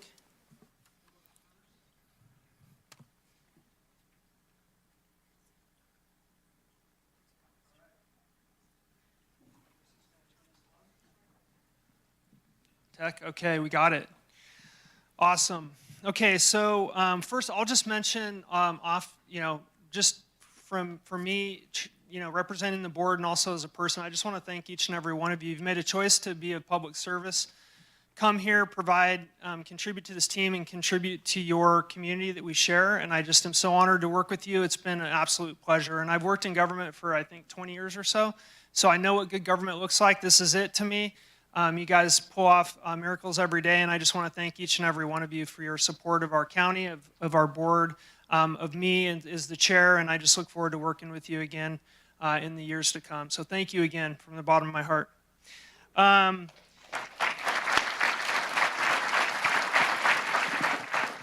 This is pretty exciting because I was on the committee and I know who's going to win this award, and I'm super stoked. The Above and Beyond Employee of the Year, the nominees who all deserve this award, but there can only be one award. The first nominee is Amanda Straub, Treasurer Tax Collector's Office. Nominee Candace Pelham, HHSA Administration. Oh, I'm sorry, you're supposed to come down.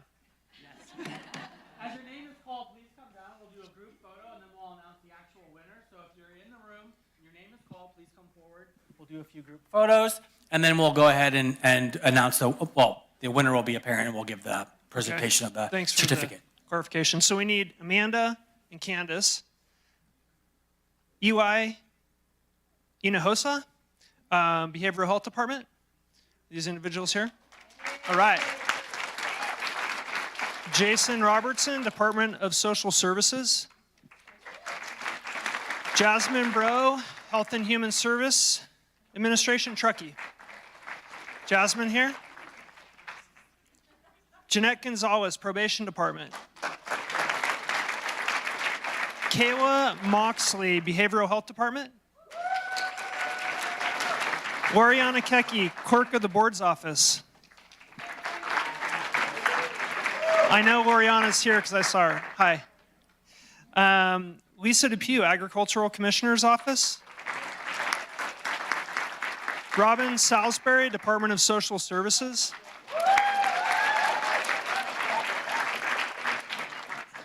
Sean Frank, Building Department. Stephen Whittlesey, Public Works Department. Sylvia Piccinito, Behavioral Health Department. And Tracy Hart, Veteran Services. This rounds out our nominees. So I think we'll get a quick picture.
Everybody stays up here.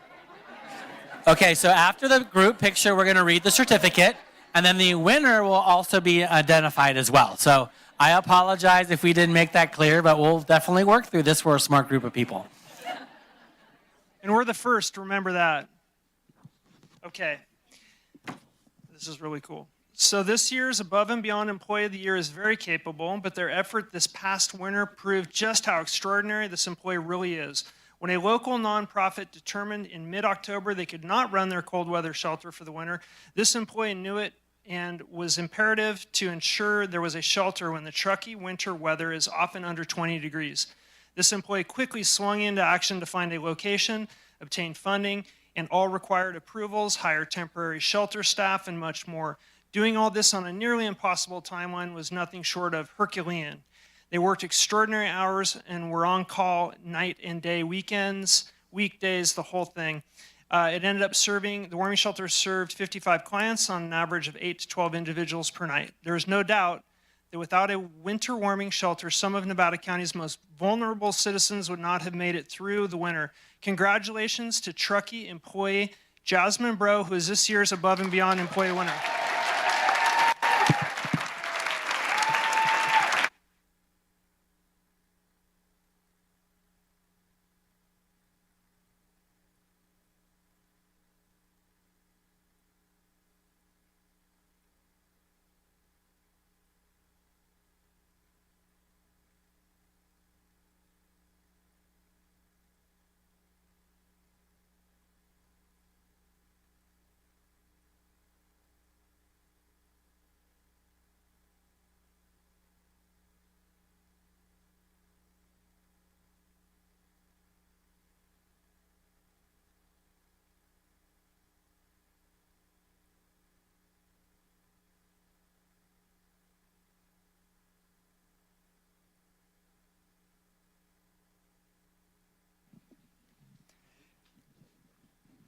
All right, this is for the Innovator of the Year. Andrea Lumko, HHSA.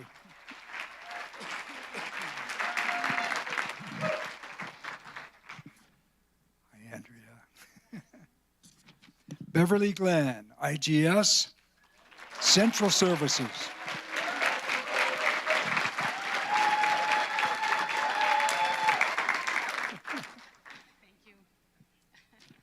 Carrie Yardley, Behavioral Health.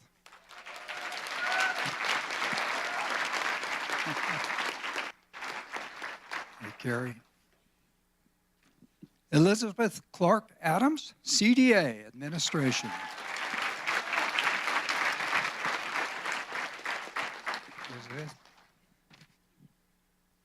Jamie Humph, Public Health Department.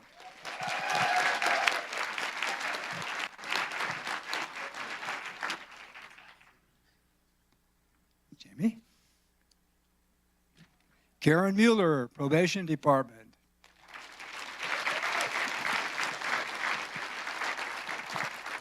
Karen's working.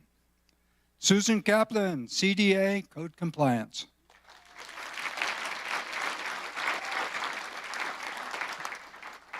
Code officers out there too. Vera Day Ferrari, Community Development Agency admin.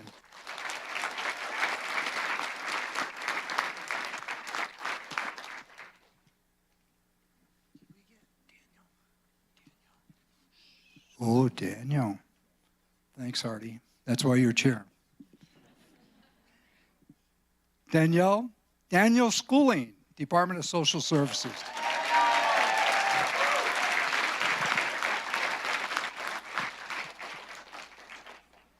Talk about amazing. Okay. Talk about amazing schooling. Daniel, so sorry. Missed it. Okay.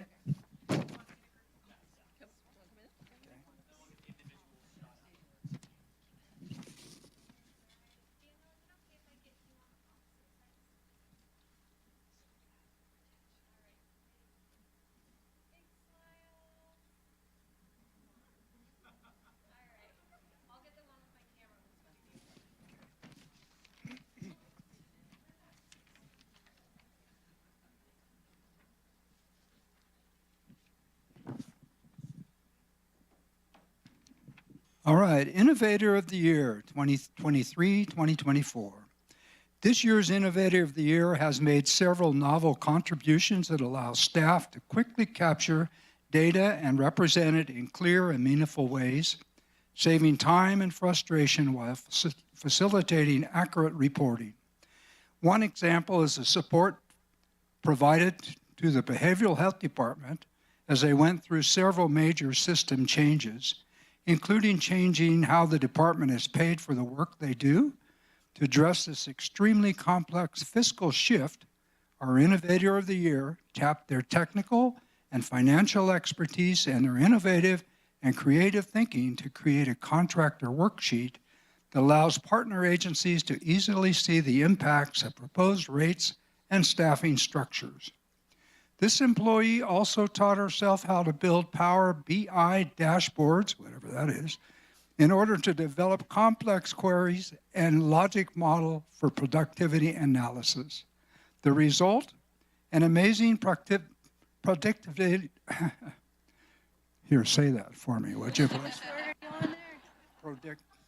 Predictive? Predict. Oh, no. Is it this one? Yeah. Productivity analysis. Productivity analysis. Thank you.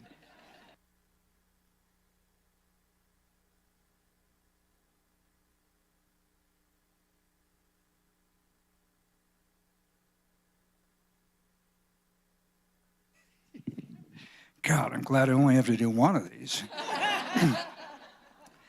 In a way that maximizes care and revenue, congratulations to Andrea Lemko. You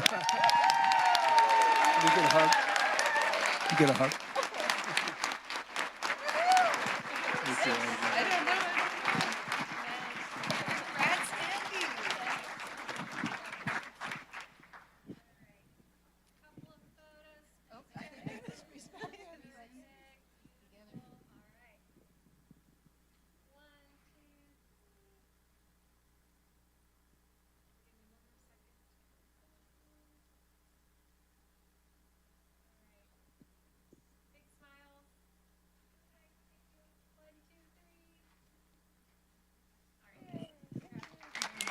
Congrats, Andy. Thanks, Supervisor.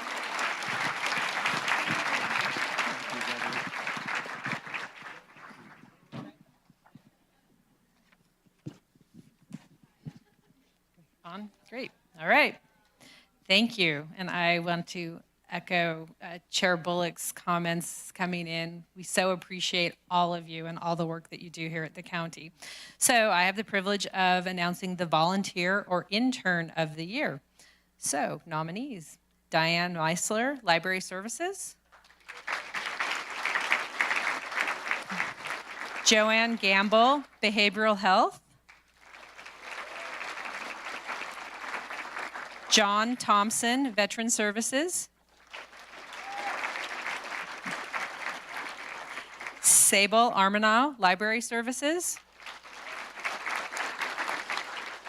Susan Coe Adams, Library Services Truckee. And Zachary McMurdy, County Council.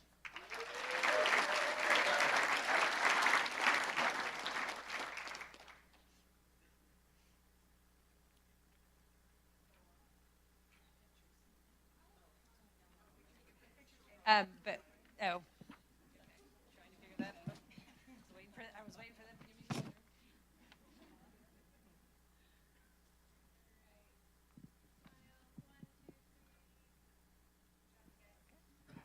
All right, now. Great, thank you. All right, and this year's volunteer or intern of the year, this longtime volunteer's dedication to making a difference, one person at a time, is exemplary.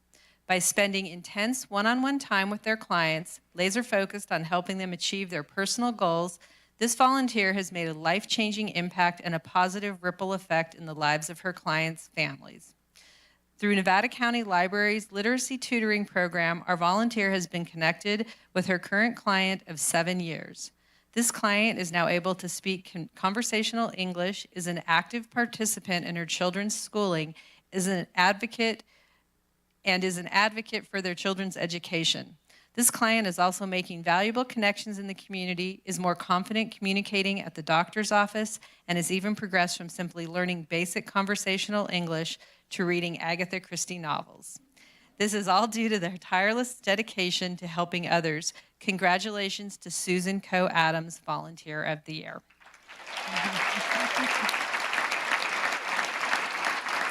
And so Susan couldn't be here today, but I believe there's somebody who's going to be accepting on her behalf.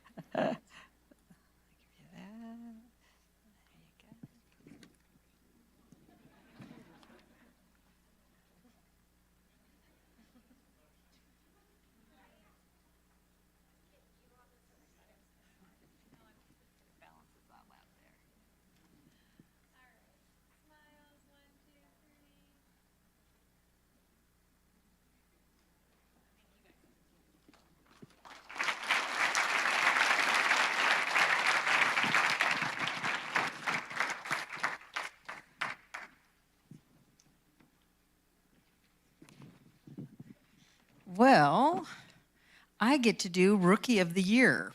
And first I got to say, I just can't tell you what a good vibe it feels like having you all in here. It just is uplifting. This is like one of the best parts of the year of the day. So thank you for all the hard work you do. And I mean, because you are really what makes it happen. So first, I'm going to have Beth Kemplin come down from Behavioral Health Department.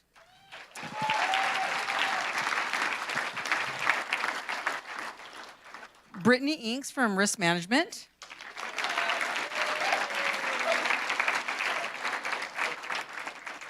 Drew Klein, Environmental Health Department.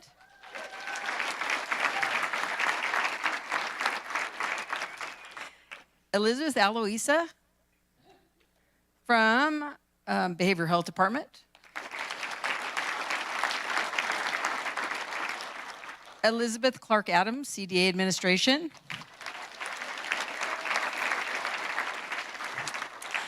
Jamie Thibodeau from Public Health Department.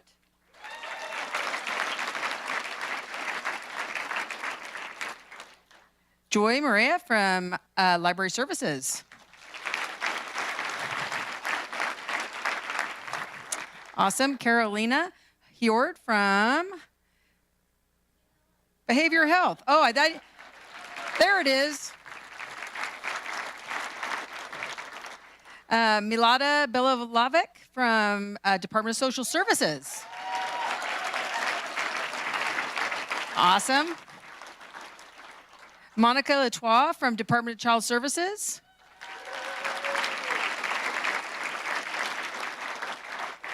Stephen Rentz from IGF Office of Emergency Services. Yana Hankins from Department of Social Services. And Zachary Ribel from Planning Department. Thank you.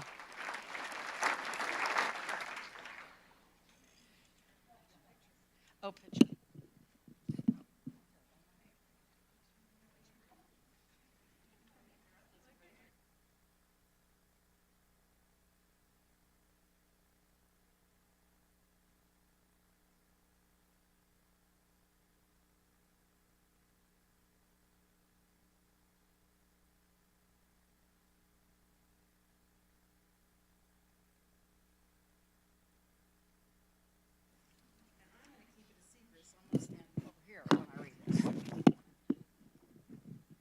Okay, so in only 1 year, this employee has cemented their place as a professional, collaborative, physically responsible, and caring employee.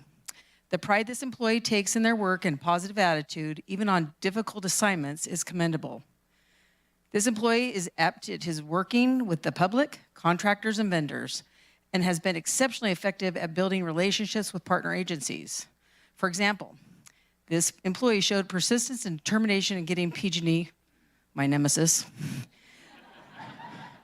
to remove large quantities of vegetation has been critical in improving evacuation routes. He is a master of building rapport and property owners to obtain permission to access properties so that the hazardous vegetation and debris would be removed. This right of entry whisperer plays a critical role in ensuring that we all remain safe during fire season. Simply put, he is a great example of Nevada County's vision and mission by providing outstanding public service to our community. Please congratulate Stephen Rentz, the Rookie of the Year.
Okay, here we go. We're going to do collaborative employee or team of the year, and I'm going to get some help from Lisa.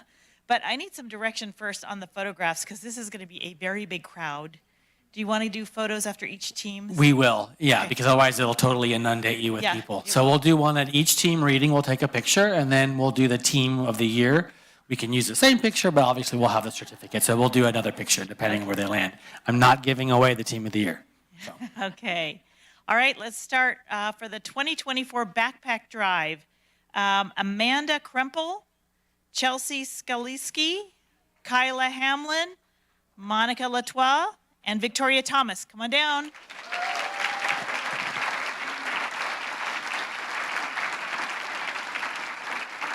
come on in. Nice. All right.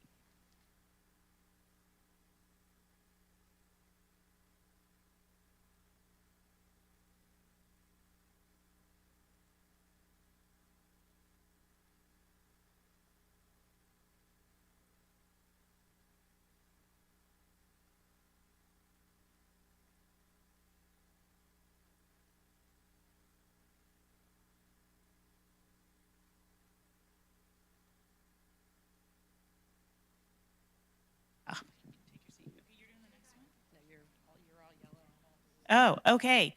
Assessor's Office High Performance Team. Are we keeping folks up here? You can go back to your seats after we read you, and then if you're the team of the year, you'll want to come back up and get your picture taken Thank you for bearing with us. Okay. Assessor's Office High Performance Team. I'm going to go through these pretty quickly, and you just come on down when you hear your name.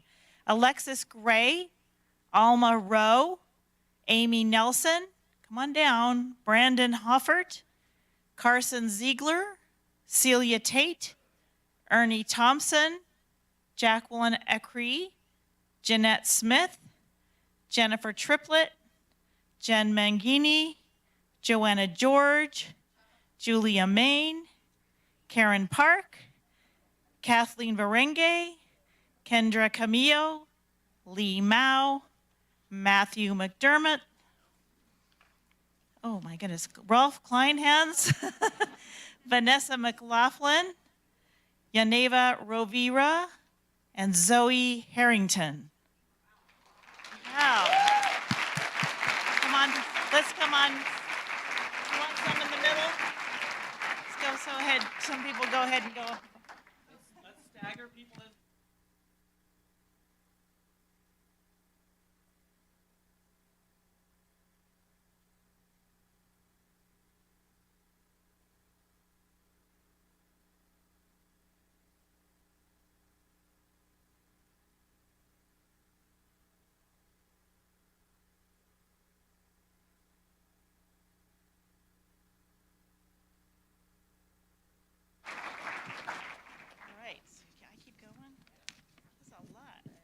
Okay.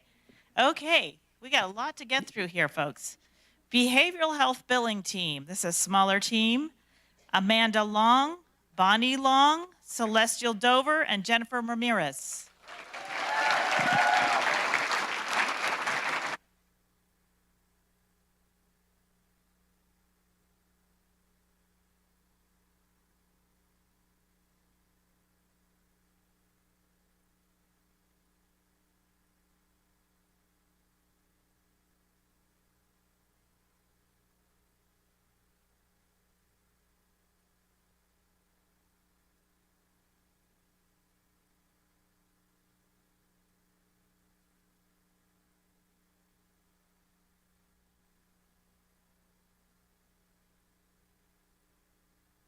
Right.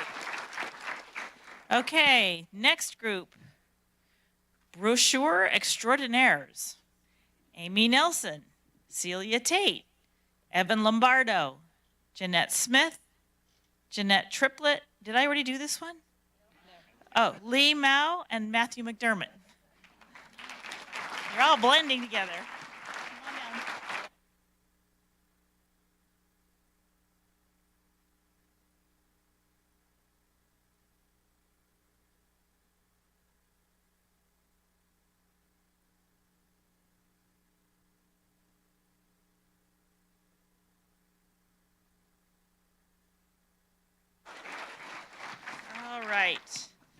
We've got next the Community Crisis Intervention Team.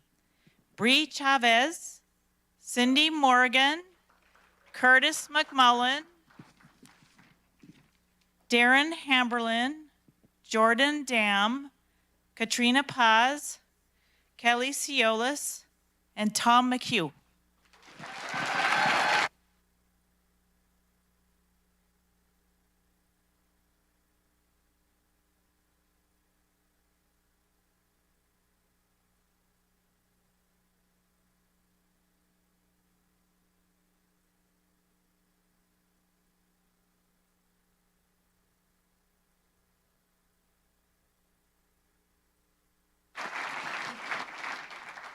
Okay, we have a team of one.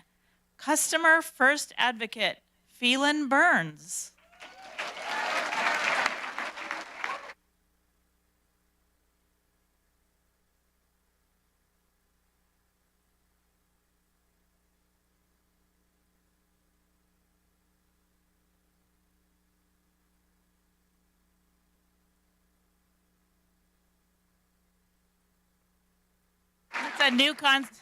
That's a new concept of teams, but okay. Oh, we have another team of one. Economic Development Action Plan, Kimberly Parker.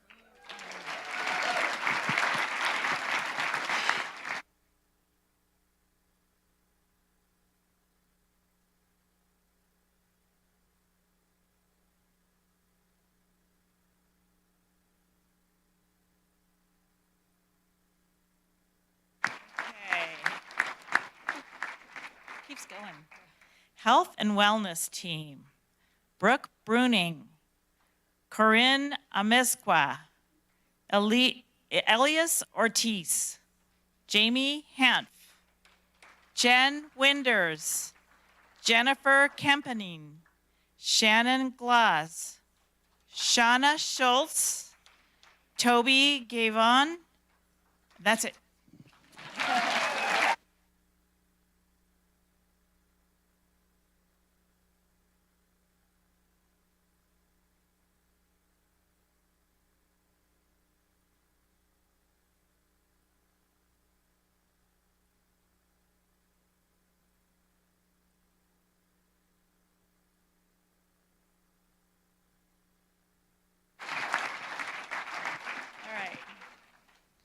We are not even close to done. Okay. All right. HPO Communication and Collaboration Work Group. Caleb Dardick, Desiree Belding, Georgette Arano, Jacqueline Pigare, Jenny Comperda, Jim Moncrief. Come on down, people. Rachel Gicker, Shannon Harney, Taylor Wolf, and Toby Gavon.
Okay, next up, our IGS Employee Experience Team.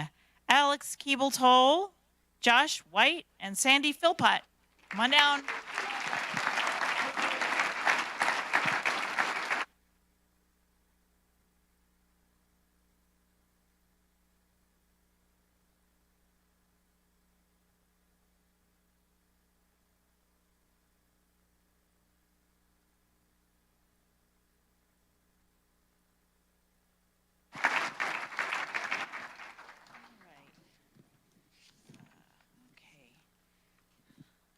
The IS Path Team, Brian Marlowe, David Piacese, Gary Richard, Ken Baker, Mike Crow, and Mike Freeble.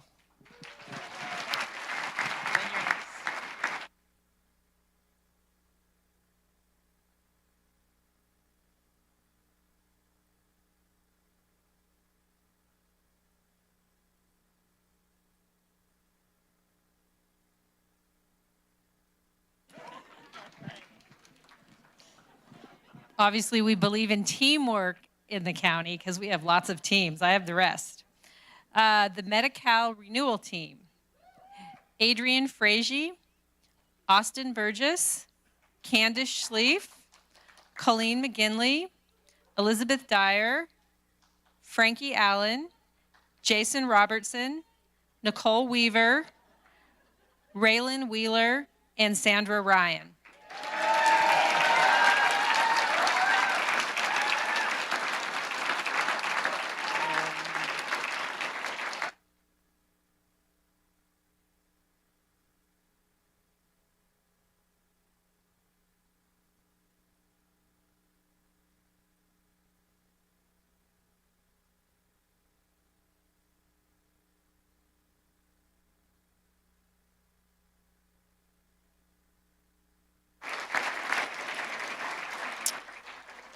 Okay, our next team is Nevada County Reads, Brittany Blake, Cameron Reese, Ian Bolt, and Tricia Caspers-Ross.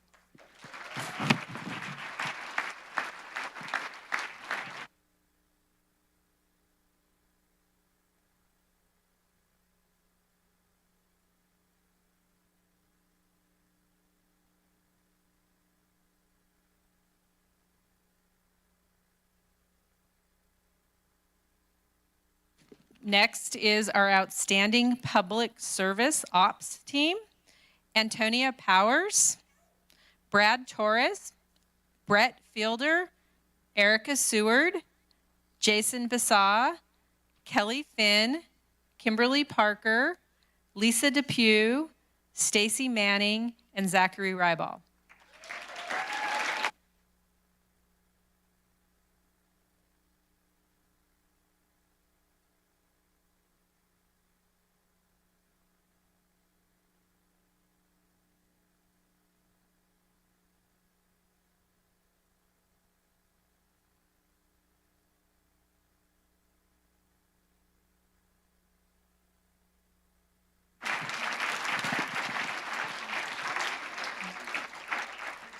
Okay, our next team is the Recreation and Resiliency Master Plan team. Alicia Chardavidula, Ariel Levitt, Brian Foss, Erica Seward, and Vera DeFerrari.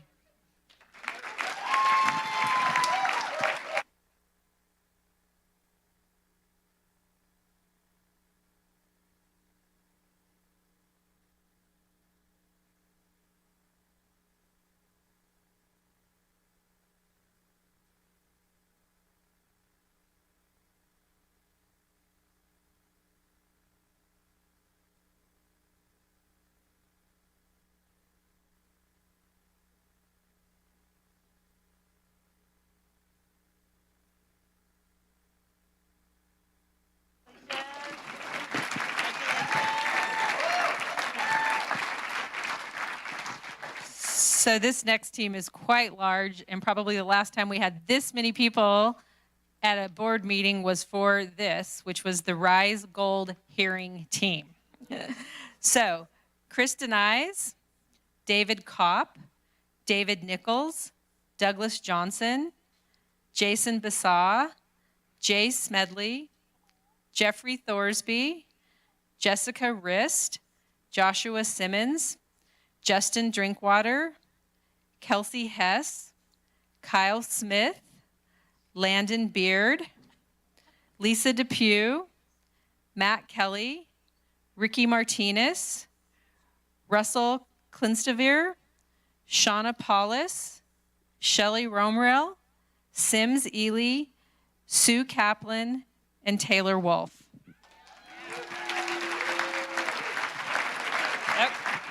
Wait, not done. Hang on. There's a few more. Thomas Mao, Teen Matheson, Tyler Barrington, Vanessa Franken, Vera DeFerrari, and Zach Rybal. I think I got everybody. Big team.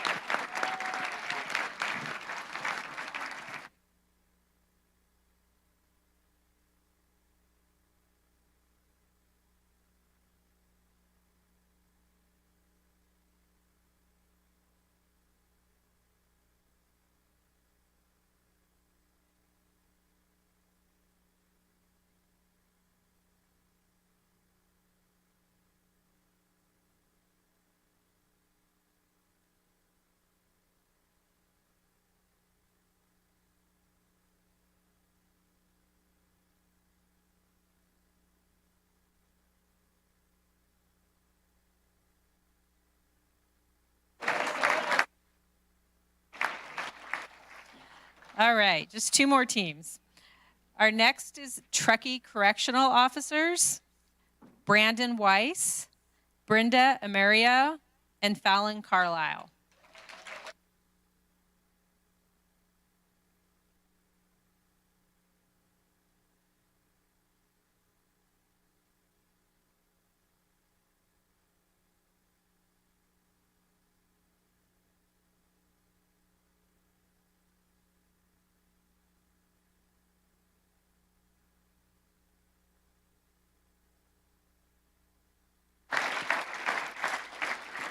And our final nominated team this year is our Work Comp Shared Services team, Hannah Needham, Paul Johnson, Renee Quimby, and Victoria Thomas.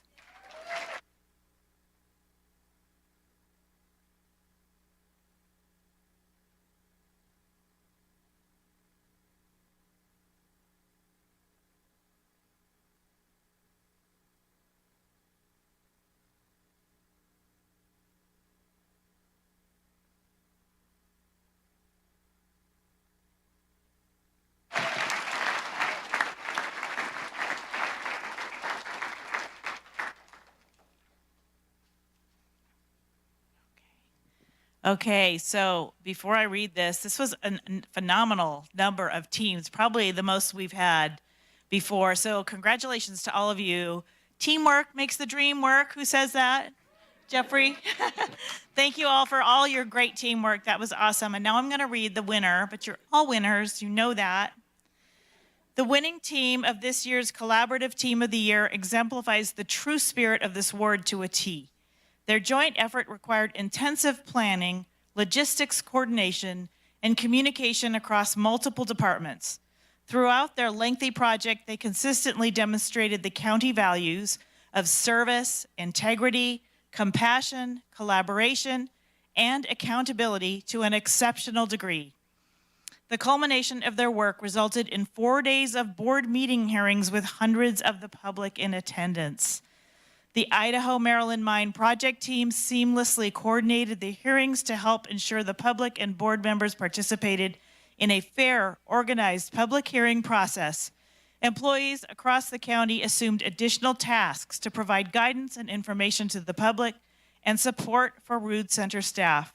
These employees exhibited the utmost professionalism in the face of a tense setting and a controversial project. The Rise Gold Hearing Team, come on down.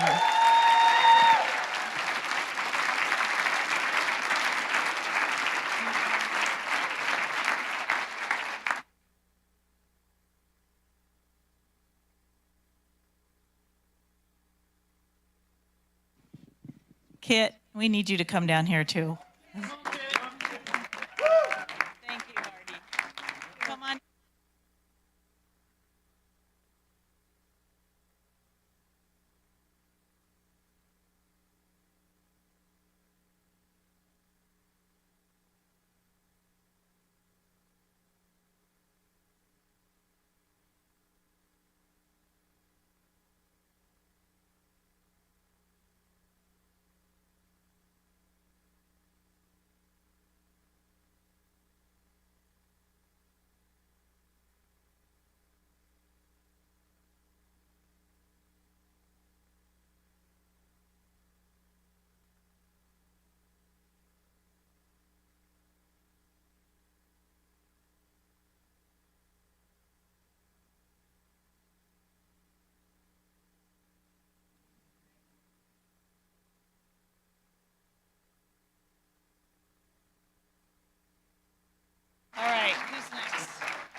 Who's next? You? I think, Lisa, you're next. Here, you want to use mine? Okay.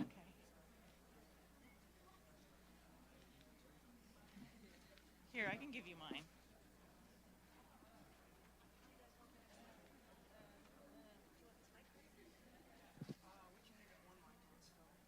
Here, Lisa, just take mine. Because it's in order. Supervisor of the Year. Yes.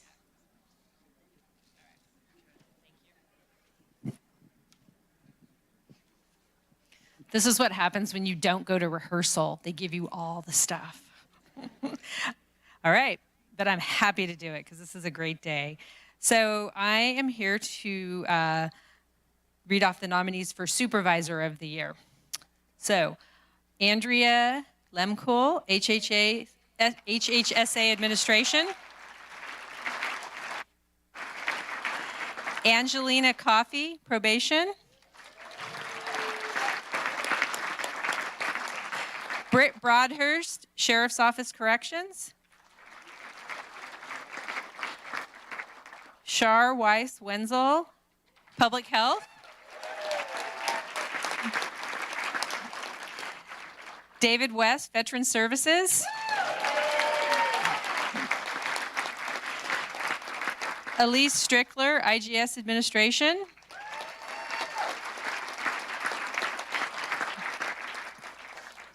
Jacob Colangiane, Department of Social Services.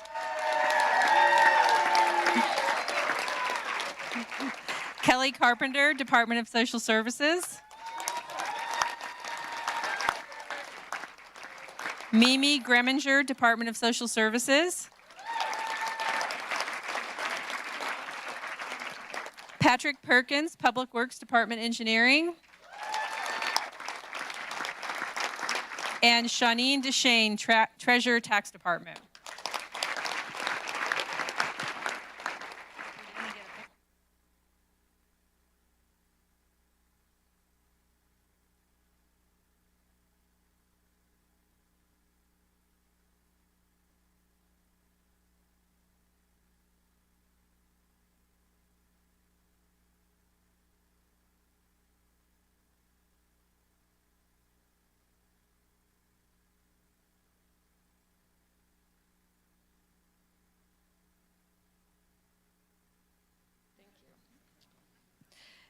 So this employee's leadership continually inspires members to do their best work.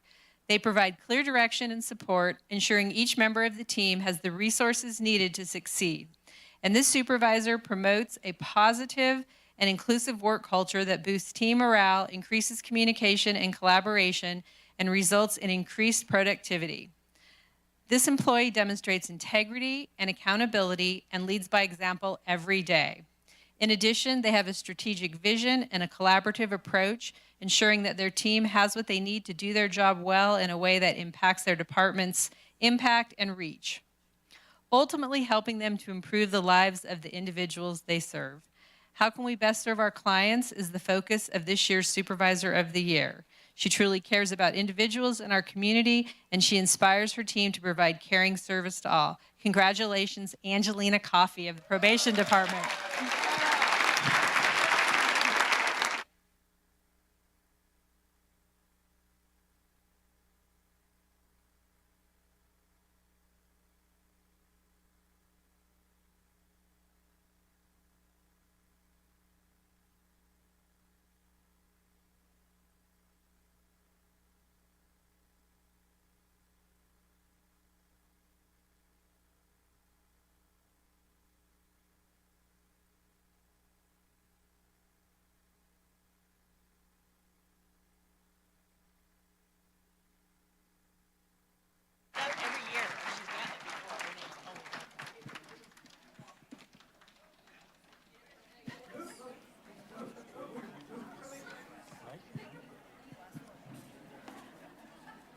Okay, I think this is the moment we've all been waiting for. Not to downplay any of the congratulations to everybody who was nominated and came up and won. It's pretty cool. I just want to say briefly, Kathy Miller, thank you so much for orchestrating all this, and you somehow got 5 elected officials to go through this with you, and not totally screw it up. Let's hear a round of applause. Thank you.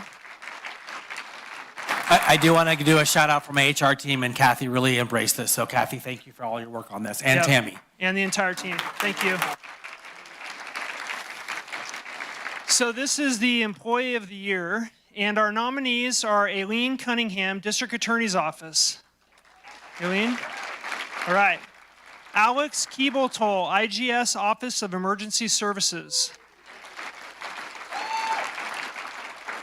Chelsea Skaliski, Department of Child Support Services. All right. Desiree Belding, IGS Purchasing.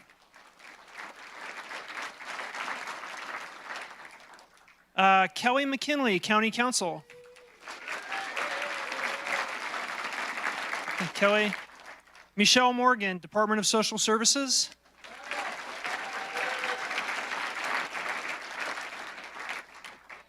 Michelle Garcia, Public Works Department. Congratulations to our nominees.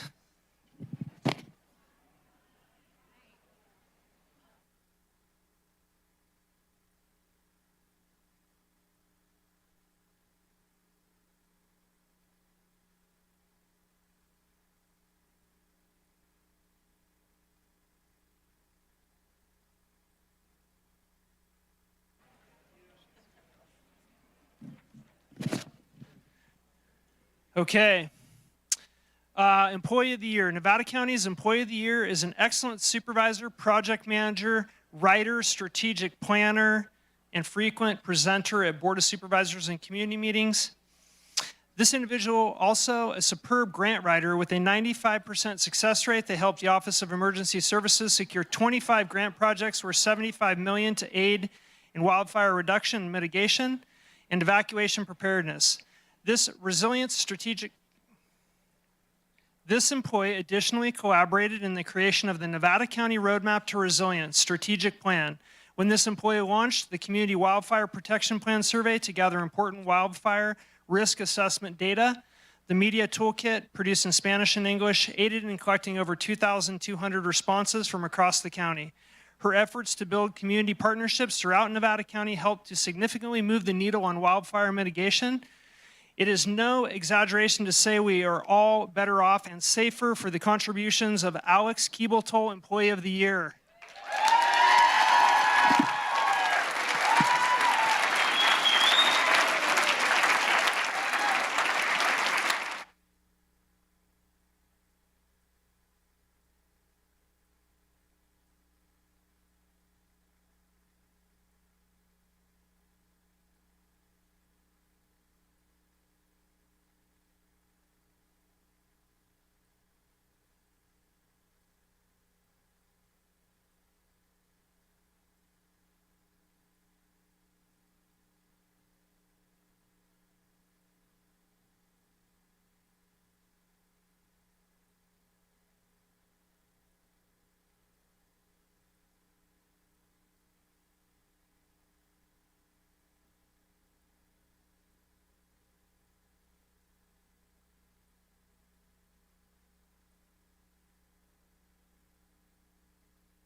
Announce?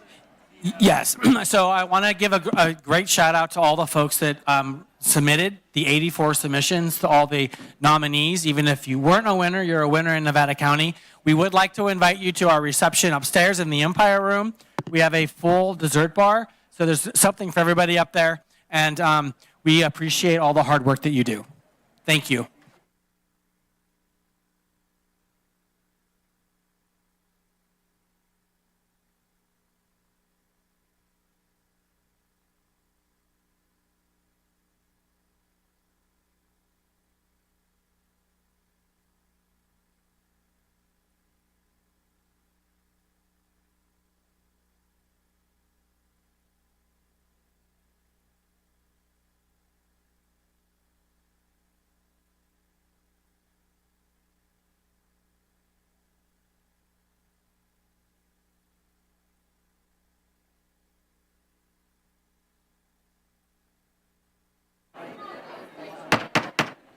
The board is going to take a 10-minute recess. We'll be back in 10 minutes for our scheduled item.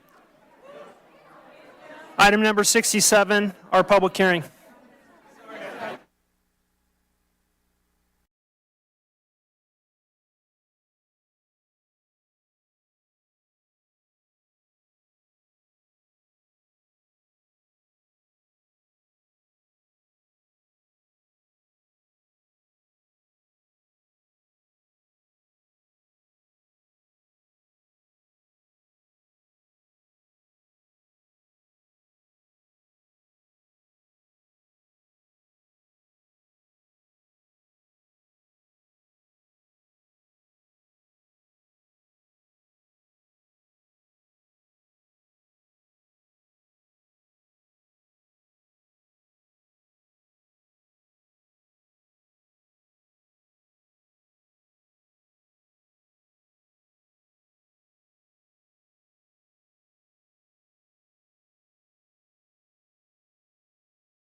Okay, welcome. This is the Board of Supervisors meeting. We're on item number 67. This is a scheduled item, public hearing at 2:30 p.m. Before I start this, I'm just going to ask my colleagues on the board if they want to make any disclosures related to this project. Mr. Chairman? Yes, go ahead. I will say that I have met with several of the appellants, and I have spoke with, I'm not sure who it is, but Paul, I believe, with Sequoia. Okay, thank you. Any other disclosures? Supervisor Hook? Let's see, well, I think I talked to Ms. Phelan, and we just had a conversation. I listened, but I did do that. That was earlier in the week. Okay, very good. Completing the disclosures we're on, this is an item with Director of Planning, Mr. Brian Foss. This is a public hearing to consider the following project: PLN 23-0179, CUP 23-0015, EIS 23-0010, public hearing to consider the appeal filed by Jeff and Kristen Palin regarding the zoning administrator's decision to approve an application for a conditional use permit. CUP 23-0015, proposing the construction and operation of a new unmanned wireless communications facility located at 20896 Dog Bar Road in Grass Valley in southeast Nevada County. The proposed facility will be designed as a 129-foot tall faux pine tree monopine with antennas at a tip height of 124 feet. All brackets, antennas, and remote radio units will be painted green to match the faux pine tree. The facility will be contained within a 30 by 30 or 900 square foot footprint Verizon lease area that will be surrounded with 8-foot tall chain link fencing with a gate and a Knox box entry system. Project site is located at 20896 Dog Bar Road in Grass Valley, California 95949, 4.3 miles east of California State Highway 49, approximately 7 miles south of California Highway 174 on APN number 027-010-018. So I'm just going to kind of summarize our process because this is a little bit complex. So we're going to start with an introduction for our item from Mr. Brian Foss, our Director of Planning. We're going to go to the appellant, Kristen Palin, for a 15-minute PowerPoint presentation. We're going to go to the applicant, Madison Lascalza, who's representing Verizon Wireless, also with the 15-minute presentation. We're going to come back to the board for clarifying questions. If we have any technical questions related to the content of the first presentations, we'll ask those questions. Then I'm going to open up the public hearing and ask if anyone wants to provide comments, except those listed as appellant. So the appellants as named in the filing I have before me. So those appellants will have an opportunity to comment at the end of the public hearing in the 2-minute window. Everybody else who wants to stand up and make a public comment, feel free. And we're going to close the public hearing and allow summation arguments on the project proponent and the appellant opponent. Each one of them will have 10 minutes to summarize things. I'm going to open up the public hearing for final rebuttal of members of the public, and those will be timed at 2 minutes. We're going to go with the staff summation, and we're going to check in. We may pause our hearing to confer with county council and staff and see if there's a direction that the board's providing at that time. We may take a break if we need it, but with that, I'm going to turn it over to Mr. Brian Foss to kick us off. Thank you, Mr. Chair. Good afternoon, supervisors. With me is David Nicholas, and he is the associate planner in our office, and he is the project planner, and he'll be giving you the staff report and project presentation. So I'll turn it over to David. Hello, supervisors. Here's my presentation. The general outline of this presentation will be a quick summary of the project background and some discussion about those 7 points of the appellant's argument. So, as Supervisor Bullock said, this tower is proposed as a 129-foot tall monopine. It's within a 30 by 30 lease area, surrounded by some chain link fencing. This monopine is disguised to look like a pine tree. Within this lease area, there's going to be some 3 equipment cabinets, a diesel generator for backup emergency power, a PG&E transformer, and also there will be 550 feet of trenching to connect the monopine communication tower to a PG&E point of connection for power and communication on the eastern side of Dog Bar Road. The project also has a 12-foot wide dirt access road that is existing, where there'll be some fire fuel modification along the sides of it, and also a county standard turnaround by the front gate. This project is proposed in an agricultural 20, so a general agricultural zoning district, as a general plan designation of rural 20. The subject parcel is developed with a residence, a garage, a barn, and some other various accessory structures, in addition to some agricultural uses such as a horse grazing area. A lot of the surrounding properties are developed in a similar way. This kind of low density residential development with ranch and agricultural uses. The kind of ecosystem up there where the tower is proposed to be situated is a mix of foothill oak pine and pine woodlands on a hillside. So we received the appeal, and there are 7 arguments there. So the first argument says that granting the conditional use permit would not only violate Section L2 3.8 of the Land Use and Development Code, it would afflict upon the applicant the precise types of adverse impacts which that section of code was specifically enacted to prevent. So staff reviewed this project, and it was the determination of staff that this project is consistent with section, what is now referred to as section 12.0308, which was formerly section L2 3.8.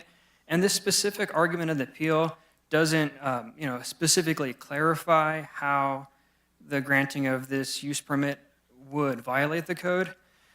But some important things to consider with this is that this tower is located more than 100% of its height from the property lines. It's not on an exposed ridge line. This tower was designed as a monopine to blend in with the natural environment.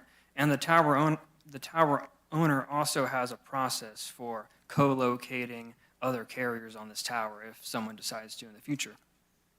Additionally, pursuant to the Nevada County Code 12.02.030, communication towers are allowed in agricultural zoning districts with a use permit. The second argument of the appeal states that Sequoia and Verizon have wholly failed to submit any evidence whatsoever to establish the actual need for this facility, in absence of which the section L2 3.8 prohibits the granting of such application. So Verizon Wireless provided with the county coverage maps showing the gap in coverage that they're proposing to resolve, and also some justification for why they selected this specific site on Dog Bar Road.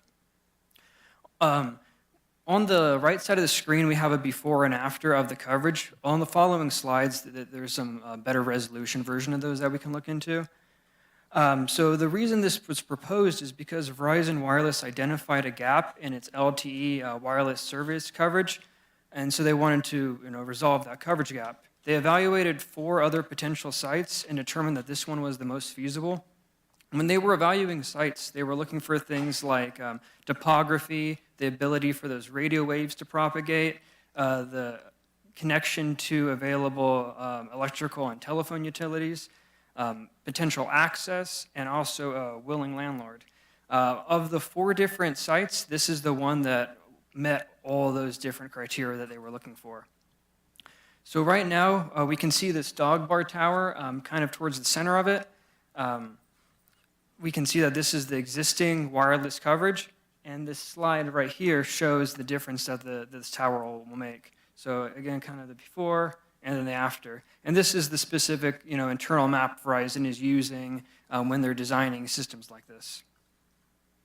As we move on to the third argument, the appeal states the installation of the proposed 13-story cell tower will inflict substantial, albeit wholly unnecessary, adverse impacts upon the appellant's real property in direct violation of the requirements of the code. So this, as I previously mentioned, this tower is consistent with the county code and all the requirements contained in the use permit and the communication tower section of the code, 12.03.08. There is also a CEQA initial study that was associated with this project, and upon the review of that initial study, it was determined that all environmental impacts, including noise and aesthetics, were analyzed and they were mitigated to levels of less than significance. This slide's a little bit longer. So this is the fourth argument of the appeal.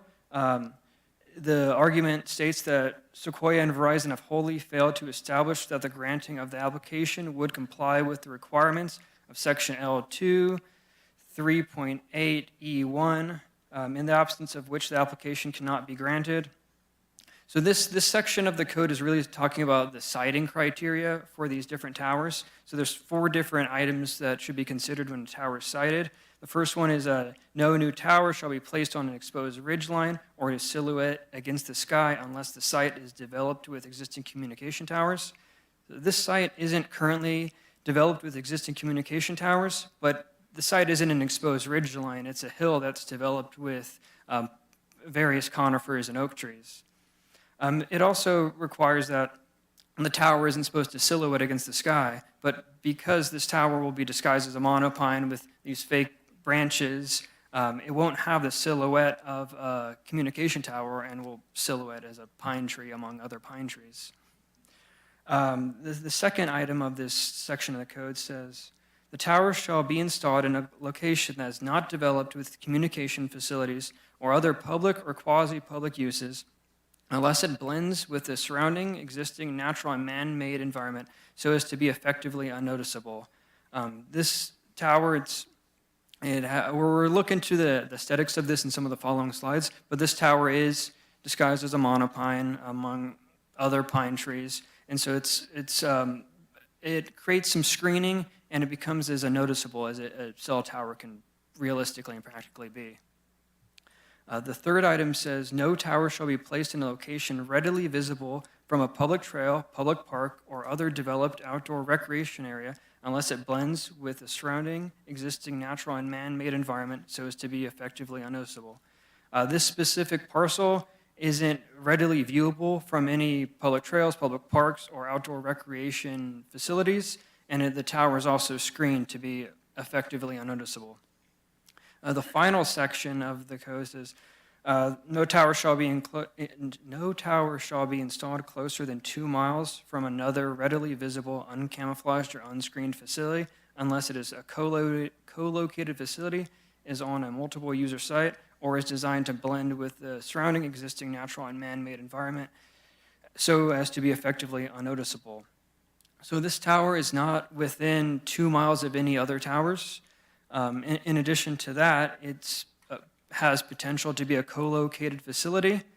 The applicant does have a process for allowing co-location in the future, and the tower is camouflaged to be effectively unnoticeable.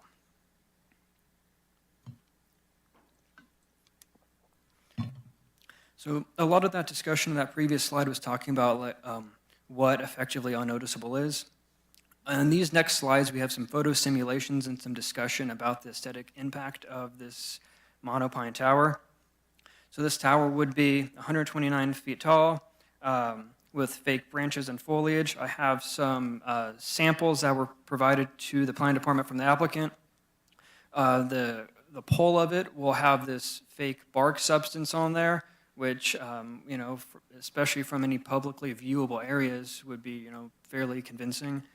And then we also have these fake foliages to create that camouflage, to create that screen effect and achieve that sense of blending in with the surrounding natural environment. The project will have 6 LED lights, but those lights are mostly for service. Therefore, the crews working on that site just for doing regular maintenance. The lights will only be used during maintenance, and they will be controlled by a 4-hour twist timer, so it doesn't create any light pollution or glare at any other time of the day.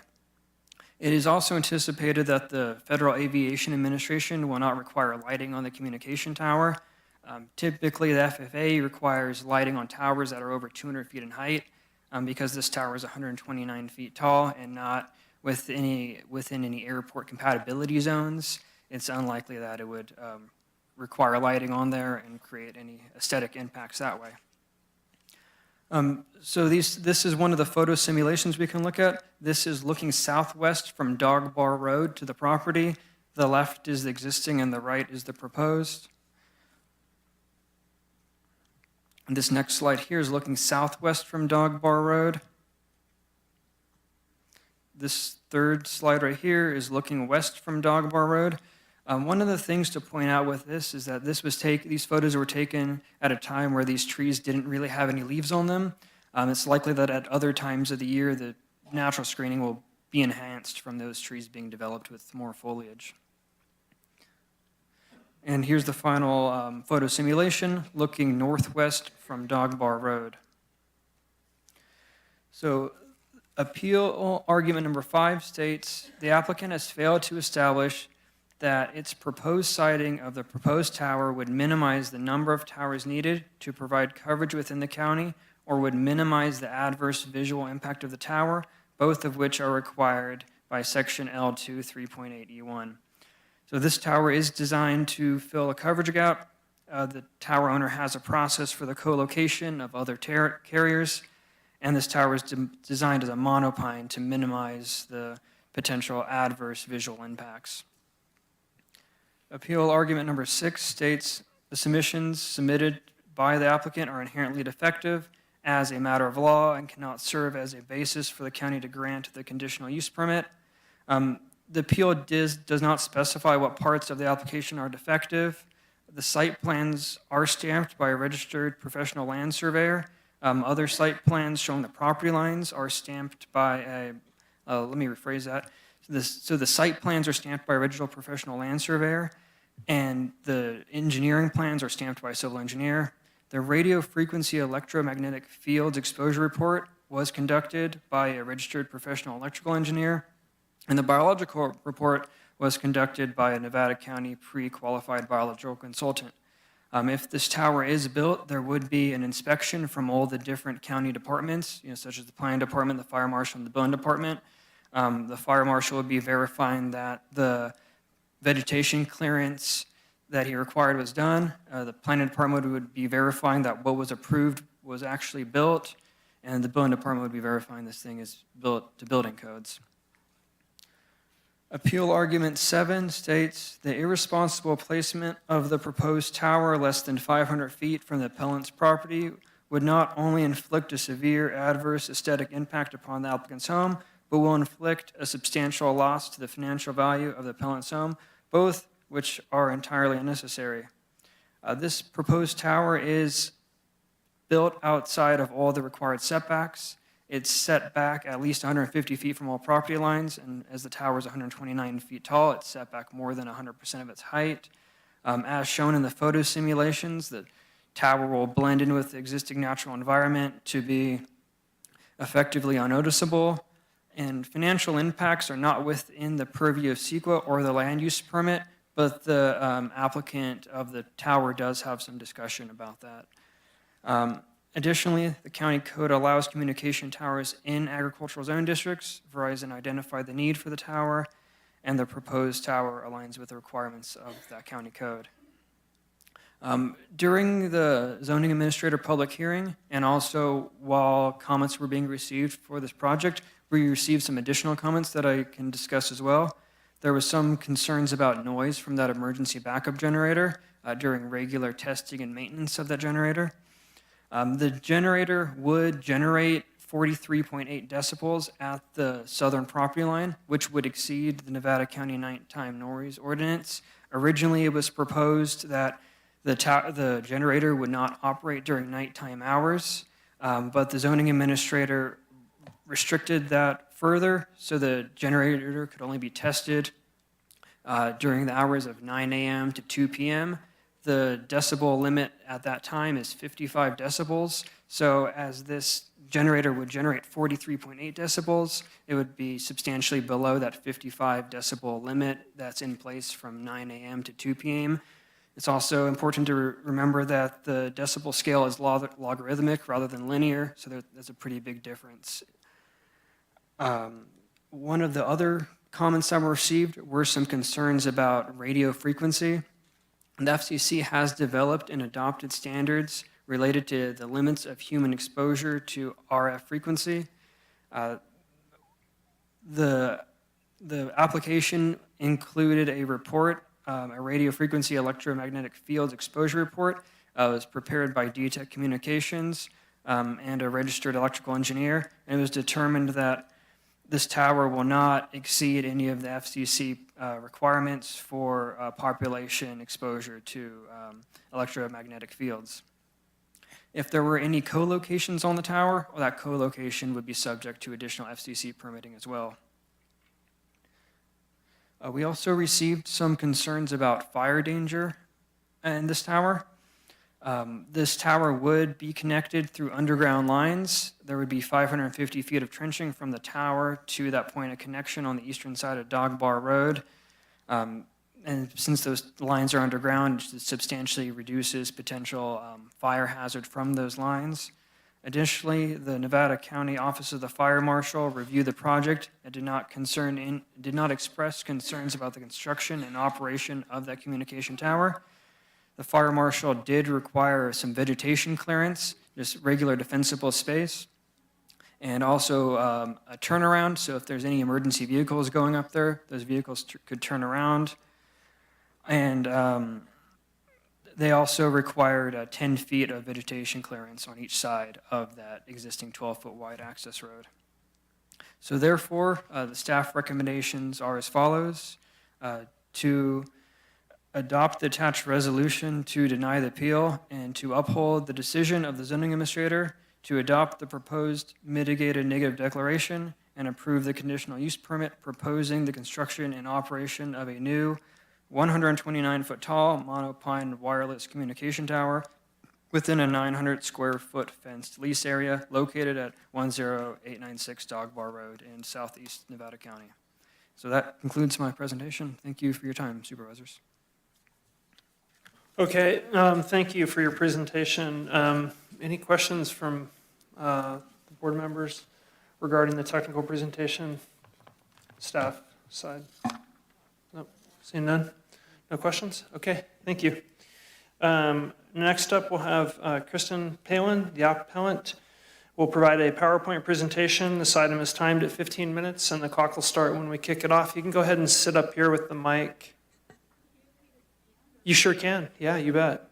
Just make sure you put the mic right up so that you can talk into it.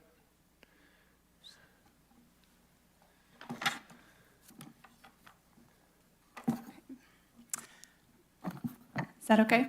Yeah, sounds good. Thanks. Well, good afternoon, supervisors. Sincerely appreciate your time. Can you hear? Is that still okay? Yeah. Yeah.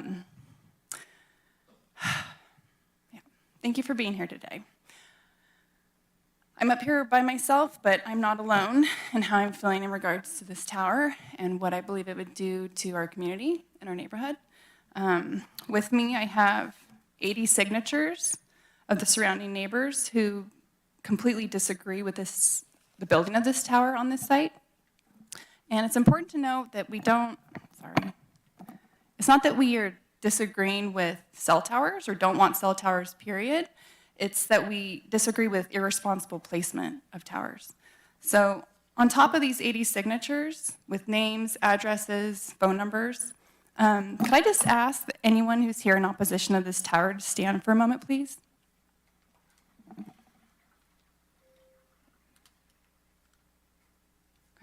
Thank you. So we have about 20 new people, so about 100 people in one weekend that came together in opposition to this tower. Now, I also don't have time to go through everything our attorney submitted. There's over 100 pages of exhibits and the memorandum, but I'm going to touch on the most important points. Start with, where do I click it? Okay. Your authority as the Board of Supervisors under the Telecommunication Act of 1996. The Telecommunication Act of 1996 was created so that local governments had the authority to regulate the locations of cell towers, their construction, and their maintenance. That is why local governments, like Nevada County, have created smart planning provisions. There's 3 main points to smart planning provisions, and that's really to reach a compromise between wireless companies and we, the people. First, they enable wireless companies to provide service. Second, they minimize the number of towers needed to provide that service. But third, they're there to avoid unnecessary adverse impacts to residential homes and communities due to irresponsible placement of these towers. Two, I'd like to talk about the evidence or lack thereof. I'd like to ask who applied for this permit. Was it Verizon? No, it was Sequoia Deployment Services. Who is Sequoia Deployment Services? It's a site acquisition agent. This company that is seeking for approval for this permit is not even a wireless carrier. I'm pointing this out because when a wireless carrier has a genuine need for a new cell tower, they will usually do two things. First, the carrier will tell the county what level of signal strength they need to provide wireless service. Second, they will perform drive tests to determine the actual signal strength that exists throughout the proposed location. Neither of these things were provided with this application. Instead, Sequoia simply asserted a claim of need based on propagation maps, like this one, that someone most likely created on their desktop computer. In fact, the FCC did a coverage maps investigation, which included 10,000 miles of drive testing, and found that Verizon's coverage maps were the lowest accuracy across the board. Because of this, the FCC now refuses to accept these maps as hard evidence, unless wireless companies also submit a drive test with their application. Now let's take a look at Verizon's own coverage maps. As a matter of public knowledge, Verizon maintains a database of its wireless coverage information, which is publicly accessed through its interactive website. According to Verizon's own coverage database, Verizon has no significant gaps in its 4G or 5G anywhere near or at this precise location. This brings me to another point, Verizon's multiple frequencies. Cell towers radiate more than one frequency. Excuse me. Verizon provides wireless coverage and service on 12 different levels to enable customers to maintain calls. In 2022, the federal court, in a case just like this, upheld that in order to prove there's an actual need for a new cell tower, a site developer is required to show that none of the 12 frequencies work at that location. The maps that have been provided to the county in support of this application only show a gap in one of the 12 frequencies. That means that 11 of the frequencies at this location work just fine. Federal court has determined that lack in just one frequency does not warrant the need for a new cell tower. If the federal court rejects applications just like this, we need our supervisors to do the same. Now let's talk about some code violations. Granting this application does violate section L2 3.8 of the code for multiple reasons. This section of the code was created to regulate the siting of wireless facilities and ensure the towers are located where they'll be compatible with adjacent land uses. However, Sequoia seeks to build this 13-story cell tower in a residential neighborhood unnecessarily close to multiple homes. Towers like this belong on mountaintops, not in children's front yards. I'd also like to talk about the actual visual impact this tower would have and the simulated photographs that Sequoia submitted. As Sequoia undoubtedly knows, the photo simulations they provided are inherently defective. First, they deceptively minimize the visual impact by hiding the tower either at or below the tree line. This is deceptive because this tower won't be hidden amongst the trees. Rather, it will loom 40 to 60 feet above the tree line, with the closest residence only 100 feet away from the base of this monstrosity. Now, the application for this tower says it will be 40 feet above the tree line, but it's important to note that by law, should the application get approved, Verizon could legally raise the height of this tower an additional 20 feet without approval. Secondly, they deliberately omitted photos from the point of view of the homes that will sustain the most severe adverse aesthetic impact. These were the only 3 simulated photos submitted, and they are all from the street level point of view. Going back to this photo, I'd also like to point out that that's not even the accurate location of where the tower would go. It would go about halfway across the screen to the left, which is literally 100 feet from 12 people who live right there. The United States Court of Appeals considers wireless companies' submitted photos completely void unless they also provide photos from the actual perspectives of the nearby homes. Here's a quote from one such federal court case. OmniPoint Communications versus the City of White Plains. The board was free to discount OmniPoint's study because it was conducted in a defective manner. The observation points were limited to locations accessible to the public roads, and no observations were made from the residents' backyards, much less from their second-story windows. The photos Sequoia has created are the exact type of simulations that federal court explicitly ruled defective in this hearing. If federal courts reject these types of photos as evidence, so should you. Some additional code violations. I'd like to talk about the substantial and unnecessary adverse aesthetic impacts upon our homes.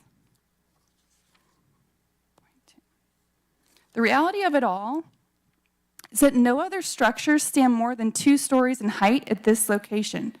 Therefore, the proposed tower will not only stand out like a sore thumb, it will dominate the entire skyline in every direction, adversely impact the character of the neighborhood, and inflict dramatic adverse aesthetic impacts on our homes.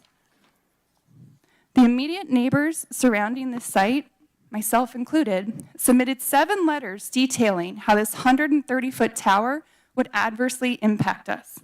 We did this because federal courts recognize statements and letters from actual homeowners as direct evidence of the impacts a tower will have on a neighborhood. Here's an excerpt from just one of the letters. Our home is the closest to the proposed tower site. To say that this massive 129-foot tower will be an eyesore is severely understated. In fact, it will be the only thing we see because it will be built about 100 feet from our property. If this happens, it will completely dwarf the other trees surrounding it and dominate our entire view. If this goes through, it will be as if my entire family is living next to a prison. The detailed and specific impacts described in our letters constitute substantial evidence according to federal courts. It's this type of evidence that local governments across the U.S. can legally use to deny these types of applications.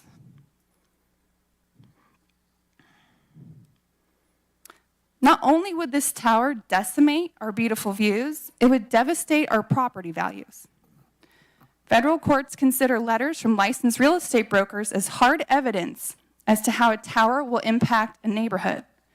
That is why we, as a neighborhood, have submitted multiple letters from licensed real estate professionals.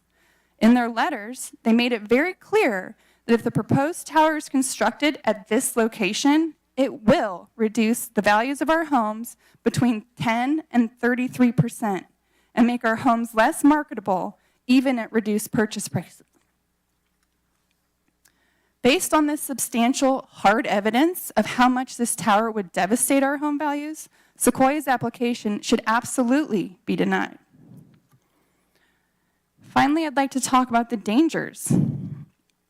The proposed site for this massive tower would further violate code because it lacks a critical minimum fall zone.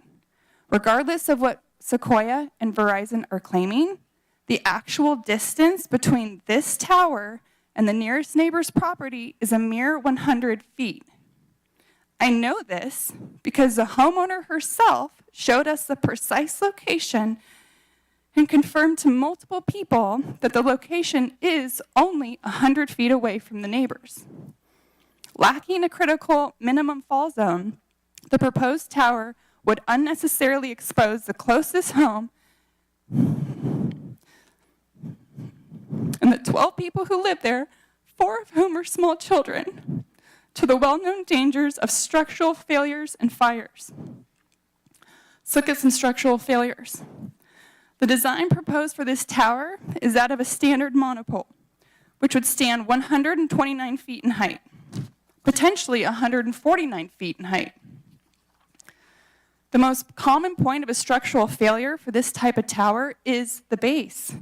When these things fail, they tend to lay over and crush and destroy anything in their paths.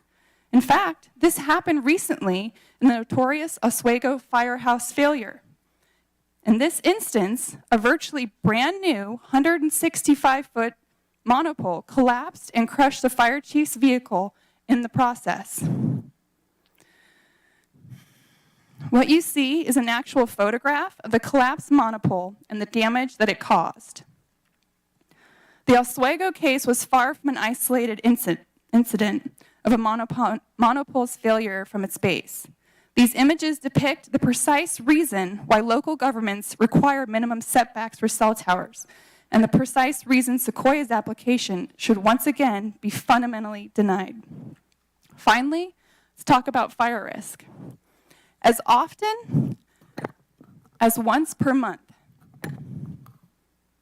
I'll say that again, as often as once per month, a monopole tower in the United States will burst into flames, with some even falling over and igniting anything within its reach. Perhaps the most notorious flaming collapse is one of those towers in Wesley, Massachusetts, in clear view of hundreds of cars driving by while the fire department watched helplessly. Here's a video clip of that.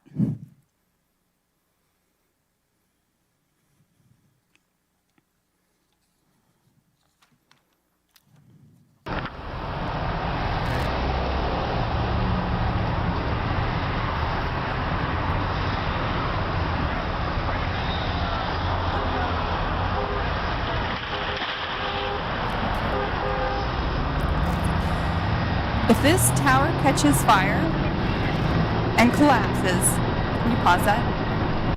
Okay.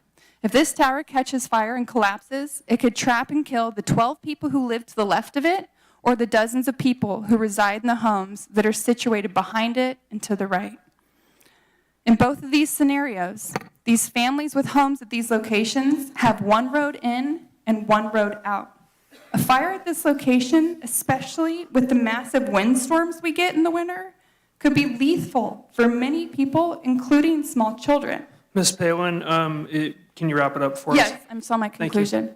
Thank you.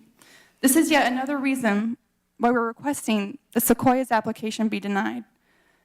In conclusion, granting the conditional use permit to build this tower would not only violate the applicable provisions of the code, but would also inflict the precise type of adverse impacts the code was enacted to prevent. Therefore, we, the people of this community, are sincerely asking you. Okay, thank you, Ms. Palin. We appreciate your presentation. To deny this application.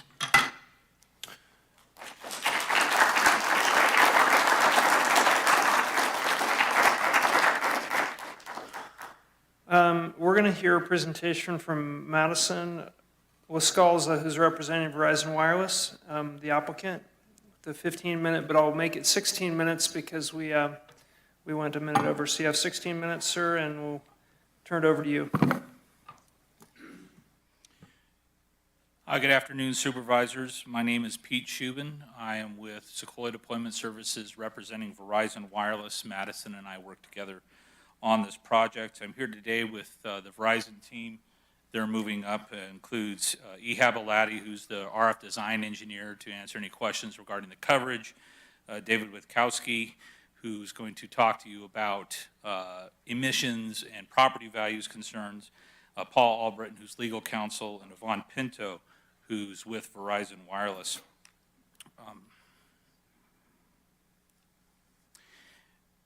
You've seen the facility design. Thing to point out, I won't go through everything that's been talked about. 129-foot tower. The average tree height surrounding the facility is 90 feet. Those trees come in at about 80 to 103 feet. And it's on a hill that slopes. It's not a real steep one. It slopes down in all directions. The photosims, as we talked, you've seen, show the trees. A lot of those trees are in the foreground, so even though they are shorter, they'll appear taller because they're nearer to you in the view. The photosims are done with actual computer modeling with the plans. They're not done just by a Photoshop. We'll drop the monopine in here. It's a model of it to get the accurate representation of heights in perspective. This is another view of the facility. You've seen these. This is the front of the property looking essentially due west. This is the driveway and entry to the property. And then the southeast property corner along Dog Bar. Yes, all of these are public views as views that were available to us. The facility, as mentioned, complies. The report is stamped by a licensed engineer. The emissions level is at 0.4, not 4%, 0.4% of what the FCC allows. This is the coverage. You've looked at this already. This is a propagation map, as was discussed. This is showing the proposed coverage. We could discuss this in detail, take your questions. This is something that was not shown to the zoning administrator. This is what's called a true call data map. And what this is empirical data, actual signal strength measured by phones and reported back to the network. And what this shows is the gap in coverage, particularly no coverage in some places, outdoor coverage with minimum, if any, indoor and in-vehicle coverage. With regard to the alternates, we did look at, in this view, you see a search ring. It's the red ring. This is the area that was identified by Verizon Wireless to search for the site. The red pin is the center of it. We looked at the county's code requirements for setbacks and various things, screening. Looked at what would best meet that criteria, and those are those locations, with the tree dog bar pin being the actual location that's proposed to you today. The other locations didn't work. They're lower in elevation, 40 feet elevation lower, 80 feet elevation lower. Trees are between 50 and 70 feet, they're lower. Where the trees are of similar height to on top of this treetop, what they are is they're not as dense. You don't get full coverage in all different directions. So those would be more exposed towers. And I'd like to introduce Mr. Paul Albritton to discuss the county code requirements. Thank you. Thanks, Pete. Well, staff really took Paul Albritton, outside counsel for Verizon Wireless. Good to see you again. I was here 10 years ago for a Lake Wildwood site, maybe you all remember. But I want to thank the staff for really a very thorough and complete report, which eliminates a lot of what I need to say. And I think you've got an extremely professional staff, and when they say that the facility complies with the code, I think you can agree with their conclusions, as you have on many applications. Can you do, I'm sorry, we just want to make sure you put that right in front. Thank you, sir. I just said you have a great staff, and I appreciated their presentation. And they took a great deal away from what I would have to have said. As they said, in an agricultural general zone, the site is allowed with a conditional use permit. They concur with the conclusion that under the code it's concealed, it's camouflaged, the fake tree blends in with the other trees that are adjacent to it. It's co-locatable, which means that it'll reduce the total number of towers that'll be in the area that provides service. And as they said, it's hardly identifiable as a wireless facility.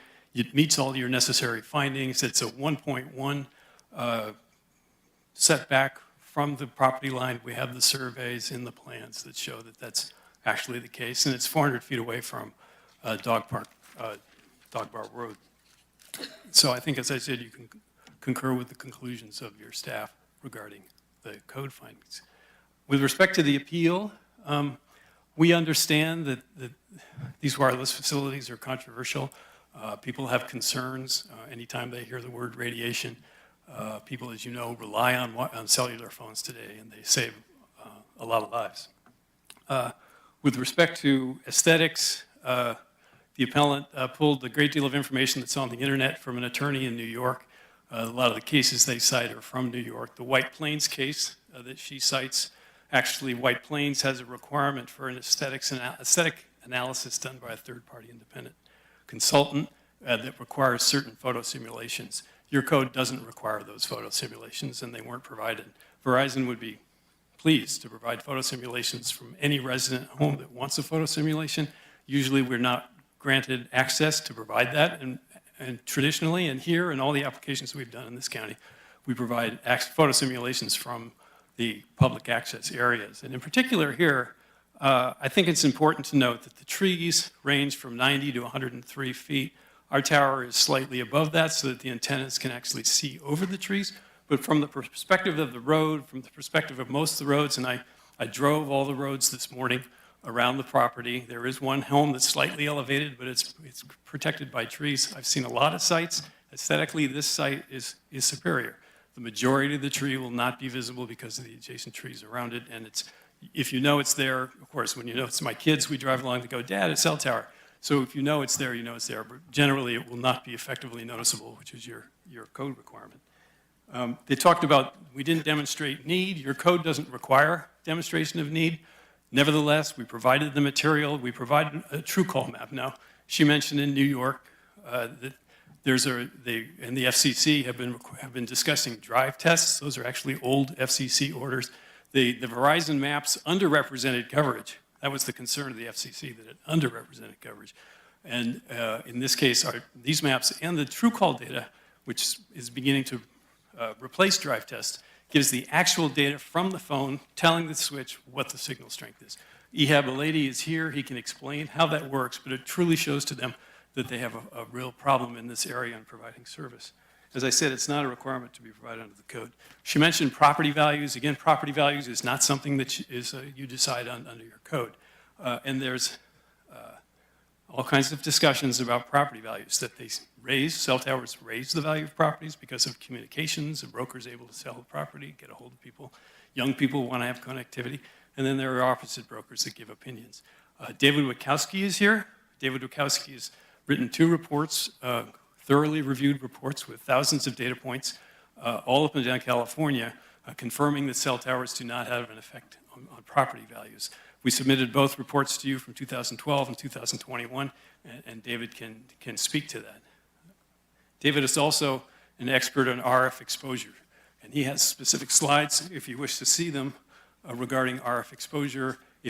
We're happy to tell you the science about that and why this particular facility is, if you're anywhere on the ground, it's safer than having a phone anywhere near you. People forget that the phone has to talk to the tower as well. I think we have 10 minutes of rebuttal. I could go into the federal law. I think I'll wait for our rebuttal period to do that. I want to see if my colleagues, maybe David, if either of you have any comments, and we'd like to take our time to answer our questions, any questions you may have about the site.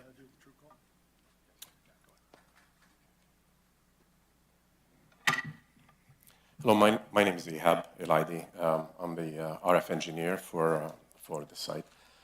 So regarding TrueCall, the map you've seen, let me see if I can bring it back here. Did I turn it off? All right, I got it. You got it, okay. Yeah. So with the TrueCall here, you'll notice that either calls or data are being extracted. So these are actual phones in those areas that shows what the calls are. What needs to be analyzed as well is not just the call was made then, but also if they try to make the same call in those gray areas, they probably will not be able to make it. Or there's a possibility they will not make it because of the bandwidth. I've heard that if we have a coverage on one frequency, then we're covered. The reason we acquire more and more frequencies is because of capacity.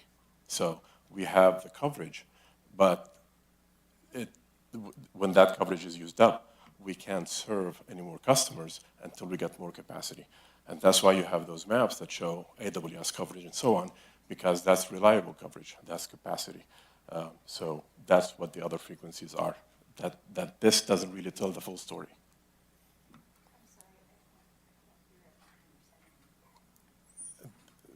Should I repeat? I think if you just put the mic pointed right at your mouth, Okay. maybe we could turn the volume up slightly. Okay. So with the true call data, it's a picture of where the calls are made, where the data is made, but it doesn't address necessarily the capacity issue, and that's where the coverage map, along with this true call data, that gives us a better picture. But service is still needed there to offload some of the other sites. So that's the idea I just wanted to express in here. Okay, thank you. Thank you. No, come on up, David. I just wanted to say that 90% of Verizon's network is now in the AWS or mid-band range. And so we have to build the networks to that mid-band range. In the early days, in the 80s, when I was doing this, we had a longer throw with our 700 and 850 megahertz signal. That's now less than 10% of Verizon's coverage. That's just because of what the FCC auctions and the frequencies that Verizon has to use. Go ahead. We have a question, technical question for you. Where is the dog bar site on this? I think it's in the dead middle, isn't it? Go to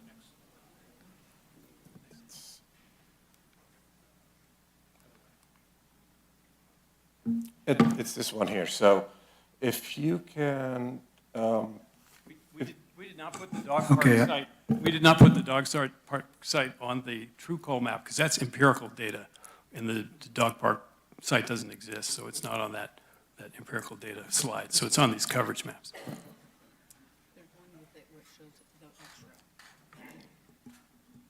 so you probably need to look a little closer in this. So if you notice where the road is, and then where it curves up on top, and then we go back, and it's right around there.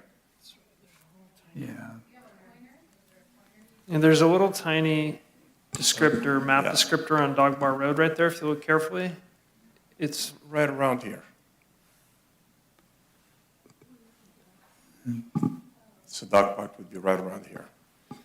Well, I'm not sure if you're correct, because Dog Bar Road's to your right. So notice here's dog park. Yeah. I'm sorry, dog bar site. See the road? Yeah. Right around here. So, yeah, right around here. Yeah, I think there's a little tiny annotation right below where your cursor is there, down right there to the right on our map that says Dog Bar. Okay, so. Okay,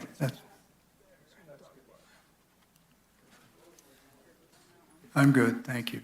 Okay, thank you. My paralegal is going to kill me because I told him not to put that on there. I see the clock is still running during that. No, we can go ahead with your next presentation. Thank you, supervisors. Get my mic adjusted here. My name is David Witkowski. I'm the founder of Oku Solutions. We are retained as a third-party RF expert on this to review the electromagnetic safety. As noted by Paul Albritton, I'm also the author of 2 studies on real estate valuations that were published in 2012 and 2021. Next, here we go. Quick background on me, relevant to this proceeding. I am a member of the IEEE International Committee on Electromagnetic Safety that produces the C95 standards. Earlier when staff was presenting, they talked about, there was a note there that says FCC developed and adopted standards.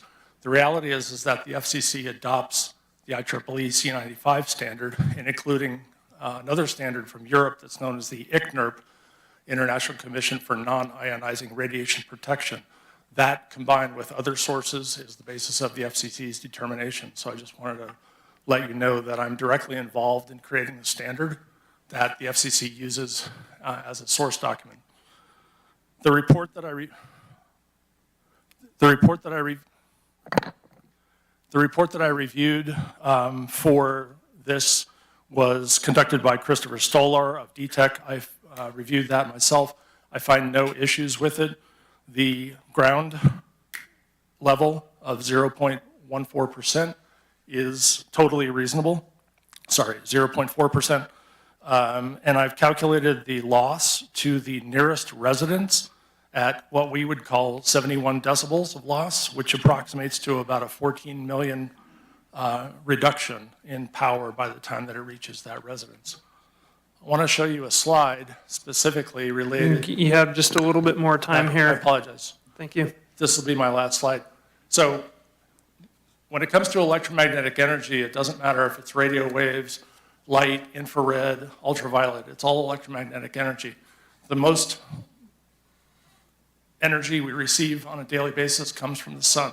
Second to that is the level at which we can measure a 1 degree rise in temperature in 1 degree Celsius in mammals.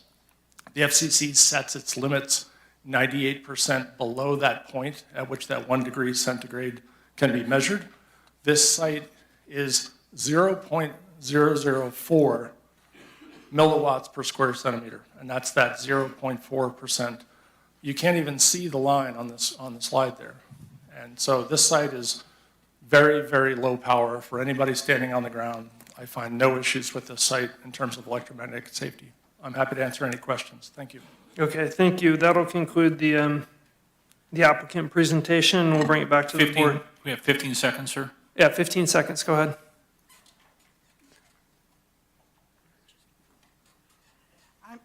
I'm Yvonne Pinto with Verizon Municipal Engagement Partner, and I just want to speak specifically to Verizon and all the carriers regularly engage contractors such as Sequoia Development Services to secure sites for us.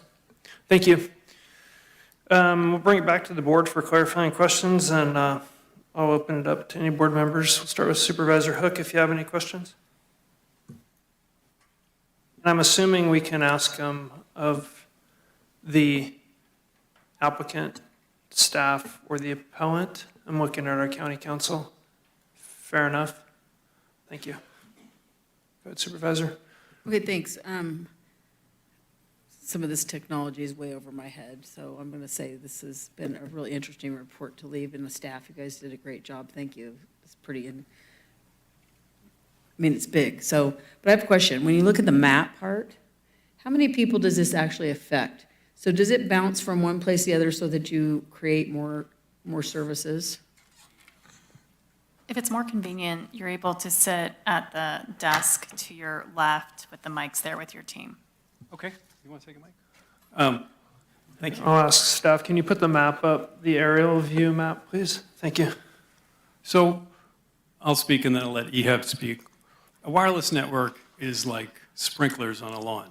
You have sites that cover various areas. And when you have an area that's not getting sufficient coverage, then obviously the grass gets brown. The other thing that happens is the other sites are doing everything they can to try and provide service into that area.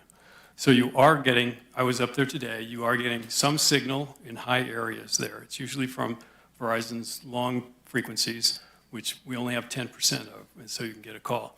But at the same time, there's no capacity. You can't carry a large number of calls or a large number of data at the time. And also, obviously in the swales, there's no coverage. And so those distant sites are doing everything they can to provide service. There's a lot of error correction that goes on. It's very inefficient for the network. And it causes the network to suffer in the entire area because those towers are inefficiently trying to provide service to the center. So once you put a facility in here that fills a gap, it does three things really. It provides strong signal. It provides signal in the midband, which is the really high-speed data, high-speed voice quality signal into that area. And then it offloads the network around it. Right now it would be the Colfax site, the Red Frog site, and the Lime Kiln sites. We have a photo of the Lime Kiln site if you'd like to see that. But all of them are exhausting because of all of us, because all of us are demanding so much service these days.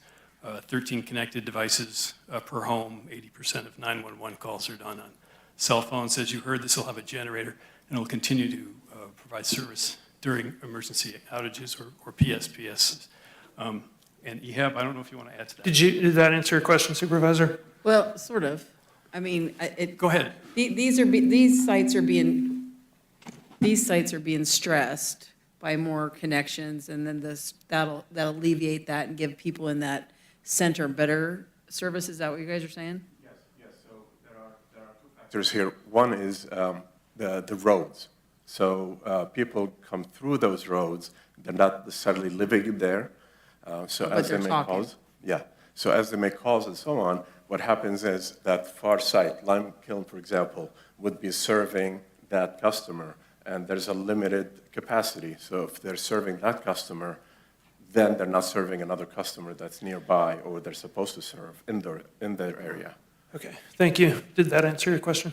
Yeah, I think. I think we counted 1,400 vehicle trips per day We, in the area. We'll ask you questions, and we'll just try and keep the response as brief as possible. Supervisor Hook, anything additional questions? Okay, we can come back to you as well. Supervisor Schofield? Okay. Supervisor Hall? Yeah, I'm trying to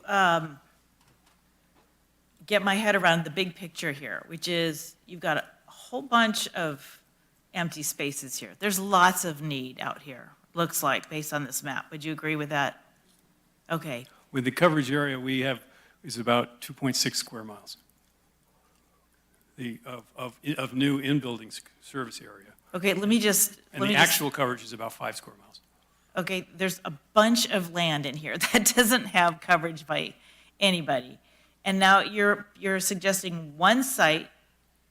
Why are you focusing on that area? Did you do a population study, and how many people additional people would this serve? So based on the TrueCall map itself, you'll see a lot of calls being made, a lot of data is being used up. So that's the main basis. The population itself is not as large as the people going through on Dog Road. So that's where the data is being consumed, not necessarily in somebody's house mostly. And while there's a lot of data being consumed there. So you're putting a on the tower up there so people can get access on their phones as they drive through? On the roads, it's access all through. That's why you're doing it in that location. The homes and the roads as well. But you're not doing population studies in terms of how many homes it's reaching. We did population study, but also the traffic study that Paul Group had done is that data. How many cars? 1,400? About 1,400 cars that go through. Okay, thank you. So the time frame for the TrueCall test is a couple of days, and shows 10,000 data points during that period of time. What's the time period? Yeah, it's a couple days, right, the TrueCall map. And I have to say very quickly, the actual residents, there's several hundred. But we don't, under the law, you don't have to have customers to provide service. In other words, if you had a stretch of Highway 80 with no homes on it, you would still put coverage on there, even though there's not general population. So it's a coverage of the network to provide service throughout the network for the random emergency, the random vehicle, or the multiple data points. Okay, thank you. I'll just add, I don't know that you have to answer this, but I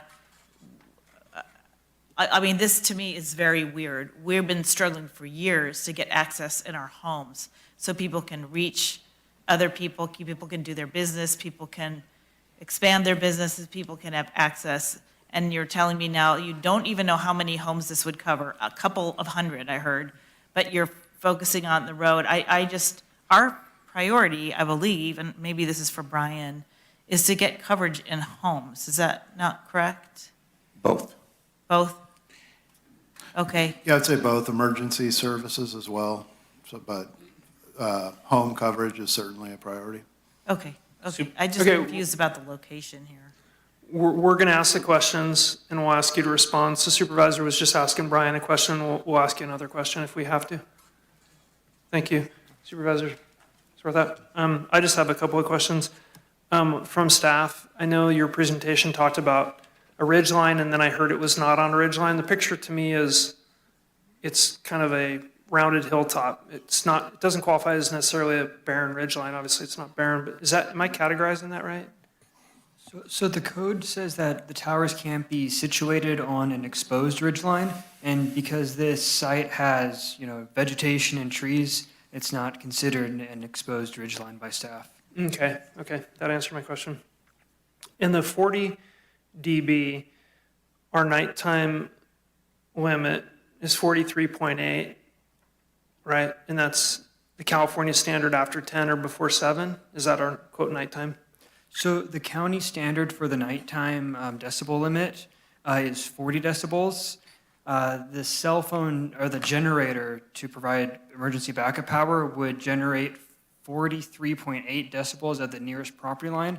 So to mitigate that, the zoning administrator required that that generator only be tested and operated during daytime hours, where the noise standard is 55. But if there was a power outage or a PSOM event, the generator would be running in the middle of the night. But what's our night standard, Brian? 10 p.m.? It's 7 to 10 p.m. and then it actually reduces even lower after 10 p.m. 10 p.m. to 7 a.m. is our lowest threshold for decibels. However, emergency situations are generally exempt from our noise standards. Okay, and just what is the threshold for after 10 p.m.? I believe that's the 40. 40, okay, thank you for clarification. In the picture you show us essentially is modeled three-dimensionally, like ortho-rectified. That is exactly what I would see if I was standing on the road looking at that tree, because I'm not clear. I've been told two different pieces. One of them is that if I stand back from it, it's going to appear different because of trees in the foreground, which I understand. I'm just asking from a data-driven standpoint, if I stand where this picture is taken, will it look identical to that? Yes, sir. Okay, thank you.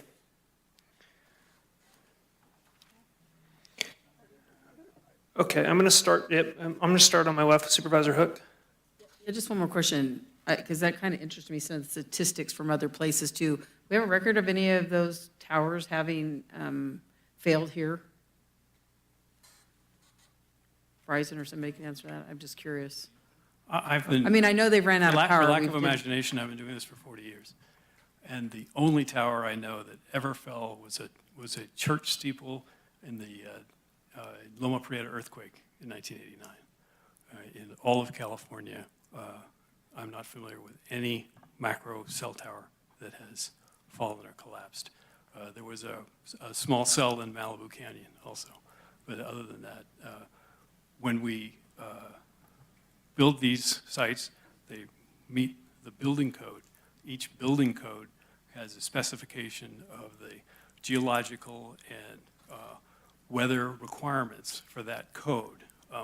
Your building people can correct me, but I think it's 85-mile-an-hour sustained winds here with gusts up like to 110. I remember that from the Lake Wildwood site. So these, the trees are apt to fall down before the towers. Now there are situations, obviously. There are hundreds of thousands of cell towers in the United States, but I'm not familiar with any incident other than that 1989 situation with a church steeple.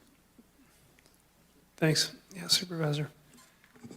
I'm picking up a little bit on Heidi's discussion and the fact that there's more use of on the road.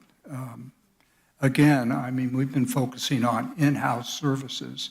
Now I look at the map and I don't see a lot of great improvement to the area that it's being set on. I do think I saw Sierra Knolls there, which is part of my district. I think that's good. But I also see Interstate 80 there. Is that one of your primary purposes of wanting the tower where it is? Bring up the map that we had up before with the data.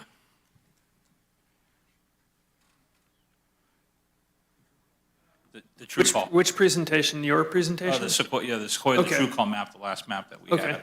The answer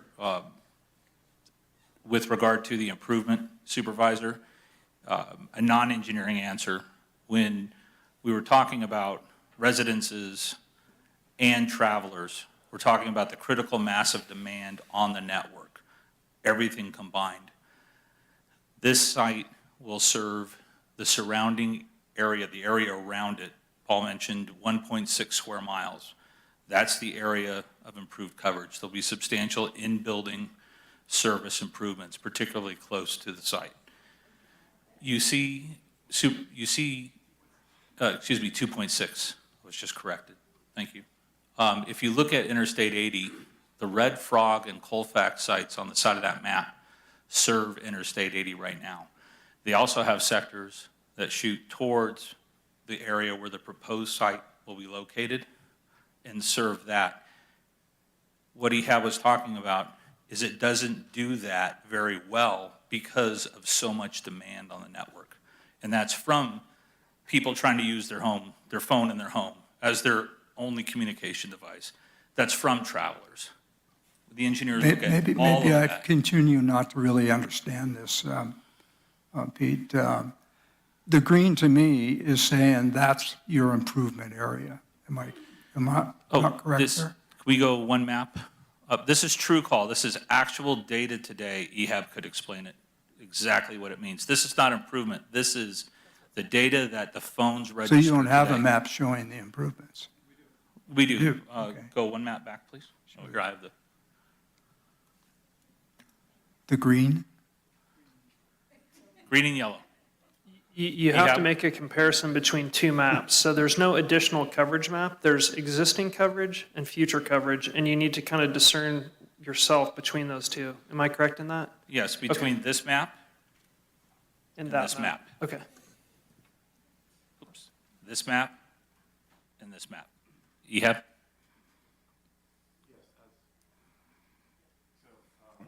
That's the future coverage. That's what you look at in terms of signal level. The true call data addresses more capacity.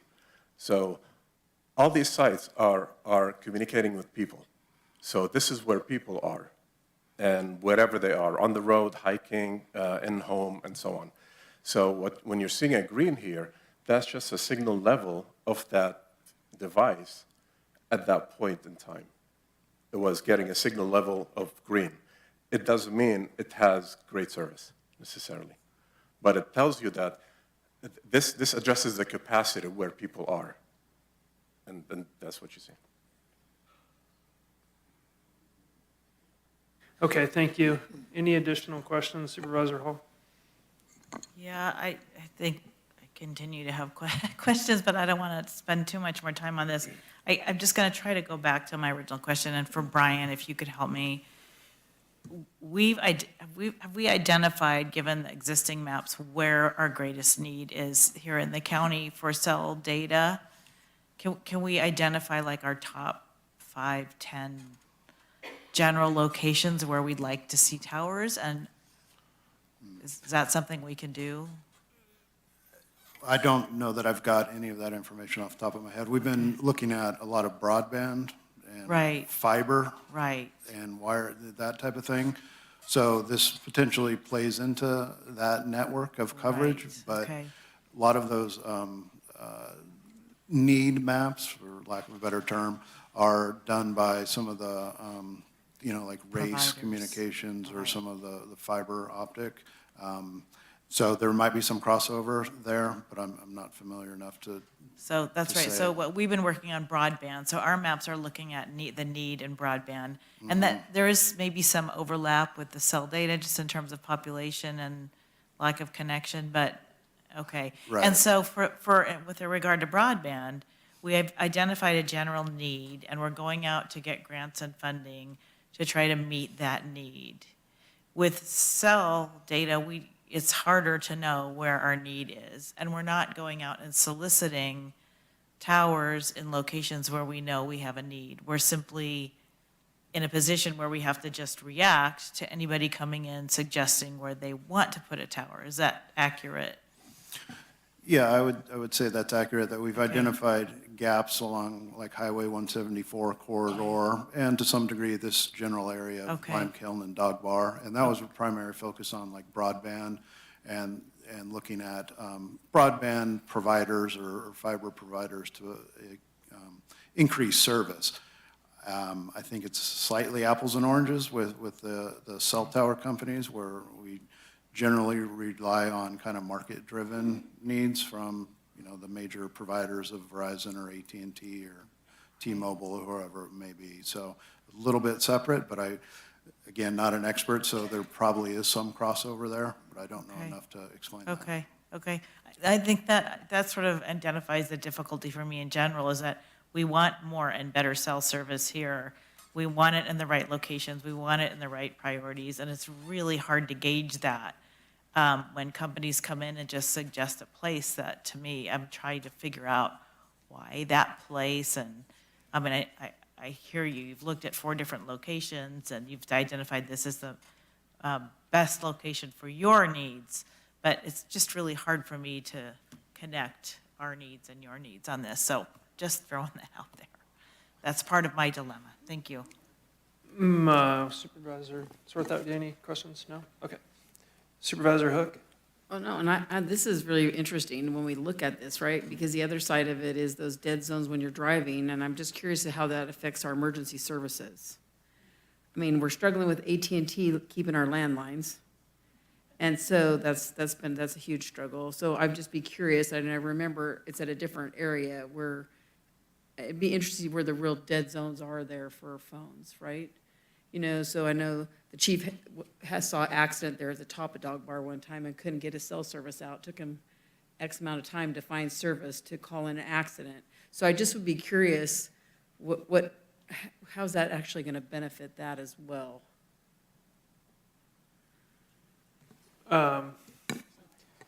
Brian, I have a quick question, and we'll get Supervisor Hook's question may get answered.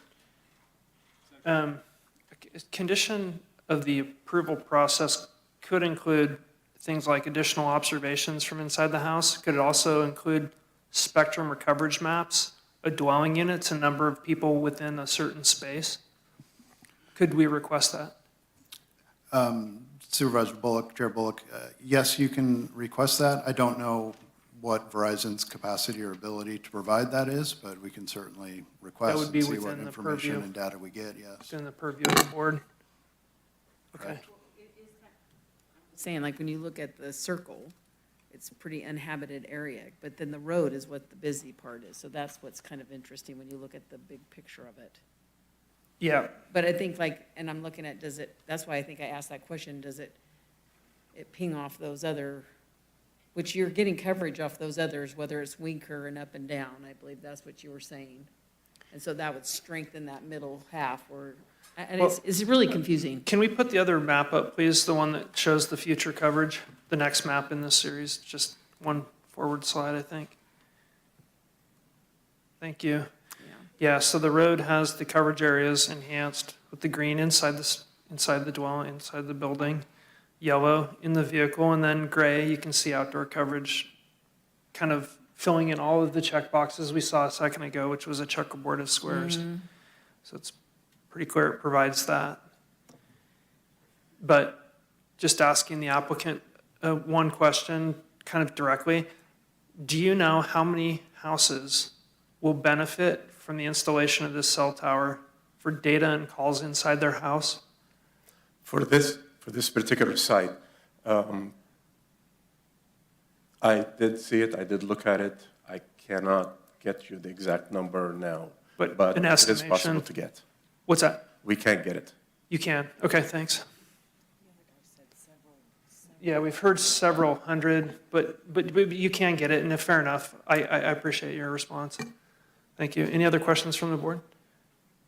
Okay, seeing none, we're going to go ahead and open the public hearing. This is for public comment on this item. You can come up to the podium. You'll have 3 minutes. And this does not include those listed on the appellant form, which is a public document.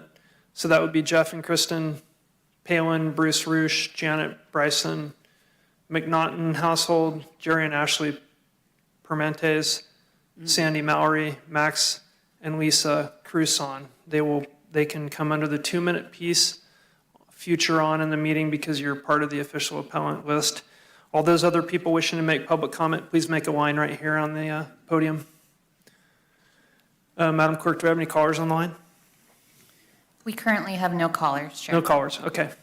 Public comment, come on up and line up. You'll get 3 minutes. State your name, please, for the record. Pam Savage, and I live, I don't know, as the crows fly, perhaps a quarter of a mile from where this cell tower's to be. I also happen to be one of the lucky people that's a little more distance towards the river, so that I'm still in the trees, the ones that the river fire didn't take out. And I can tell you that I've got some pretty good tall pine trees on my property, and I don't have any of them that are 100 feet. I have trees on there that are over 100 years old, but no 100-foot ones. So if you just do the math, this cell tower, 132 feet, is that what you said? 129 feet.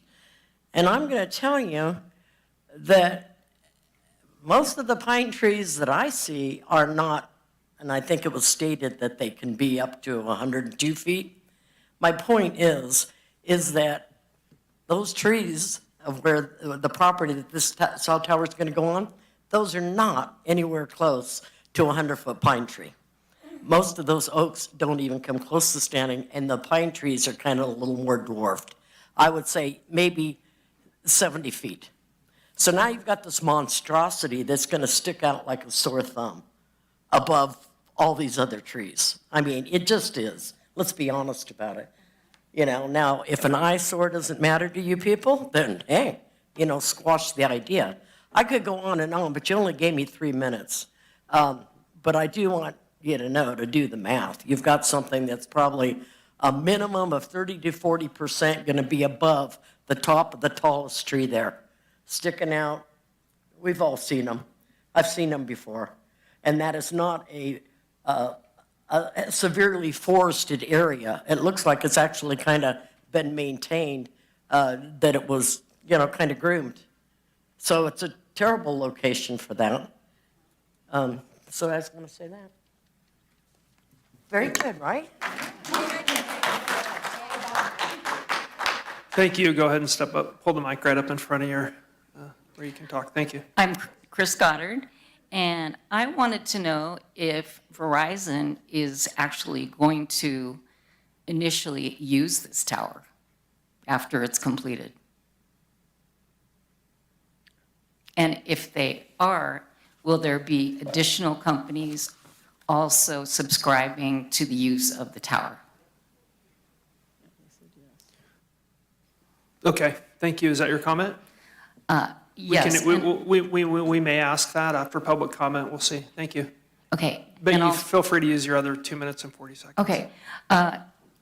They were mentioning the RF exposure to be 0.04.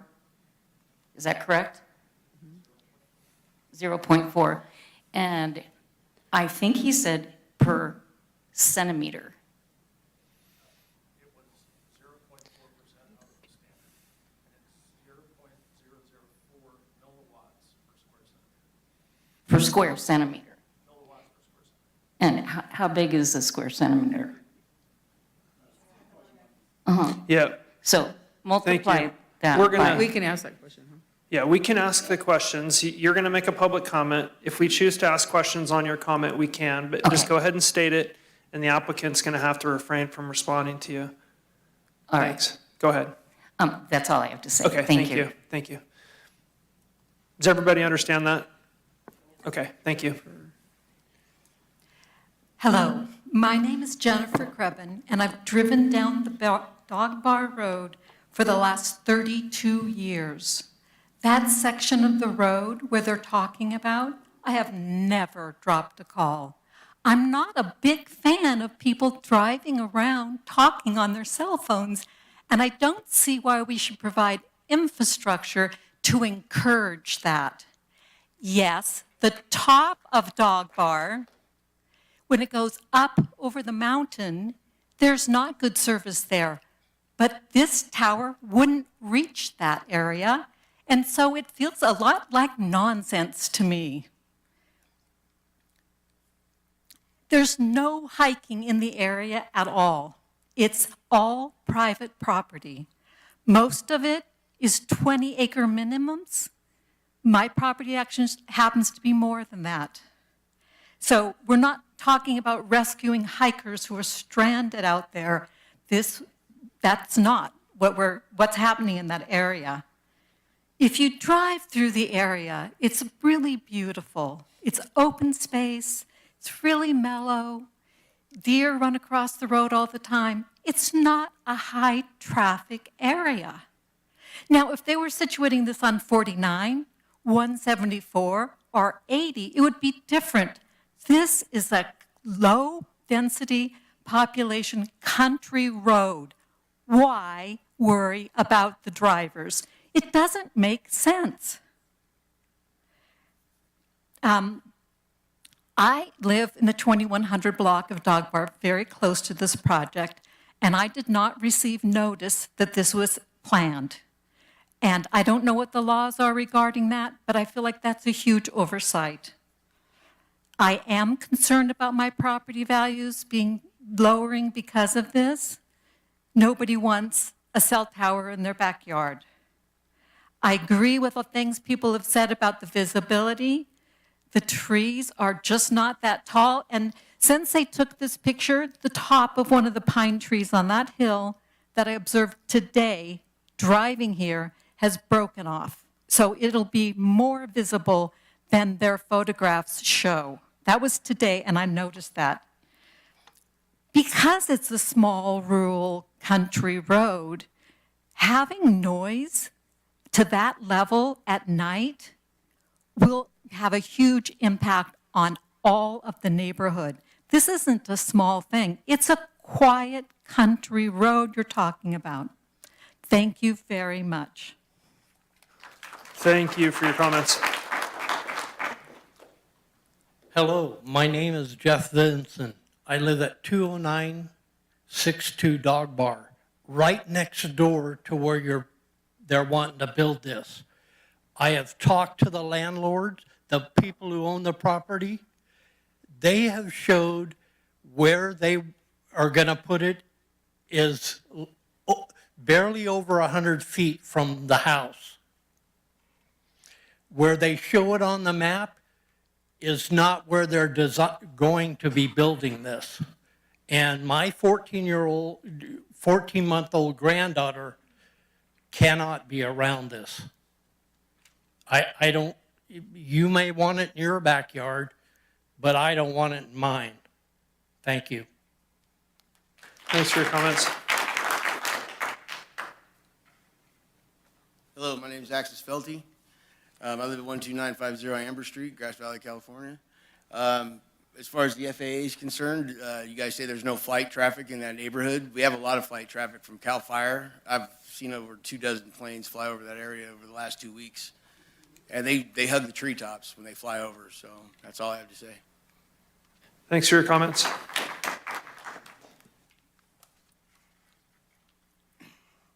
My name is Gregory McNaughton. I live right across the street from the proposed tower. Mr. McNaughton, are you part of the McNaughton household? Yes, 2105. Okay, you're under the appellant side, so you're exempt from public comment. You can speak at the 2 minutes that are coming up in a moment. I'm exempt from public comment? You have an opportunity as the appellant, both through your presentation and also the appellant's appeal process in a couple minutes here. So I only get 2 minutes? Excuse me? I get 2 minutes opposed to 3 then, right? Yeah, in a minute. Thank you, sir. I don't think that's correct. I think you're looking at that wrong. So, Chief of Staff, so just a comment to explain what the chair is saying. There's certain persons that you have, the appellant has listed as the appellants, so you don't basically get 2 bites at the argument. So you got your 15 minutes you were given. The appellants could have spoken during that time. And then the appellants themselves will get the 2 minutes afterwards. But As a for group, public comment, it's just persons who are not listed as appellants. the 2 minutes comes as the appellant group. Thank you for clarification. Hi, my name is Dan Krebin. And I didn't understand your thing about questions. Can I ask a question here, and then it'll be addressed later? We might ask the same question, but feel free. Okay, well, it's a technical question that I haven't heard addressed. It was said that the radiation is just all the same, I think, but my understanding, which is somewhat superficial, is that it's not, that the infrared and ultraviolet is fairly different. We've had thousands of years to adapt to it, whereas the new radiation, 4G, 5G, so on, is relatively new. Also, probably a technological creation. We've had no time to adapt to it. And the frequency is much more rapid, and the wavelength is much shorter, so it's potentially more invasive to living organisms. So I'd just like to hear that issue addressed by some of the experts here.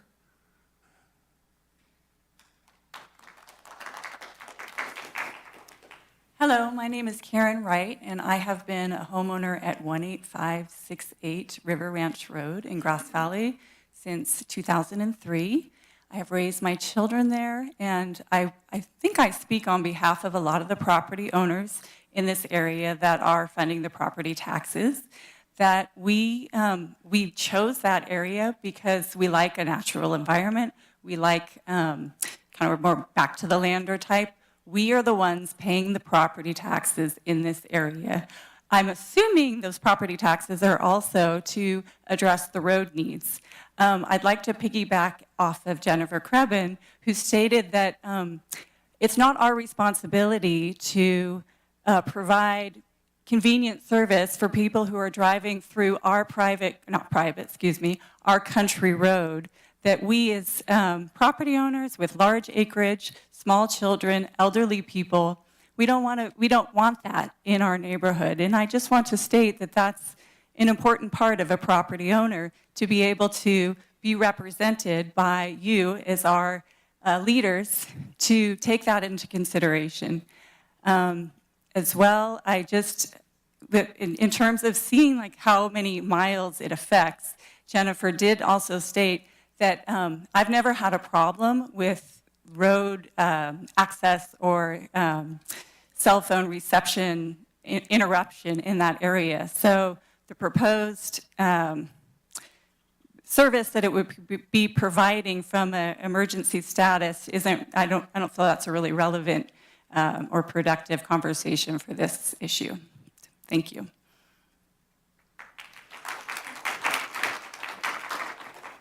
Thanks for your comments. Madam Clerk, do we have any callers on the line? Chair, we do have one caller. Okay, let's take a caller, and then we'll come back to you. Thank you.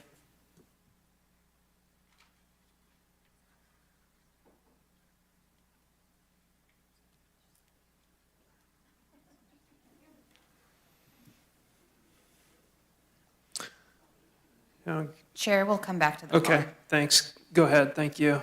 Hi, my name is Erin Kennedy Goddard, and I live on River Ranch, just large parcels of land.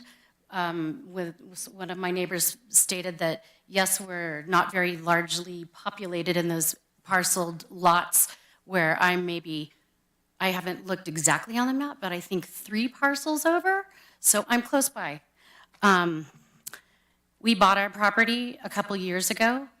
I think I wanted to not say anything about the radio frequencies or the health benefits or the health risks, but I want to say that when I was looking for my property, perception is reality.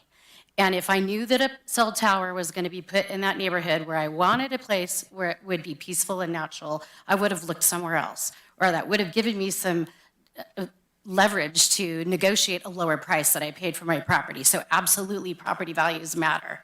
Having the cell phone tower is going to have a big effect because you can do all the data and all the research that you want to do, but when it comes down to it, how are you measuring people's perception? So there's that point. I'm also a Verizon wireless stockholder. I have Verizon Wireless as my provider.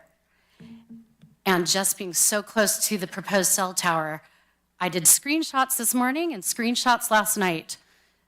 I have 4 and 5 bars. I have no issue with service. Since I moved here, I have 0 issue with service. The only place I ever have an issue with having a car when I'm driving into town or my cell service goes out, it's down by the river, and everybody has no service down by the river at the bridge. It's a dead zone for serious music, too, from your car. So that's satellite, and that's a dead zone.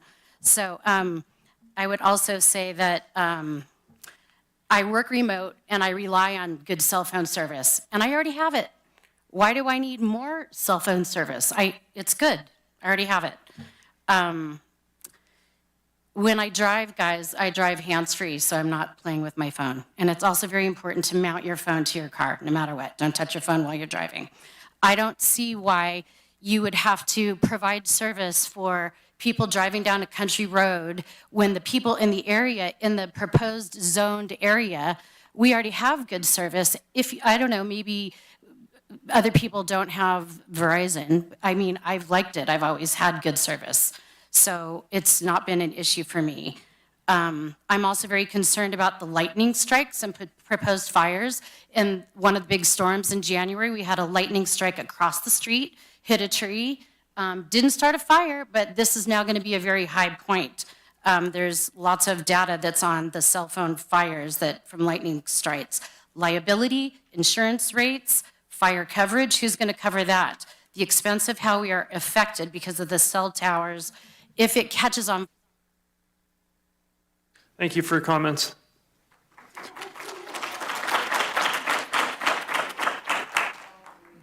Madam Clerk, any callers back for us? Chair, we do have one caller. Okay, let's bring him in. Thank you.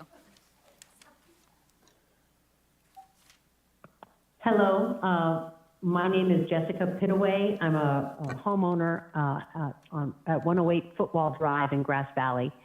And I am wanting to participate in this meeting today as a local resident with deep concerns about our rural communities being able to speak up and oppose Verizon tower expansions in the community that we love. And I think many of us would argue that we don't mind a few dead zones at the river, et cetera, et cetera. That's why we're here.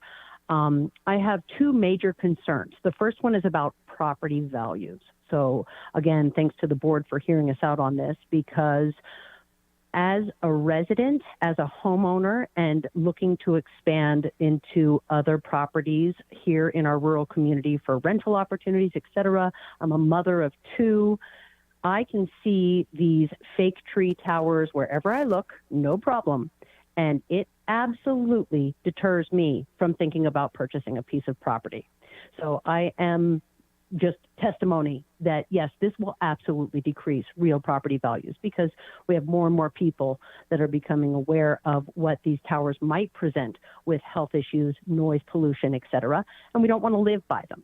So yes, I believe this will decrease property values, absolutely.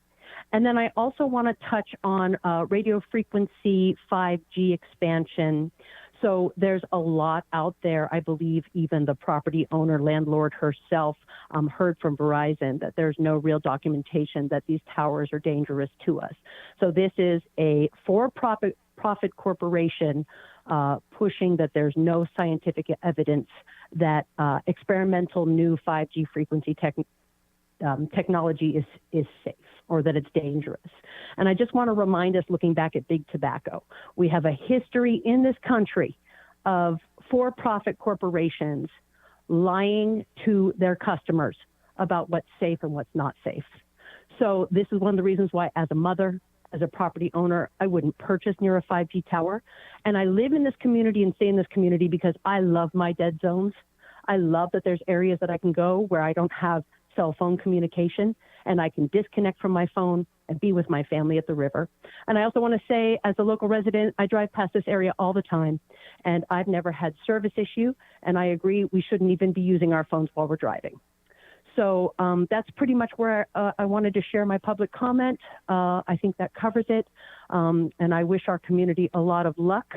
And I hope the Board of Supervisors understands that as a rural community, this is not the kind of expansion we want. I'd prefer fiber over 5G towers any day. Let's continue to.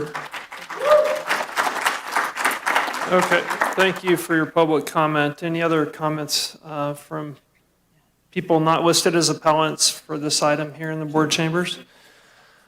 Seeing none, I'm going to bring it back to the board and just ask, there were some technical questions that came up. Do any of the board members have additional technical questions for the applicant team or staff?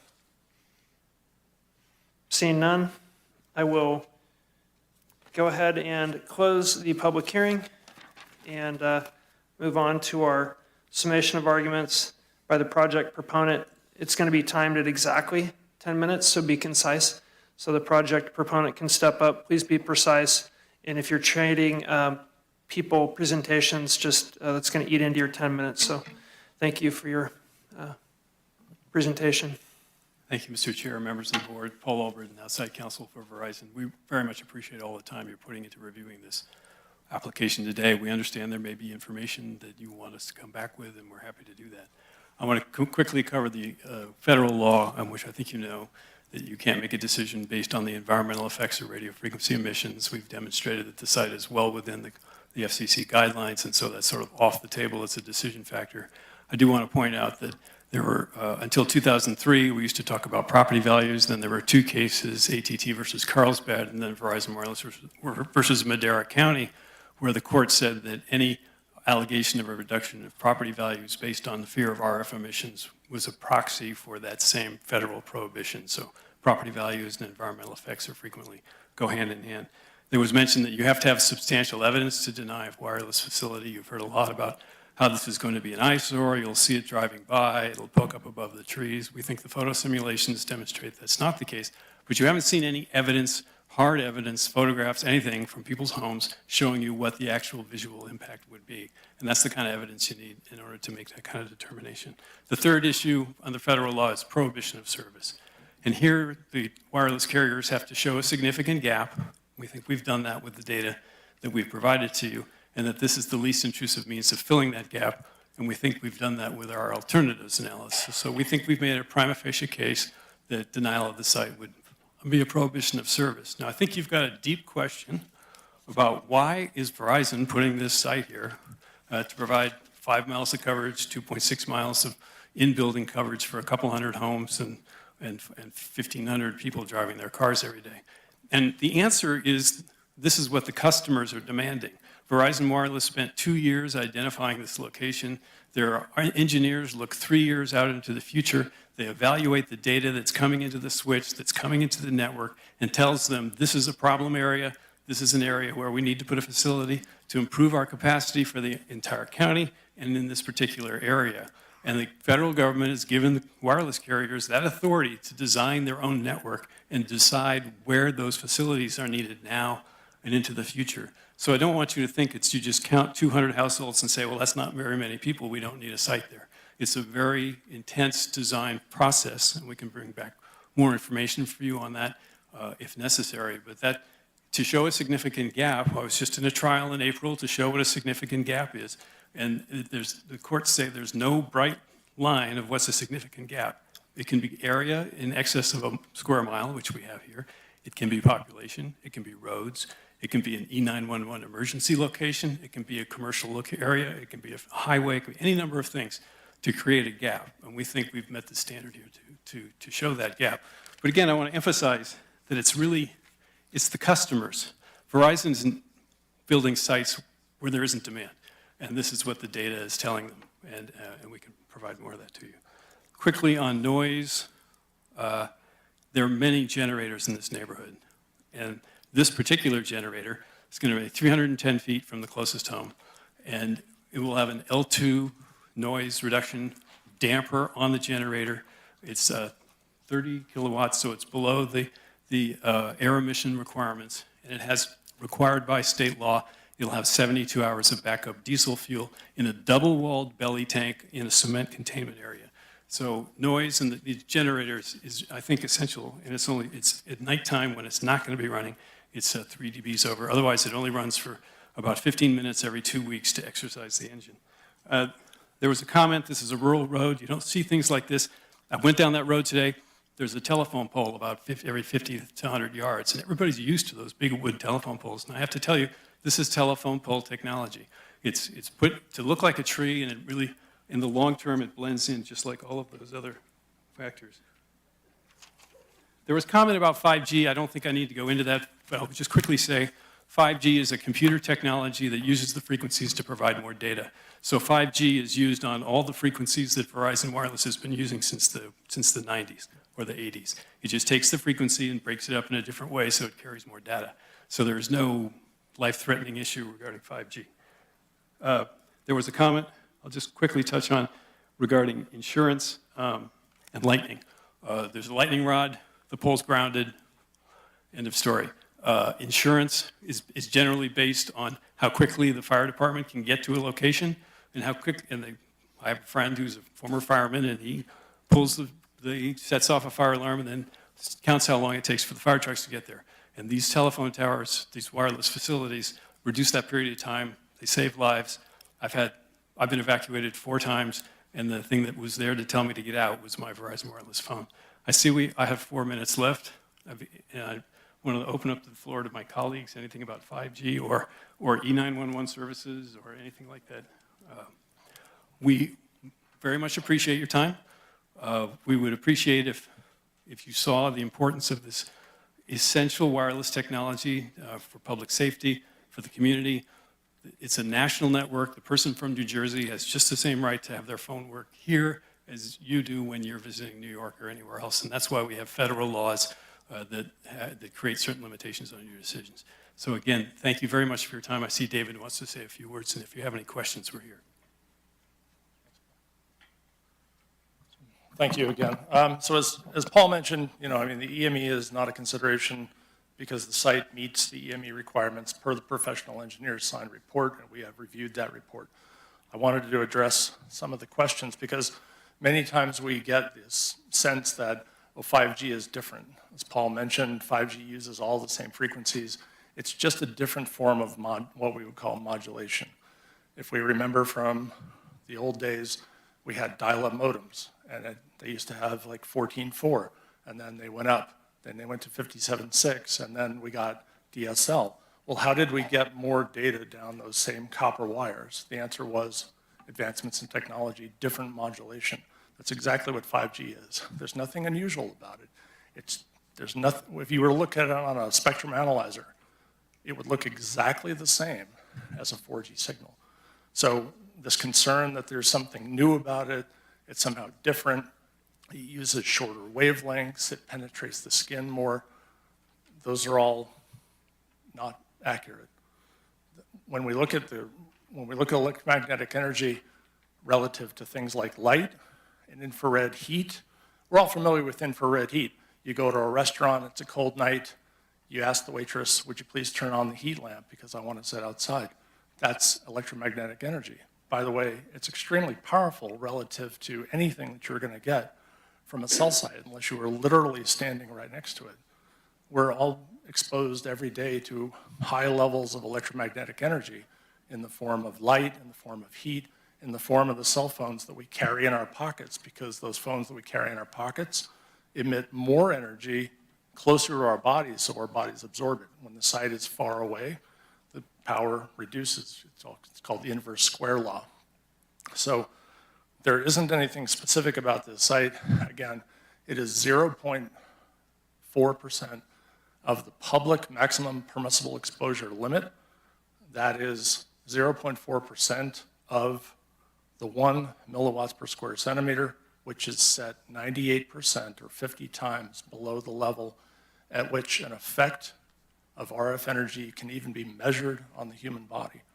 If we have concerns about electromagnetic energy in our lives, the best thing we can do is wear sunscreen when we go outside, because the sun is the biggest emitter of electromagnetic energy in our daily lives.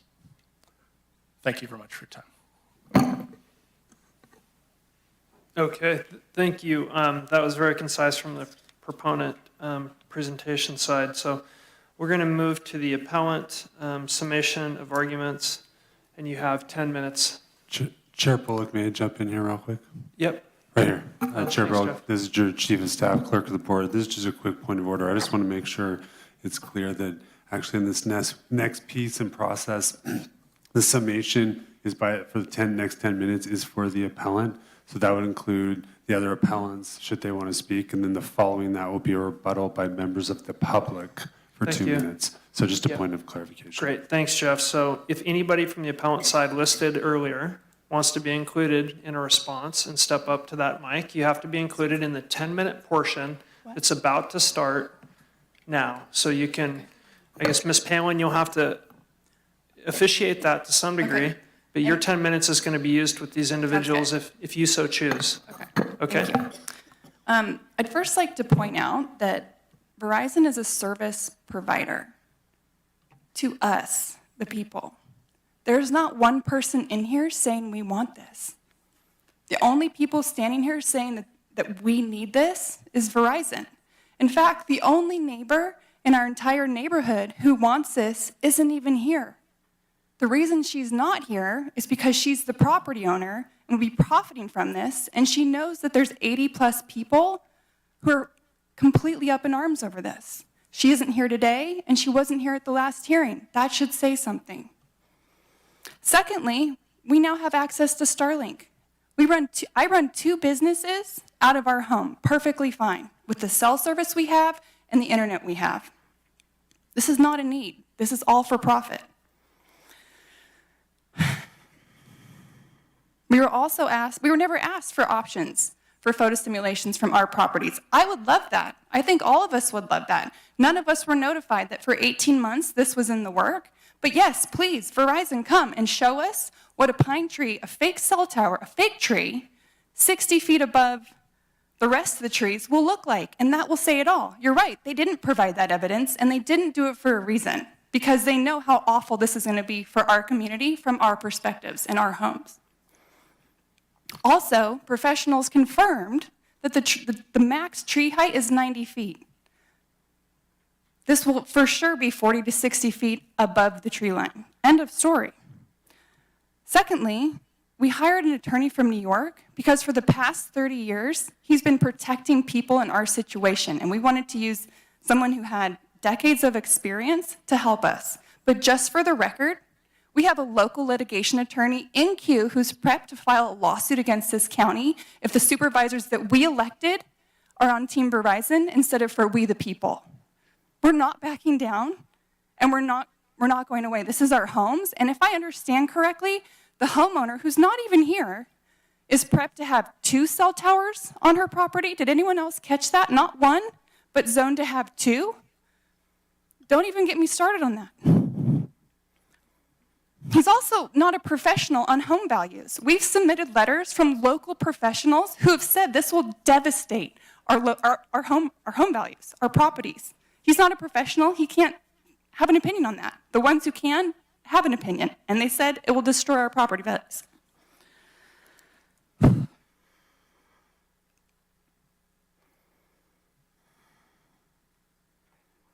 Okay, hold on.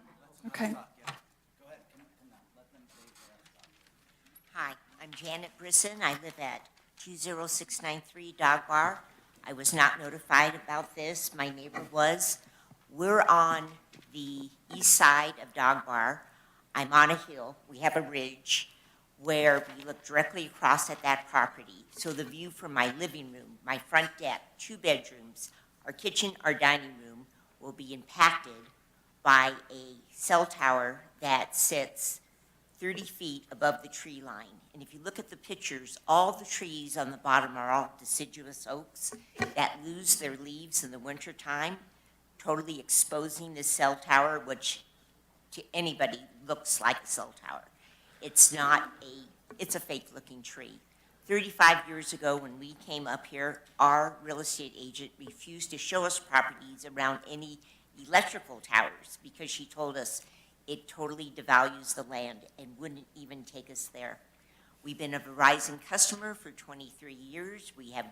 I run a business. I have a registered organic farm and a manufacturing business. Never dropped a call. I have gone from my house on the phone up to town. Never dropped a call. We do not need this tower. Thank you. Can you, Madam Clerk, can you pause the clock, please? Just to be clear, this is the appellant's time, so you have 5 minutes and 41 seconds. This is last name Palin, Roosh, Bryson, McNaughton household, Permentes, Mallory, and Crusons. Okay. That's the only people that can speak right now as the appellant's representative. If you're in line and your name is part of that, then go ahead. Thank you. My name is Lisa Cruson. I live at 20915 Hickman Pass. So my house is one of those grayed out houses right behind the proposed spot. I live high. The direction of the radiation would come right to us. That's not my issue today. I'm a nurse, first off, at the hospital, local hospital. I love my community. I love my hometown. I don't like what's going on.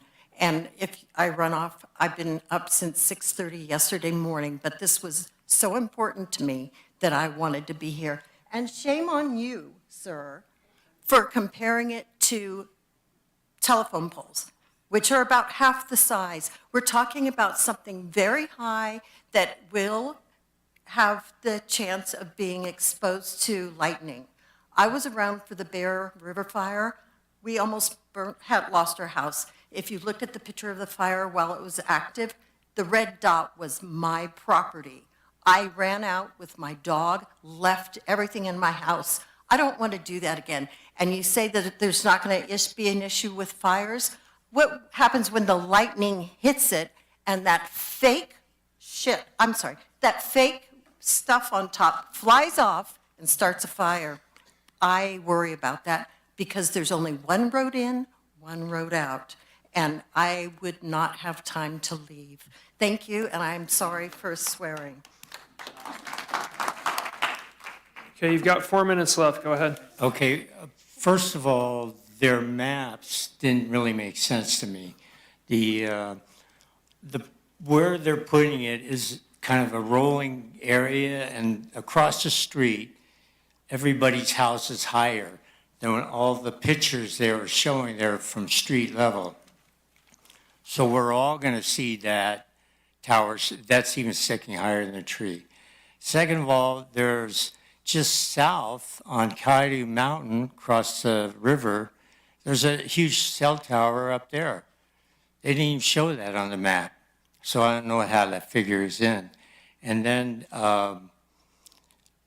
the reception, I don't know how everybody else's reception, we get totally good reception with internet and everything else. So, and when you drive north to Grass Valley, there's just a couple of spots, quarter mile, maybe half mile at the most, where it comes and goes. And you can, if you stay on the phone, you'll pick it back up. So I don't understand why it's even needed. I mean, it's, where they should put it is further down the road, higher on a hill. They're putting it at house level. When you go further down towards Grass Valley, there's all these high hills down there. I don't understand why they picked this spot.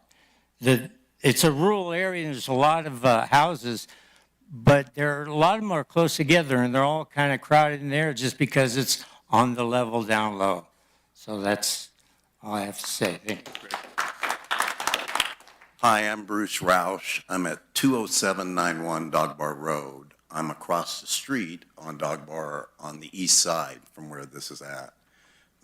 Supervisor Schofield actually came out and took a look from my house inside, and I would be looking right. I have this beautiful view of the ridge line, and it is a beautiful view because it opens up almost like a bowl, and I look out over that where this thing's going to be. And I'm going to now be looking at this structure. It's not a tree, it's a structure.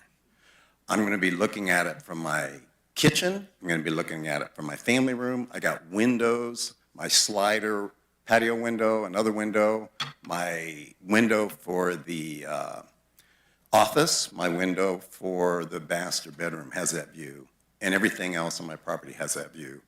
I'm even expanding and doing a remodel to leverage that view. And now I'm going to be looking at that structure. The other thing is I use Verizon. I get internet access. I do computer software implementations for a living. I work part-time now, and I do that on my Verizon plan. And so why do they think we need it? I work out in my basement, and I'm streaming Pandora music from within my house. So there's no need for coverage. Matter of fact, because it opens up there like a bowl, everybody stops in front of my house on Dog Bar to make their cell phone calls. That's all I got. My name is Ashley Parmentier. I live just south of the property. Tell her. I have pictures. I have pictures of the south end of the property. Why don't you guys? It shouldn't be there. I can show you where it's going to be and where it's going to be like 100 feet from my property line. Like I said, I have pictures. Why don't you? Not you. These guys. For proof. All the other pictures are at the street level. Where are the south ones? Okay, Cool. thank you. Thank you. I'm going to give you 15 seconds if you want to jump up and say your name real quick. Thank you. My name is Sandy Mallory. I live at 12950 Amber Street, but my property is directly across the street from the property where the tower is going to. And from what I have been listening to, what you guys have not heard is that there was no testing done for animals. Gosh, we're in a rural area. Imagine that. We have horses, we have goats, we have sheep, we have chickens, we have ducks. I happen to have dogs, have had dogs for the 28 years I've lived here. Thank you. What do you think that cell tower? Okay, thank you. That's going to conclude the arguments for the appellant, timed at 10 minutes, and I'm going to confer briefly with our county counsel on one question before I move on.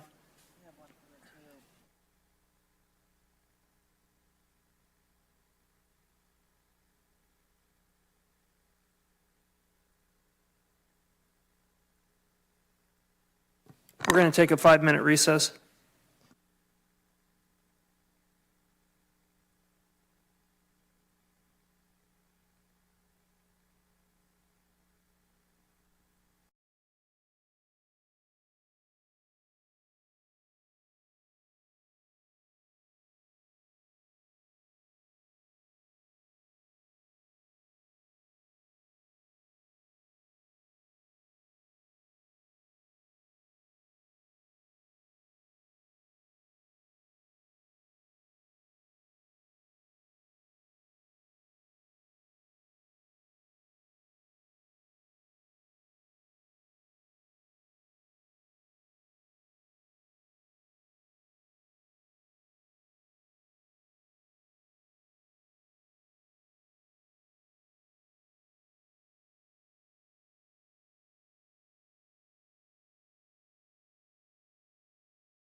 Okay, we're going to come back. I'm going to open the public hearing for rebuttal of members of the public, and that's going to be timed at 2 minutes. So this is people not affiliated with the appellant or the people I've listed on this piece of paper that I've talked about a few times.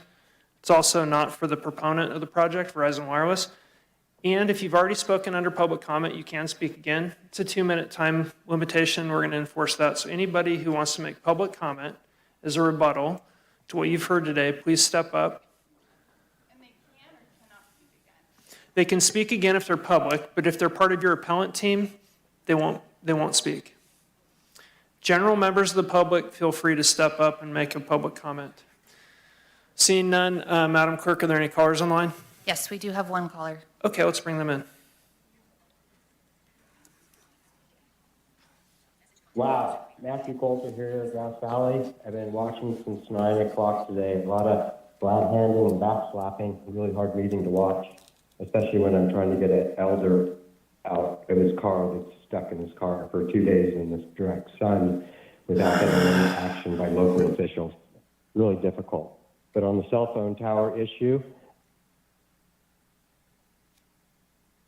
let's talk about the amount of plastic that these machines put off.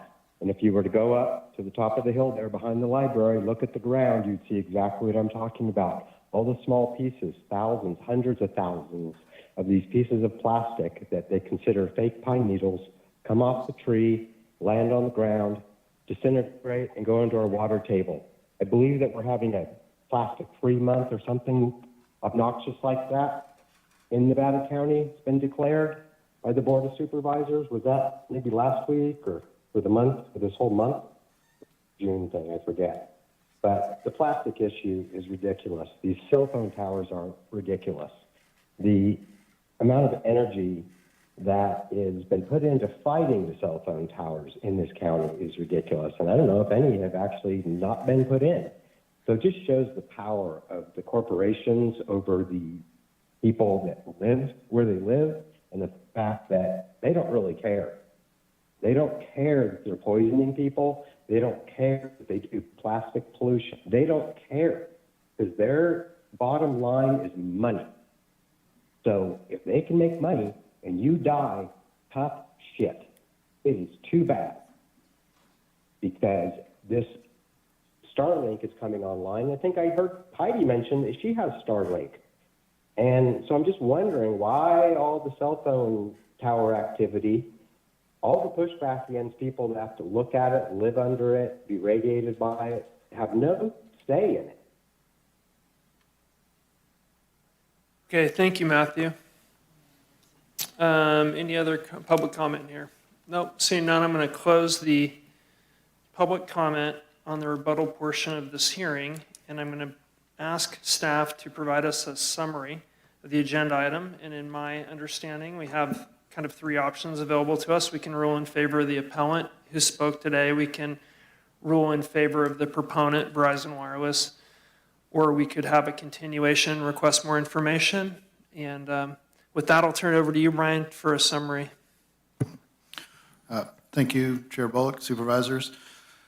Staff doesn't have any additional new information. We certainly can provide answers if you have any other questions or touch on any points that were brought up. In the interest of time, though, I'm going to just limit any comments unless you have specific direction or questions, and you are correct. Those are your three options, so we're happy to answer any questions or await your direction. Okay, thanks, Brian. Any other questions for staff this time? Any questions? Okay, I'm going to go ahead and close that portion. Thank you. Sorry, I just need to clarify. Those are options, but only at this point we have a time limit related to Verizon, and until I hear from Verizon that they would be willing to toll that statute, this board would not have the option to continue this hearing. So I would need to hear from the attorney for Verizon if they could address that issue for me. We, of course, would be most pleased if you approve the facility today. We understand there's additional information that you would perhaps like to hear, and Verizon Wireless is anxious to provide that opportunity to you and to gets you to the point where you feel you can approve the facility, my office has just sent you an agreement that would allow for that. And let me know if you haven't gotten it. So if I could just clarify for the record, there was a discussion of tolling the shot clock. It appears to me that the attorney for Verizon is making the representation that they would be willing to toll that on the record. And could you state that, I believe you looked at some of our future board meetings, if you could state for the record how long that tolling would be for? Yeah, we understand the kind of information you may be looking for is RF information regarding the gap, potentially some drone sims to confirm the location of the simulations and so forth. We think we can accomplish that and get that information back to you within a couple of weeks, and we would propose coming back to here on August 20th, 2024, and would extend the FCC shot clock period to August 22nd, 2024. And let me know if you haven't gotten that agreement. Okay, I haven't received anything via email, but just for the public's information, this is a matter that normally we would have accepted the appeal, we would have given more notice, and then we would have had a hearing in the future. Because of this time limit that's imposed by the FCC, without that shot clock being waived by the applicant, we were mandated to go forward. I can hear, and we also had the situation that we had the 4th of July. So this board got the information very late and very quickly. Okay. And I have seen that there's many questions that need to be answered. I also heard from the public some of the frustration that they didn't know that this was going on. But just to explain, that's why this process happened very quickly. Okay. So with the assurance, and it looks like we just got that from Verizon, with the assurance that they are waiving that shot clock, that option would be available to this board. Okay, thank you. So in the absence of that written agreement in front of the board, we're going to take Verizon's counsel at their word, and obviously our county counsel, that we've got an agreement for that continuance that's available to us. You're looking to come back before this body on the 20th of August, which is our regular meeting, and the shot clock will be extended to the 22nd of August. I understand that correct? Okay, thank you. That's correct. I'm going to go ahead and I'm going to turn back to the board, and I'm going to start with Supervisor Swarthout. I'm sorry, I've got somebody looking at me. Excuse me, hold on, stand by. Do you have anything additional to add?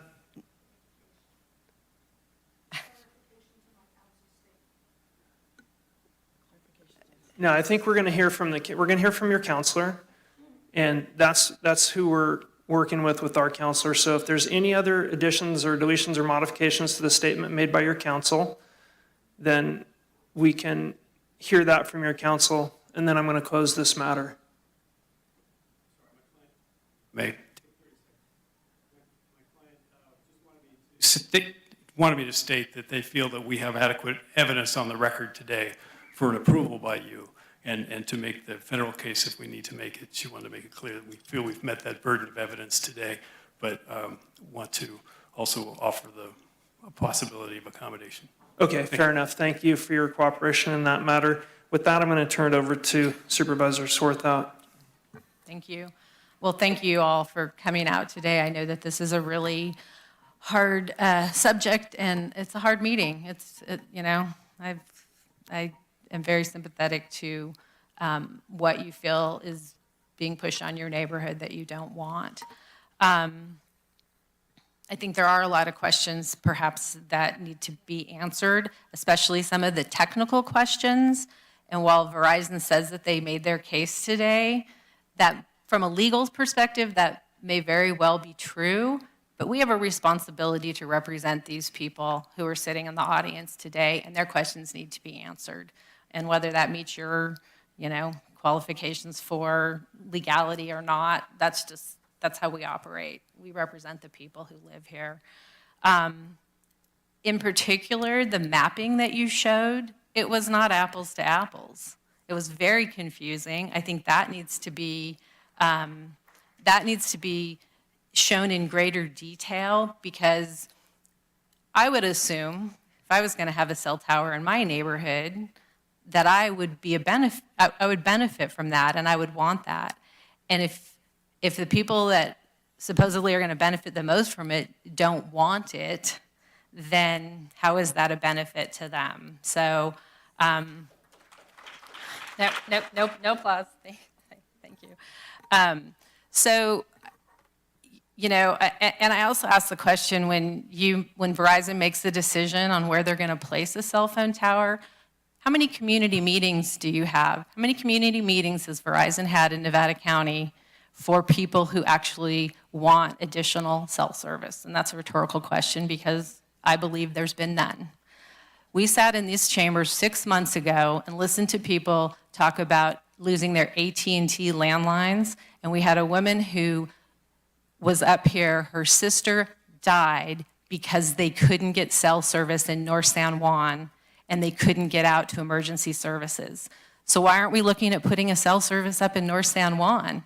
Why is this area more important than any other areas? And I think that those are questions that Verizon needs to answer for us.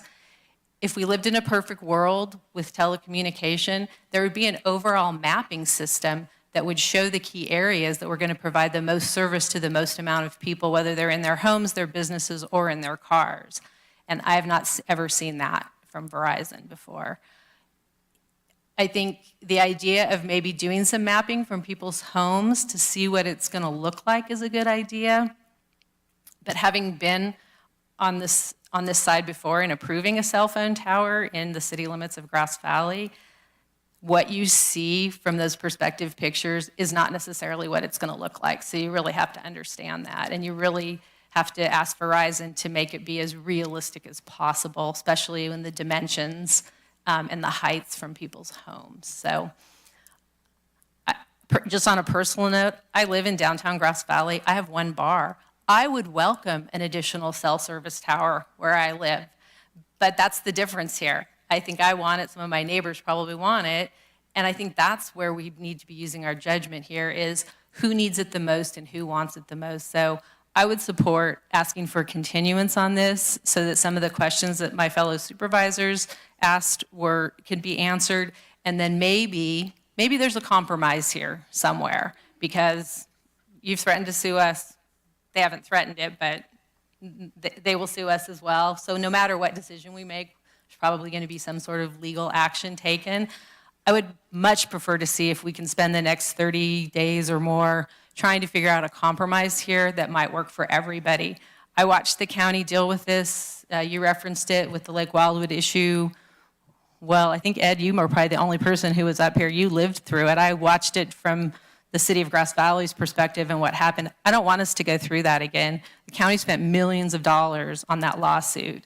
And if we can avoid that and figure out a way to reach a compromise here, something that might work for everybody, I think we're going to be way better off as a community, because when we are sued, that's not our money, that's your money. We're using your money to either to represent us with your group or with Verizon. So people need to be really aware of what those costs are. Thank you. Supervisor Hall? Yeah, thank you. Very well said. Thank you. I want to also appreciate Verizon, especially your summary was very helpful, just cutting to the meat and bones of the issue. And all of you who feel so passionately about this, I appreciate how well organized you were and that you came to speak up and send us information in advance and did it fairly quickly. Very, very much appreciated. I've been through this in my own district. I've been up here a few years now. And I just have to say, I'm going to say this much stronger than my colleague did, that the quickest, where we're up here trying to take in all the information and make the right decision. And personally, the quickest way you can shut me down is by either the proponent suggesting, I really don't have a decision to make because the FCC says I have to make X decision, or, as the appellants did, threatening to sue us before I've even finished asking my questions and come to any kind of a conclusion. What you do is you put us in a legal bind to have to go back and look at what are all the legal ramifications, where do we figure out where we fit in there, and how do we make that work for what Verizon would like to do and what you would like to do. So That was very disappointing. But I also look forward to getting some more information and bringing back an open mind to look at the whole issue. Thank you. Supervisor Hook? Well, again, appreciate both the applicant and opponents all here. This was very interesting. But again, I only got this information on Friday, and I really haven't got to dig into it as deep as I would like to. My colleague has just said it very well, both of you, how I feel like what happened here today is really interesting. I look at that, North San Juan is my district, and then Verizon actually took out of their contract and they're not there. They gave their tower up there, which was a challenge to me, which has nothing to do with today. But I do look at that over, how do we look at that number over the whole community? Where's the benefits? And like I said, you're like me. I wish I could use my phone at my house, right?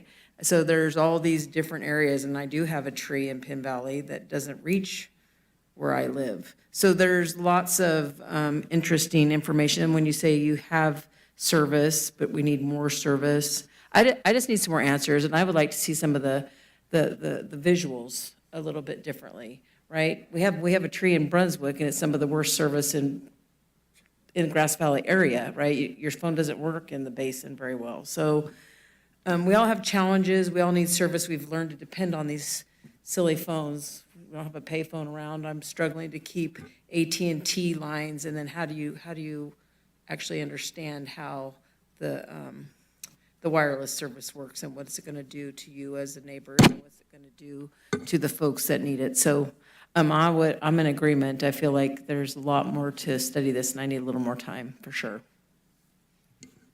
Thanks, Supervisor Schofield. Well, it appears that we're headed for a continuation. I would have felt a whole lot better about this if Verizon had come at the very start of this hearing and said, man, this has been so compacted, we haven't had time to take a look at this. We'd like to give you an extension. But you didn't do that. You came in here just assuming that this board would deny the appeal. And I would have, if we hadn't have moved towards this continuation, that would have been what I would have been proposing today, is that we're on this timeline. We're set on this timeline because of these federal laws that corporations like Verizon put into our place. And I was going to say, look, they've set them up. Here's the only real choice that we have, and that's to grant the appeal of the appellant. As it is, just very quickly, I did go out and meet with the appellants. When you talk about ridge line, that's kind of something you'd have to kind of describe or define. Because if you are directly right across from that property, that is the ridge line. The pictures that we're seeing from Dog Bar is kind of looking up. But when you're at these properties of these folks over here, you're up higher. You're looking right out at where that pole is going to be. Like I say, the amount of time that we had on this was incredible. The hearing that the planning had was June 12th, not even a month ago, June 12th. And I think it was like the 16th, something like that, when I really started to get an email or two, phone calls. And I thought, I better go down and talk to Planning Commission and find out what the heck is going on here. And when I was down there, planning was talking about each other, how there's a woman out there that wants to make an appeal. And as it turned out, I said, well, why don't we walk out together? And you can explain it to me at the same time you're explaining it to her.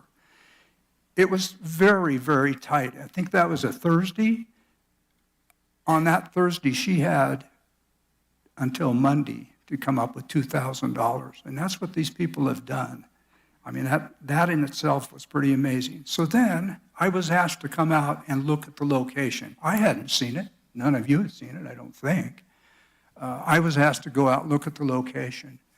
I'm happy to do that. The one date we looked at, we said, hey, the week of the 23rd, that sounds good. That's July 23rd. And then we find out, oh, there's this thing called a shot clock. Never heard of it before. That's how tight it was. So on July 3rd, I'm out with the appellants looking at their properties. On July 5th, Friday, I get at 3 o'clock in the afternoon, we get an email, all of us. If you'd like a tour, let us know, from Paul. I didn't respond Friday afternoon at 3 o'clock on what basically was almost a 4-day holiday. Monday morning, I called Paul. Paul, I said, I can make it out there at 4 o'clock this afternoon. Pete. Pete says, I can't be up there at 4 o'clock. I said, where are you? Southern California. Can you meet tomorrow morning? That's today. No, not really. So this is the kind of the timeline that we've been in. And one of the reasons I wanted to meet with him was not only the aesthetics part of it, but the one person that we did go up and look at their property. Ashley? Yes. We looked at that, and from where I was being told that tower was going to sit, if that thing came over, it would fall on their property. It would fall on their driveway. I don't know if it would hit your house or not, but that's how close it is. Pete sent pictures of it too, and you guys all saw what those towers look like. They would have that right in their front yard. That isn't. It might be great driving down the road and it's blending in, but if you're living up there, that's not a pretty sight. So I would vote in favor of the appellants here. I'm going to do it anyways. I think that you guys are probably going to go with a continuation, but I think they've made a great case on this, and there are a lot of questions to be answered on this. So I just appreciate everybody coming out. I think it's important that we have so many of the people that we do have here. This says a lot. This is really that entire neighborhood out there. So thank you for your participation coming out on a Tuesday afternoon, 3 hours or so. It's greatly appreciated. Thank you, Mr. Chair. Yeah, thank you for everybody that's participated here today and coming out here on a midweek day. I don't want to vilify the applicant because I'm a huge user of technology in many formats: cell phones, airplanes, ADSB, LTE coverage, the whole deal. I'm a huge user of that. I'm also, I think as Supervisor Swarthout pointed out, responsible for working with and protecting and community building for neighborhoods like this. So I think a lot's been said here today. The timing has become an issue for us, and I think I'd like to thank the applicant for your willingness to extend that shot clock and give our board the ability to digest technical information. From what I understand, that seems to be the most appropriate route to take, and I think Supervisor Swarthout used the word compromise. We can compromise to work together on a solution. It's going to happen very quickly, but that's where I sit. I appreciate everybody coming here and telling us and describing your issue. I as well have concerns about not having enough information in front of me to make the proper decision. With that, I'm going to close the board discussion on this item, and I would entertain a motion. Mr. Chair, I would make a motion that we agree to the tolling agreement with the Verizon to continue this to our August 20th meeting. And I would also ask that we figure out some way for there to be some discussion both internally and with the applicants and with the appellants to see about a compromise. And just for clarification, we wouldn't be actually sort of closing this hearing. We would be continuing this hearing to that a continuance. Yeah, thank you. A continuance. And does your motion include a process for incorporating information from the board back to the applicant and getting that received in a timely manner? I think I would divert to county council on that because Okay. I think that planning department has really done their job here and they followed all the guidelines and the rules. So I'm not sure how much more they're going to be able to bring to the table, but I would defer to county council on that. I heard that direction, so. Okay. Motion, is there a second? I'll second. Motion and a second. Madam Clerk, please call the roll. District 2. Just out of principle, I'm voting no. District 4.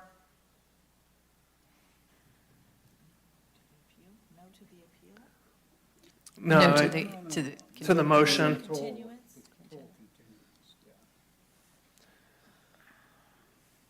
Yes. District 3. Yes. District 1. Yes. District 5. Yes. Okay, this is continued to August 20th. That's a regular board meeting. Thank you for participating today.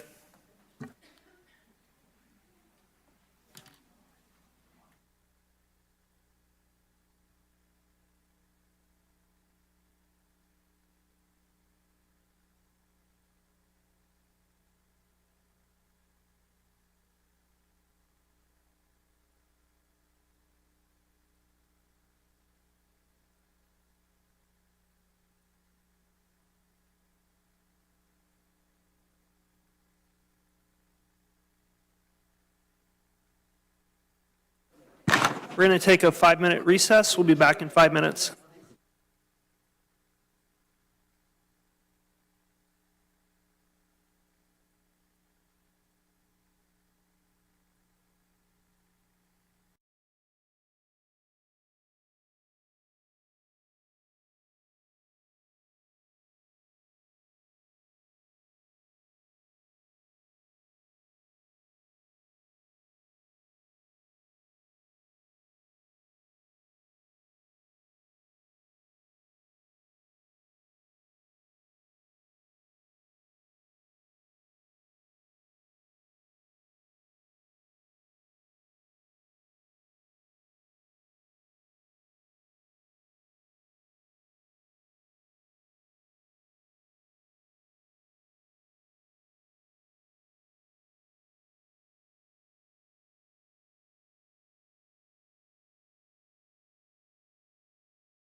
All right, Chair Bullock, we're live.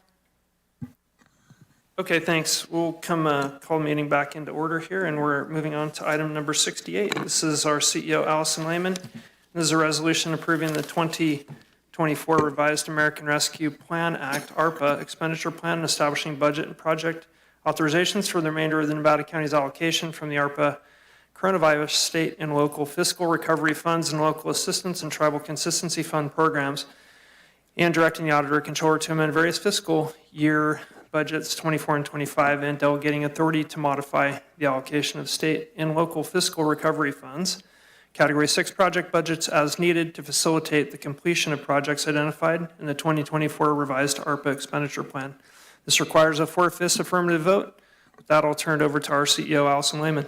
No, thank you for the introduction, Chair Bullock, and Martin Polt, our Chief Fiscal Officer, will go ahead and lead the presentation. Thank you. Thank you, Chair Bullock, members of the board. We will explain in the presentation what was described by Chair Bullock. I do have with me I am the outgoing Chief Fiscal Officer, and we have Erin Metler here. Her first day as the new Fiscal Officer was Monday, yesterday.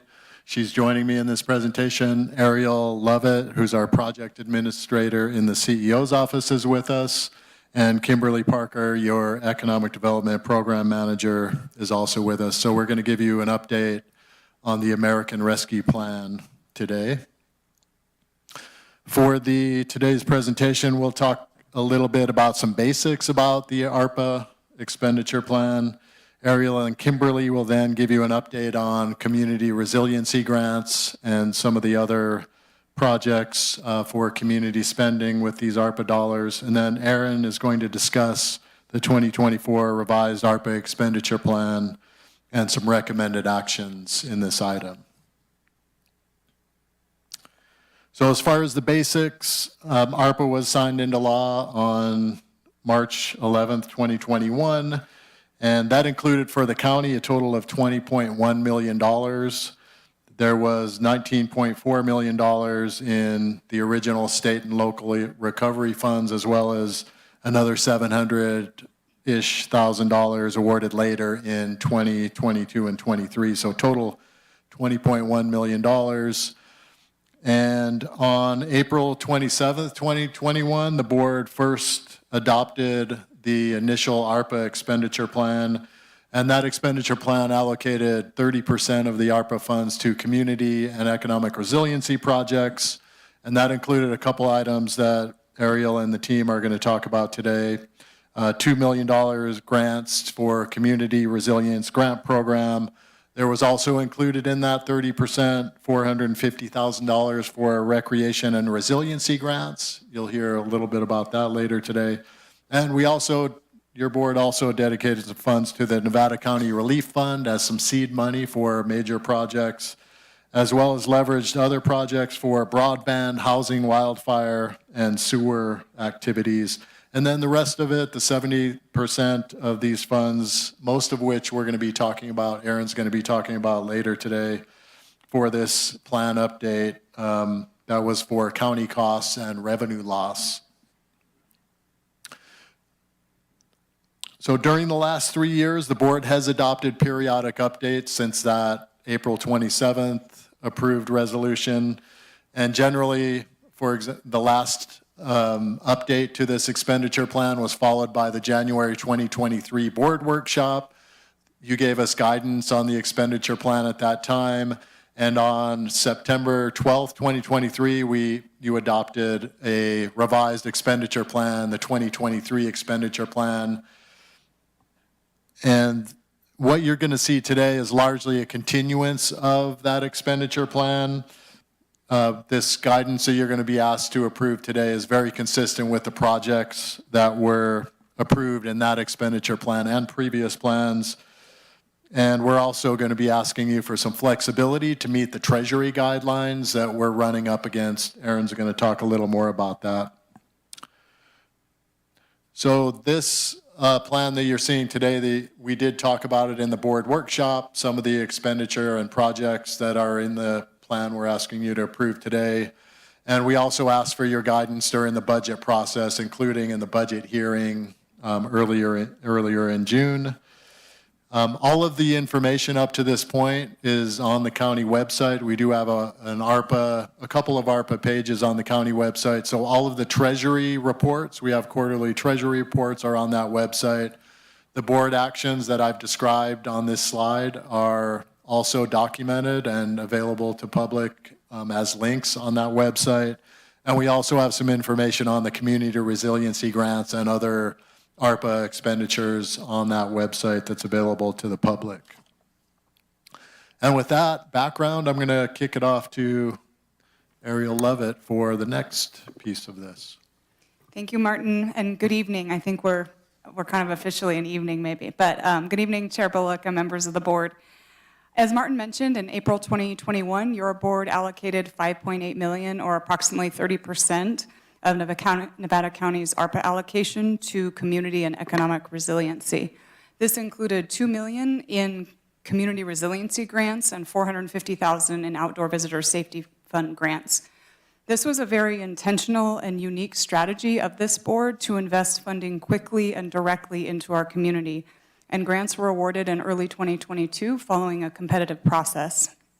While this program has been managed by the CEO's office, it furthers your Economic Development Board priority, supporting the economic vitality of our community, and we've worked in partnership with the Economic Development Office that was established during the course of this grant. So we'll partner with Kimberly Parker to provide some highlights in today's presentation.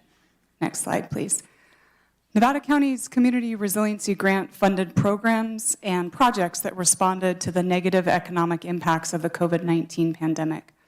The competitive grant process emphasized not only immediate relief and recovery, but also encouraged applicants to leverage these funds toward increased long-term resiliency and sustainability. We recognize not only the direct outcomes of these grants, some of which will be highlighted in this presentation, but also broadly supporting local jobs and vital services, bolstering our economy at a time that it was needed the most. 34 grants were awarded, totaling just over $2 million in ARPA funding to local organizations. ARPA funds must be encumbered or expended by December 31st, 2024, and expended by December 31st, 2026. So initial grant agreements included completion dates of 12/31/24. We're glad to report that 32 of these are complete. One will complete in the next couple months, and one grant agreement was extended to 12/31/2025, still well within ARPA guidelines. We recognize a great diversity of service types. Safety net services included food distribution and both emergency and long-term housing solutions. Our community's vibrant arts programs were supported through grants that both sustained services and built capacity. Several grants focused on education and youth, and community centers were highlighted in the grant program with a focus on community connection and economic sustainability of these cornerstone organizations countywide. A range of grants also supported recreation, wildfire prevention, and environment. With economic resiliency central to this program, several grants directly supported small business development. We also see broad geographic representation from Truckee to Penn Valley to South County, Nevada City, Grass Valley, and really throughout the region. On January 10th of this year, we brought an update to your board and provided highlights on several projects. And today I'll turn it over to Kimberly to again highlight outcomes of different grantees in each of these sectors. Thanks, Kimberly.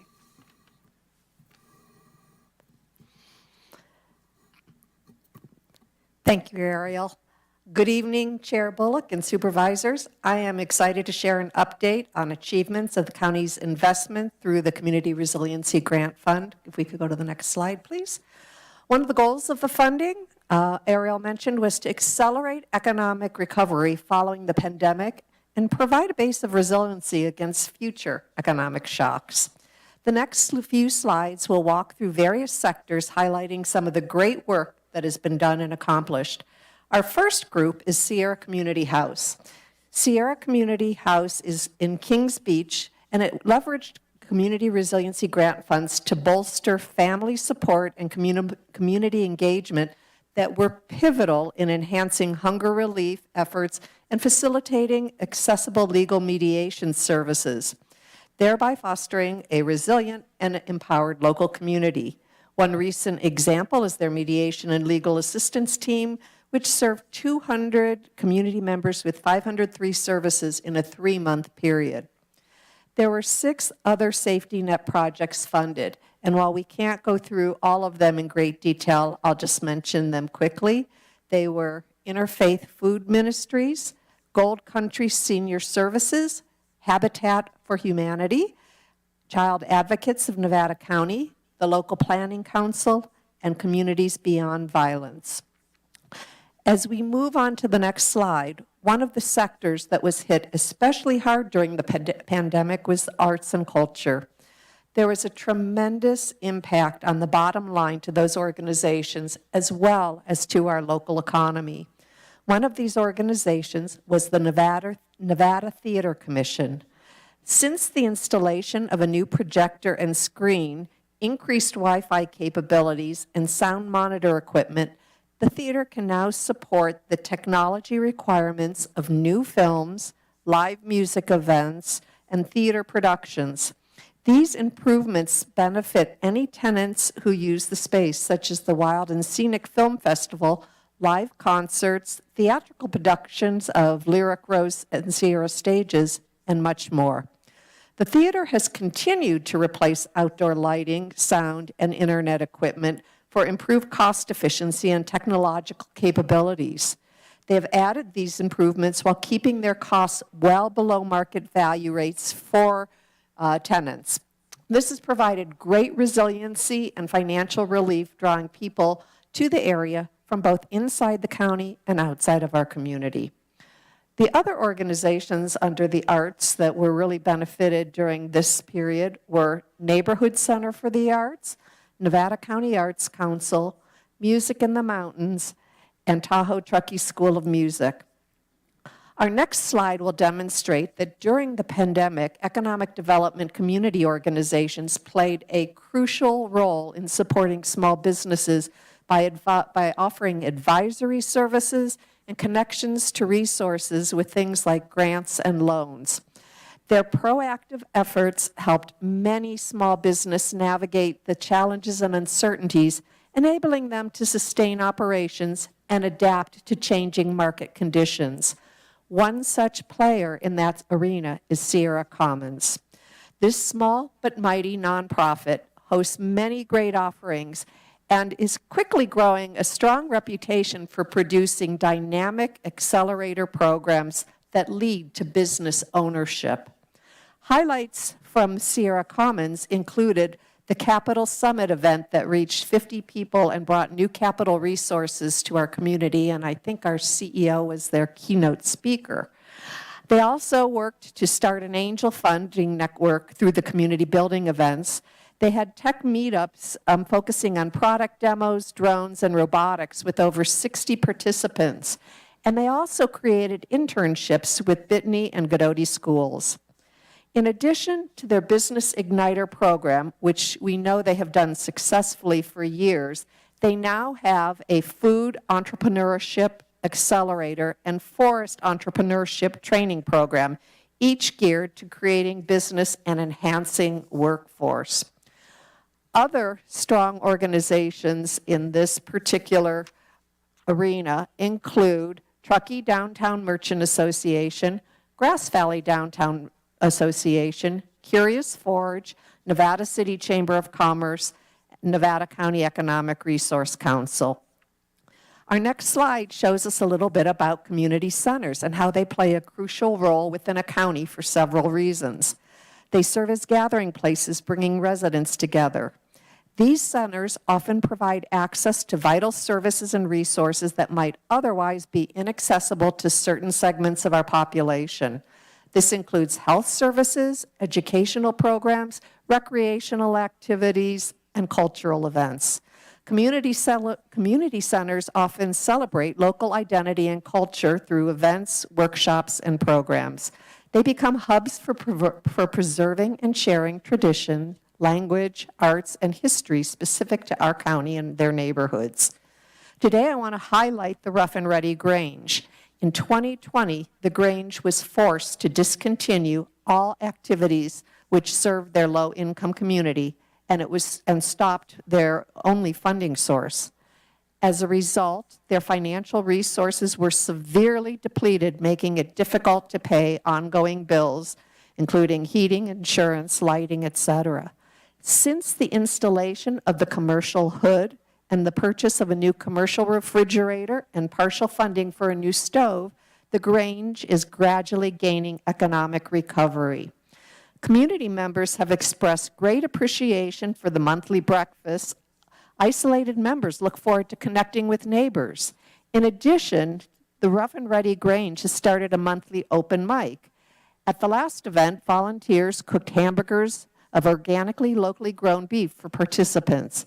These events, along with the community members who rent the hall for meetings, birthdays, and trainings, are critical in providing personal and business connections. Our community was graced by several other community centers and projects that provide great service to our community. These include San Juan Ridge Community Library, Golden Empire Grange, number 806, Penn Valley Community Rodeo Association, and North San Juan Community Center. Finally, our last slide, the Bear River Recreation and Park District. Supervisors, as you have heard, both through the Recreation Resiliency Master Plan and the Economic Development Action Plan presentations earlier this year, recreation provides a strong source of economic vitality in the county. It's been exciting to watch the collaboration between many organizations and agencies over the past couple of years. Today, I want to share an update on the Bear River Recreation and Parks District. Now that their project is complete, the district has the field booked nightly for youth soccer, Special Olympics, an adult soccer league, and other various activities also occur. There are students on the field daily as the PE teachers use the field for activities. Flag football signups are underway, and the league will be able to accommodate more players and are working with Bear River Little League to host their 50-70 team and Bear River High School to facilitate their high school soccer games. Recreation is the heartbeat of a community. Other organizations that benefit from the Community Resiliency Grant funding included the South Yuba River Citizens League, Truckee River Watershed Council, Bear Yuba Land Trust, Greenhorn Firewise Community. We are so grateful for the hard work of all our CRG-funded organizations. These nonprofits and businesses are economic drivers that reinforce the values of our community, contribute to our workforce, and also contribute to our economic strength by helping us advance a live, work, play environment. At this time, I thank you, and we'll turn the presentation back over to Ariel. Thank you, Kimberly. I'm going to conclude briefly just by mentioning the Outdoor Visitor Safety Fund grants. We aren't going to go through these exhaustively because you will have a presentation. As you know, a presentation was rescheduled from this morning that will recap. But I just want to highlight, the Outdoor Visitor Safety Fund recognized the connection between the economic resilience of our community and tourism and outdoor recreation.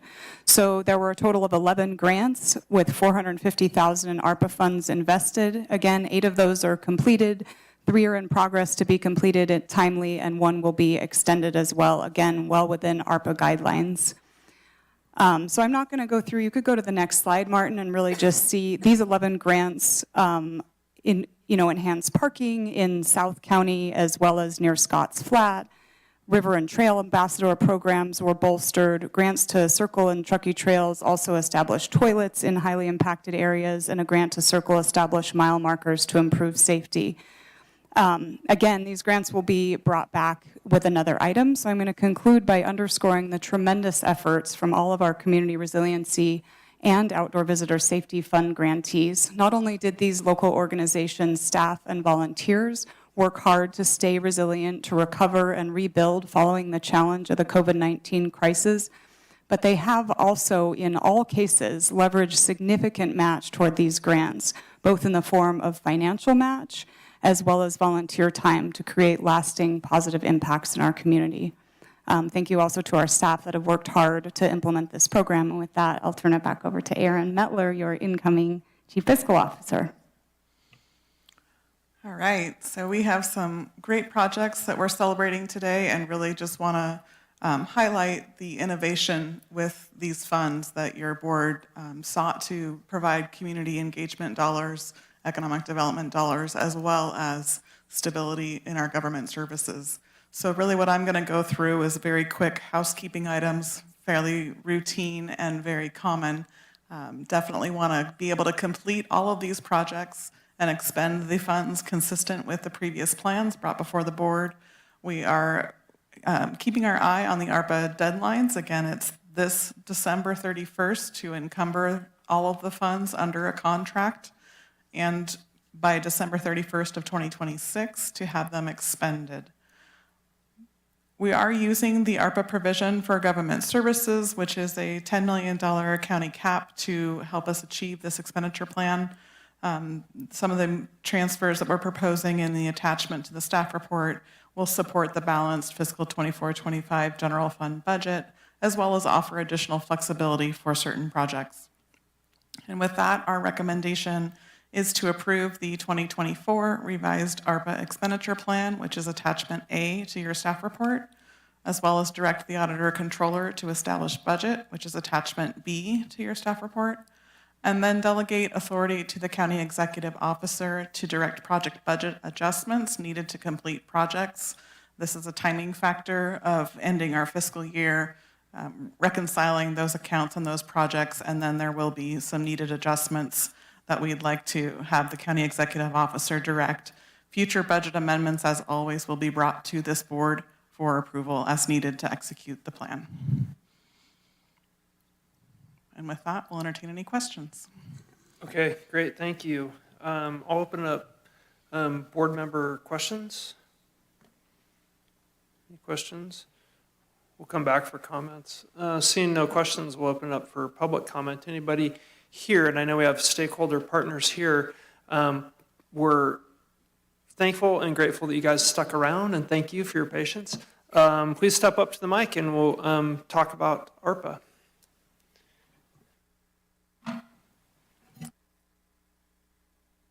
Turn that up. Good evening. My name's Heather Heckler, and I work with Nevada County Arts Council and the GVNC Cultural District. We just really want to be here today to thank you for awarding Nevada County Arts Council a community resiliency grant in the amount of $76,000. The use of ARPA funds to support community organizations like ours really demonstrates the county's innovative and collaborative approach to economic development, especially in times of crisis, and we thank you for that. I just want to quickly share how we've used these funds to support our local community. So on March 16th, we hosted our third annual Business of Art Symposium as a partnership with Sierra College Nevada County Campus, and this was a day of professional development and networking opportunities for creative sector professionals at all stages of their careers. It included 35 presenters from around California and beyond, leading career development sessions on a variety of topics from marketing and selling your work online to grant writing, et cetera.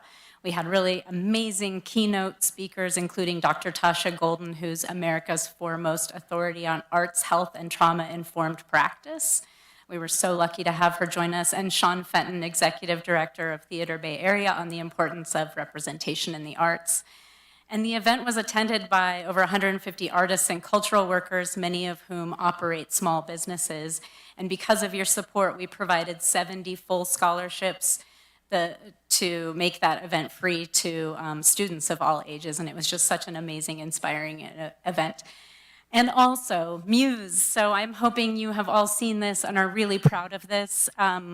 We published the first edition this year, and it's been amazing. In addition to original articles highlighting some of our most beloved cultural events and organizations, Muse includes a directory with listings over 150 local businesses and organizations, 200 artist listings, and an annual calendar of events, and all of this is to drive economic opportunity to our small businesses and arts organizations. It's a free resource for visitors and residents, and we have them at every library branch throughout the community available for people to pick up. And we've distributed 5,500 copies throughout the county and the region. And we're really excited because we're working on the next one right now. And we hope you are just as proud of this as we are. We've gotten great feedback. So I just want to thank you for making these projects possible, and just to say that our cultural sector is still really suffering from the effects of the pandemic, and they need all the support that they can get, performing arts organizations especially. So I just would ask you to continue and to invest in your local arts community. Thank you so much. Thank you, Heather.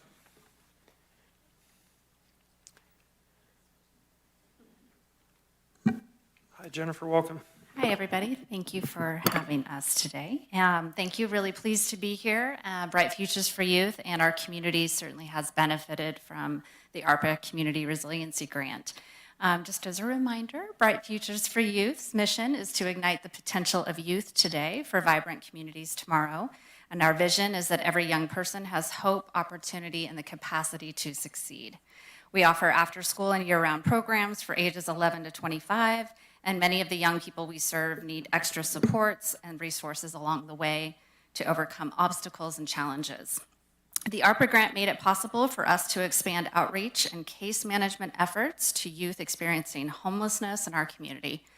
Bright Futures for Youth was awarded an $85,000 grant in February of 2022, which allowed us to hire additional case manager and provide more comprehensive services for an influx of transition-age youth experiencing homelessness or housing instability. Through our SAFE programs, which stands for Stability, Access, Foundation, and Empowerment. When the SAFE program started as a pilot project in 2019, our goal was to connect with 12 young people under the age of 25 per year. Since then, and coming to understand the true needs of the population, we have far exceeded that goal and have helped more than 250 youth. It is important to note that homelessness includes young people who are couch surfing, sleeping in vehicles, or those living in tents or on the street. Clearly, there is evidence of the needs of these young people, and the ARPA Community Resiliency Grant has made a huge impact. The case manager position that was funded through the ARPA grant is one of a team of 6 with a current caseload of more than 100 youth. 20% are pregnant or have at least one child. Many youth experiencing homelessness are also struggling with trauma that affects their mental and physical health and financial stability. By intervening at these critical early ages, safe participation can prevent some of the debilitating long-term complications associated with youth homelessness. This includes chronic adult homelessness, incarceration, and medical challenges. All youth, 100% enrolled in SAFE, require support to connect to basic needs. Our case managers ensure they can access services including clothing, food, healthcare, counseling, rental assistance in connection to stable housing, paths to college, career technical education, help with applying for government programs such as Medi-Cal and CalFresh and financial aid, and can navigate the often confusing process of obtaining much needed documents like birth certificates or social security card, let alone housing. SAFE currently provides housing for 32 young people, including some new moms. SAFE pays a portion of the rental deposits and or moving costs, and in many cases, young people are contributing to their own rent. Some youth are receiving housing vouchers. Jen, thank you so much.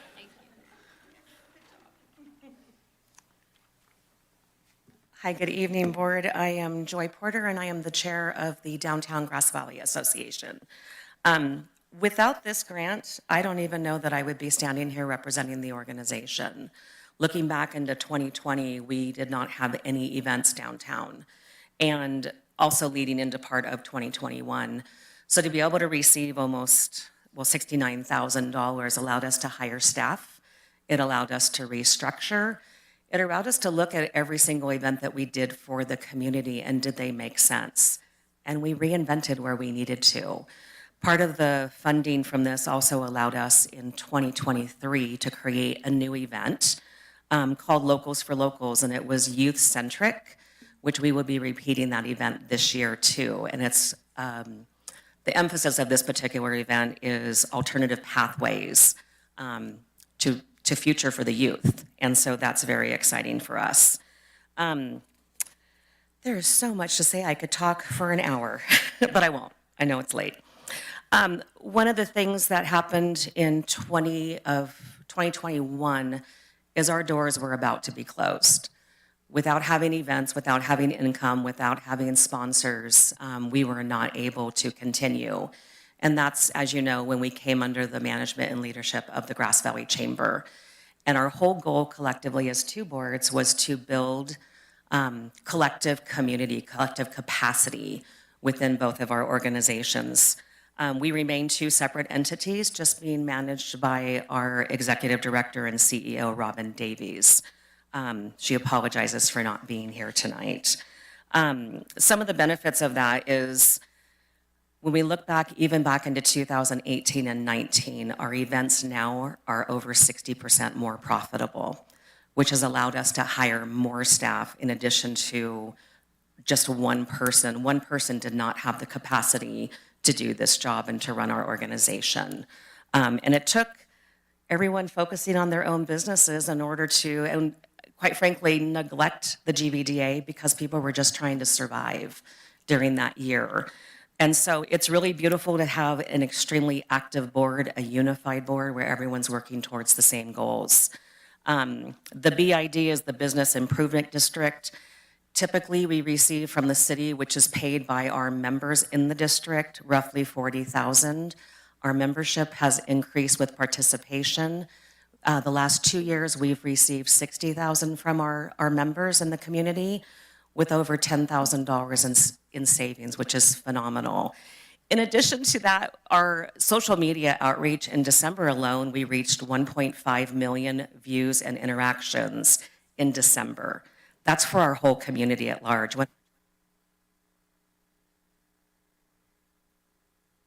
Thank you for taking the time to come in and comment.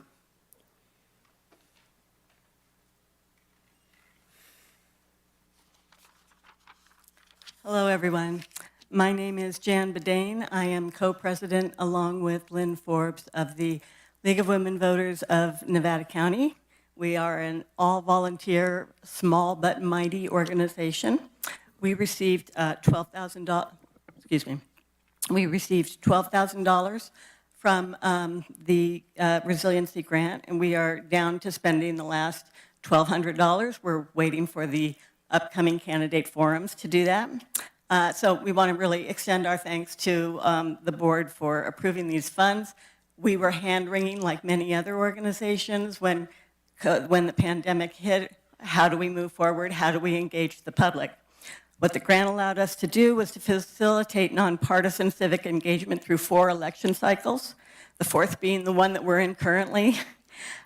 We were able to perform 10 forums, 2 pro and con presentations on local measures. All of these were streamed live and recorded for post-viewing. We had over 3,000 views on those, so we know that we are making an impact there.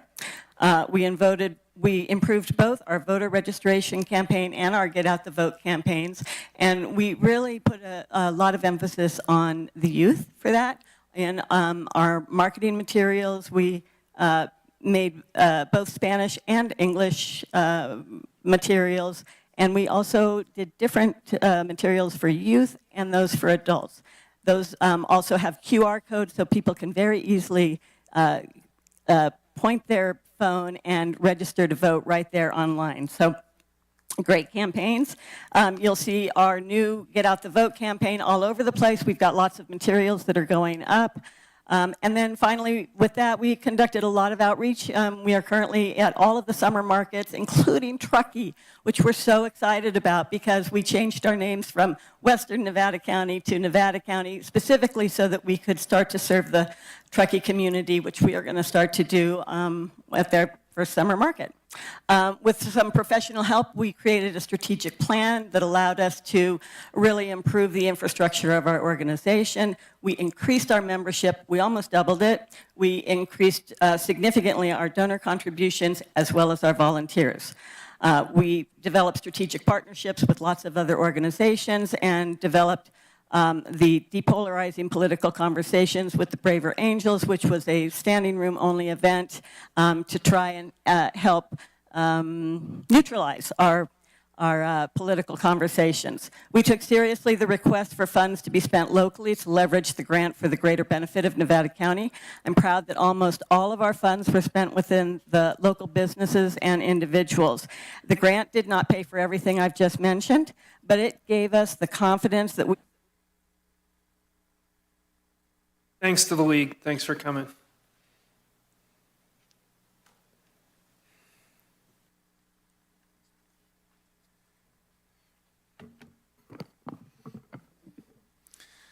Thank you very much. My name is Aaron Zettler-Mann. I'm the Executive Director at Circle, the South Yuba River Citizens League, and I'm here to thank you for your support of Circle, our Wild and Scenic Film Festival, and the Yuba River in general through the Community Resilience and Outdoor Visitor Safety Fund grants.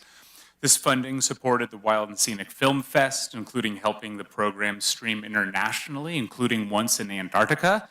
It deepened our relationship with collaborative partners, and we were able to leverage this funding for other grants, other projects that expanded access, safety, trail development, that kind of thing. In addition to thousands of hours of community input and volunteerism in this place and for the watershed.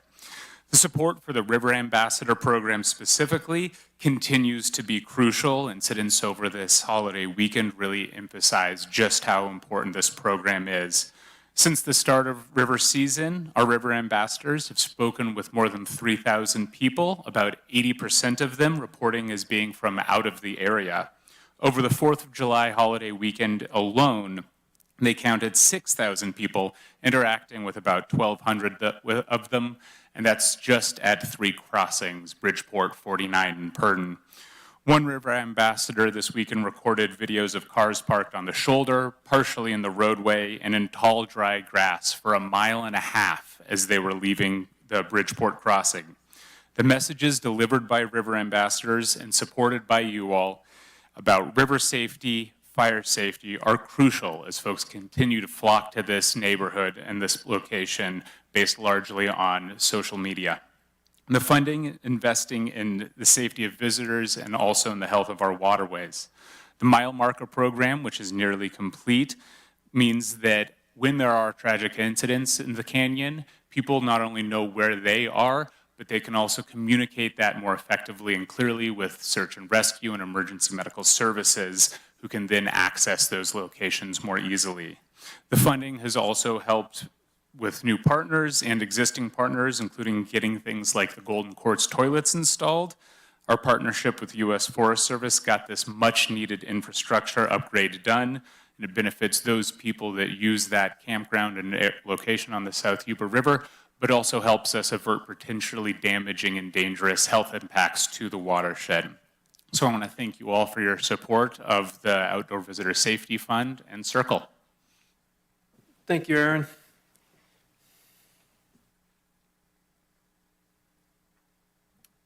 Hello, my name is Lorraine Larson. I'm the Executive Director of Nevada County Habitat for Humanity.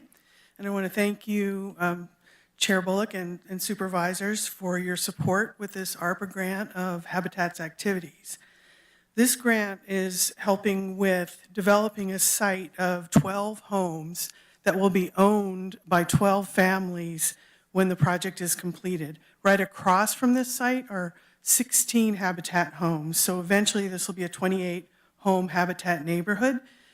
But what people know us for is building houses, and we build houses alongside the homeowners. They do 500 sweat equity hours, so they really invest in their project, and they also end up with an affordable mortgage. So they're philanthropists in that they're paying for the next homeowner and the next homeowner after them. But what people don't know is our single biggest challenge in delivering our mission is having buildable land. And all of the things that it takes to get to that are the things that keep me up at night. And when I retire someday, hopefully, before keeling over, I want Habitat to be solid in this community and have a runway of buildable land so that raising money home by home by home is something we can do. And this funding is going to help us create that buildable land for these 12 units. And what that means is, moving dirt, sidewalks, and it's also helping the folks across in the 16-home development with some of their challenges, which is additional parking and things like that, to make the neighborhood more cohesive. And the funding is helping with them to build leadership in that neighborhood and to create a real neighborhood that they can all be proud of and work together to support. So I want you to understand that what you're investing in is not necessarily the exciting thing of the home going up and all of the fun things that go with that. It's giving Habitat what we need to get there to continue this mission into the future and to help these families. And so it really has made a huge difference. Our project is fully funded and we're getting ready to move forward on it. Thanks for your support in getting us there. Good. Yeah, thanks for the update. Madam Clerk, do we have any callers on the line? Chair, we do have one caller. Okay, let's take the caller, please. Matthew Coulter, Grass Valley, is who you wanted to hear from. And listen to some of these folks that say thanks for the cash. I'd love them to say what their salaries are. Because I know it's like Joy, for example, in the Downtown Association, they're violating the Brown Act by keeping people out of the meetings. And the directors, presidents, people that are leading these things have used $500,000 of taxpayers' funds to take me to court. So I know where that rescue money went. It's to rescue the crooks from being exposed for their crimes. But guess what? That money's dried up. So the exposure is going to be coming out for the different folks that have squandered and stolen this money from the general public, as there's people living in their cars at Memorial Park, as there's people freaking just, the jail's the de facto place to take people, the cooling center. If someone's too hot on the street, they know that they can just go to the hospital and then go to jail or vice versa. So it's just really crazy to think about all the things that could have been done with this money and where it went. And it made some jobs for some people that are managers, but it never trickles down to the people that it should have gone to. Do we really need a mall downtown with $8 million of the money? I don't think so, because we don't have sidewalks and crosswalks and all kinds of things that on a daily basis are health and safety things for our city. So when these people get up there and say thank you, it pricks my ear to say, how much money did they make from this? Is this their income? And how come it never trickled down to the people? They say they're homeless, i.e. the elders, for example. The senior center still isn't open. It's close, but not quite there yet. Because it just happens to be the same contractor that did the Mill Street Mall and gets every other project in town. So the corruption involved, especially when the money that's coming in with strings attached, to be monitored much more closely than the grand jury asked you to do. Instead, it'll just go out and friends and families will become wealthy and people will become more poor and living on the street. And if you can't see them, please let me show them to you. They're obvious in plain sight. Thank you. Thanks, Matthew. With that, we're going to close public comment. I'll bring it back to the board for any questions or comments. No questions, no comments. I'm going to make a couple of comments. I know it's time to go, but I remember sitting in a very difficult period. I'd just like to acknowledge that in our community's history. Probably, I think at the time, we all kind of thought it was the toughest thing we've ever done. I know it certainly was for me, walking in here on day number 1. I think I walked in there like, we're going to recall you. I was like, wait, I just got here. But so for me, I think we were trying to make sure that the county was made whole through all this extra activity and use those funds to make sure that we were paying our staff to enhance all this public outreach and service and public health and safety.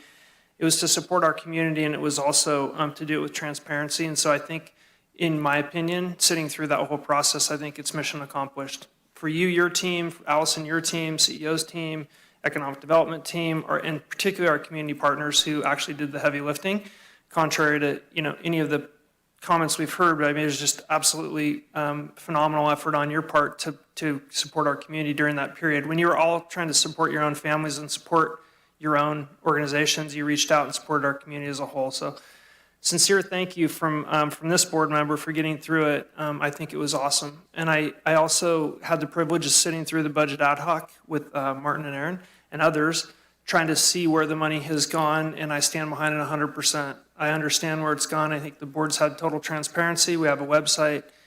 Job well done. Thank you. Great presentation. Do we have any other questions or comments from the board? Seeing none, I would entertain a motion to adopt the resolution. So moved. Second? Motion and a second. Madam Clerk, please call the roll. District 2? Yes. District 4? Yes. District 3? Yes. District 1? Yes. District 5? Yes. And with that, I'm just going to make one more quick mention. The Board of Supervisors only has one meeting in July. It was a big, huge meeting. We got through it. And really, thank you to your staff, Allison, and everybody that works here at the county for making this meeting possible. We had some pieces that came in at the last minute that we had to handle today as a course of the board business. And thanks again to our partners for being patient today. And Martin, I would like to note that this is the last time you're going to walk out of this meeting having presented to the Board of Supervisors.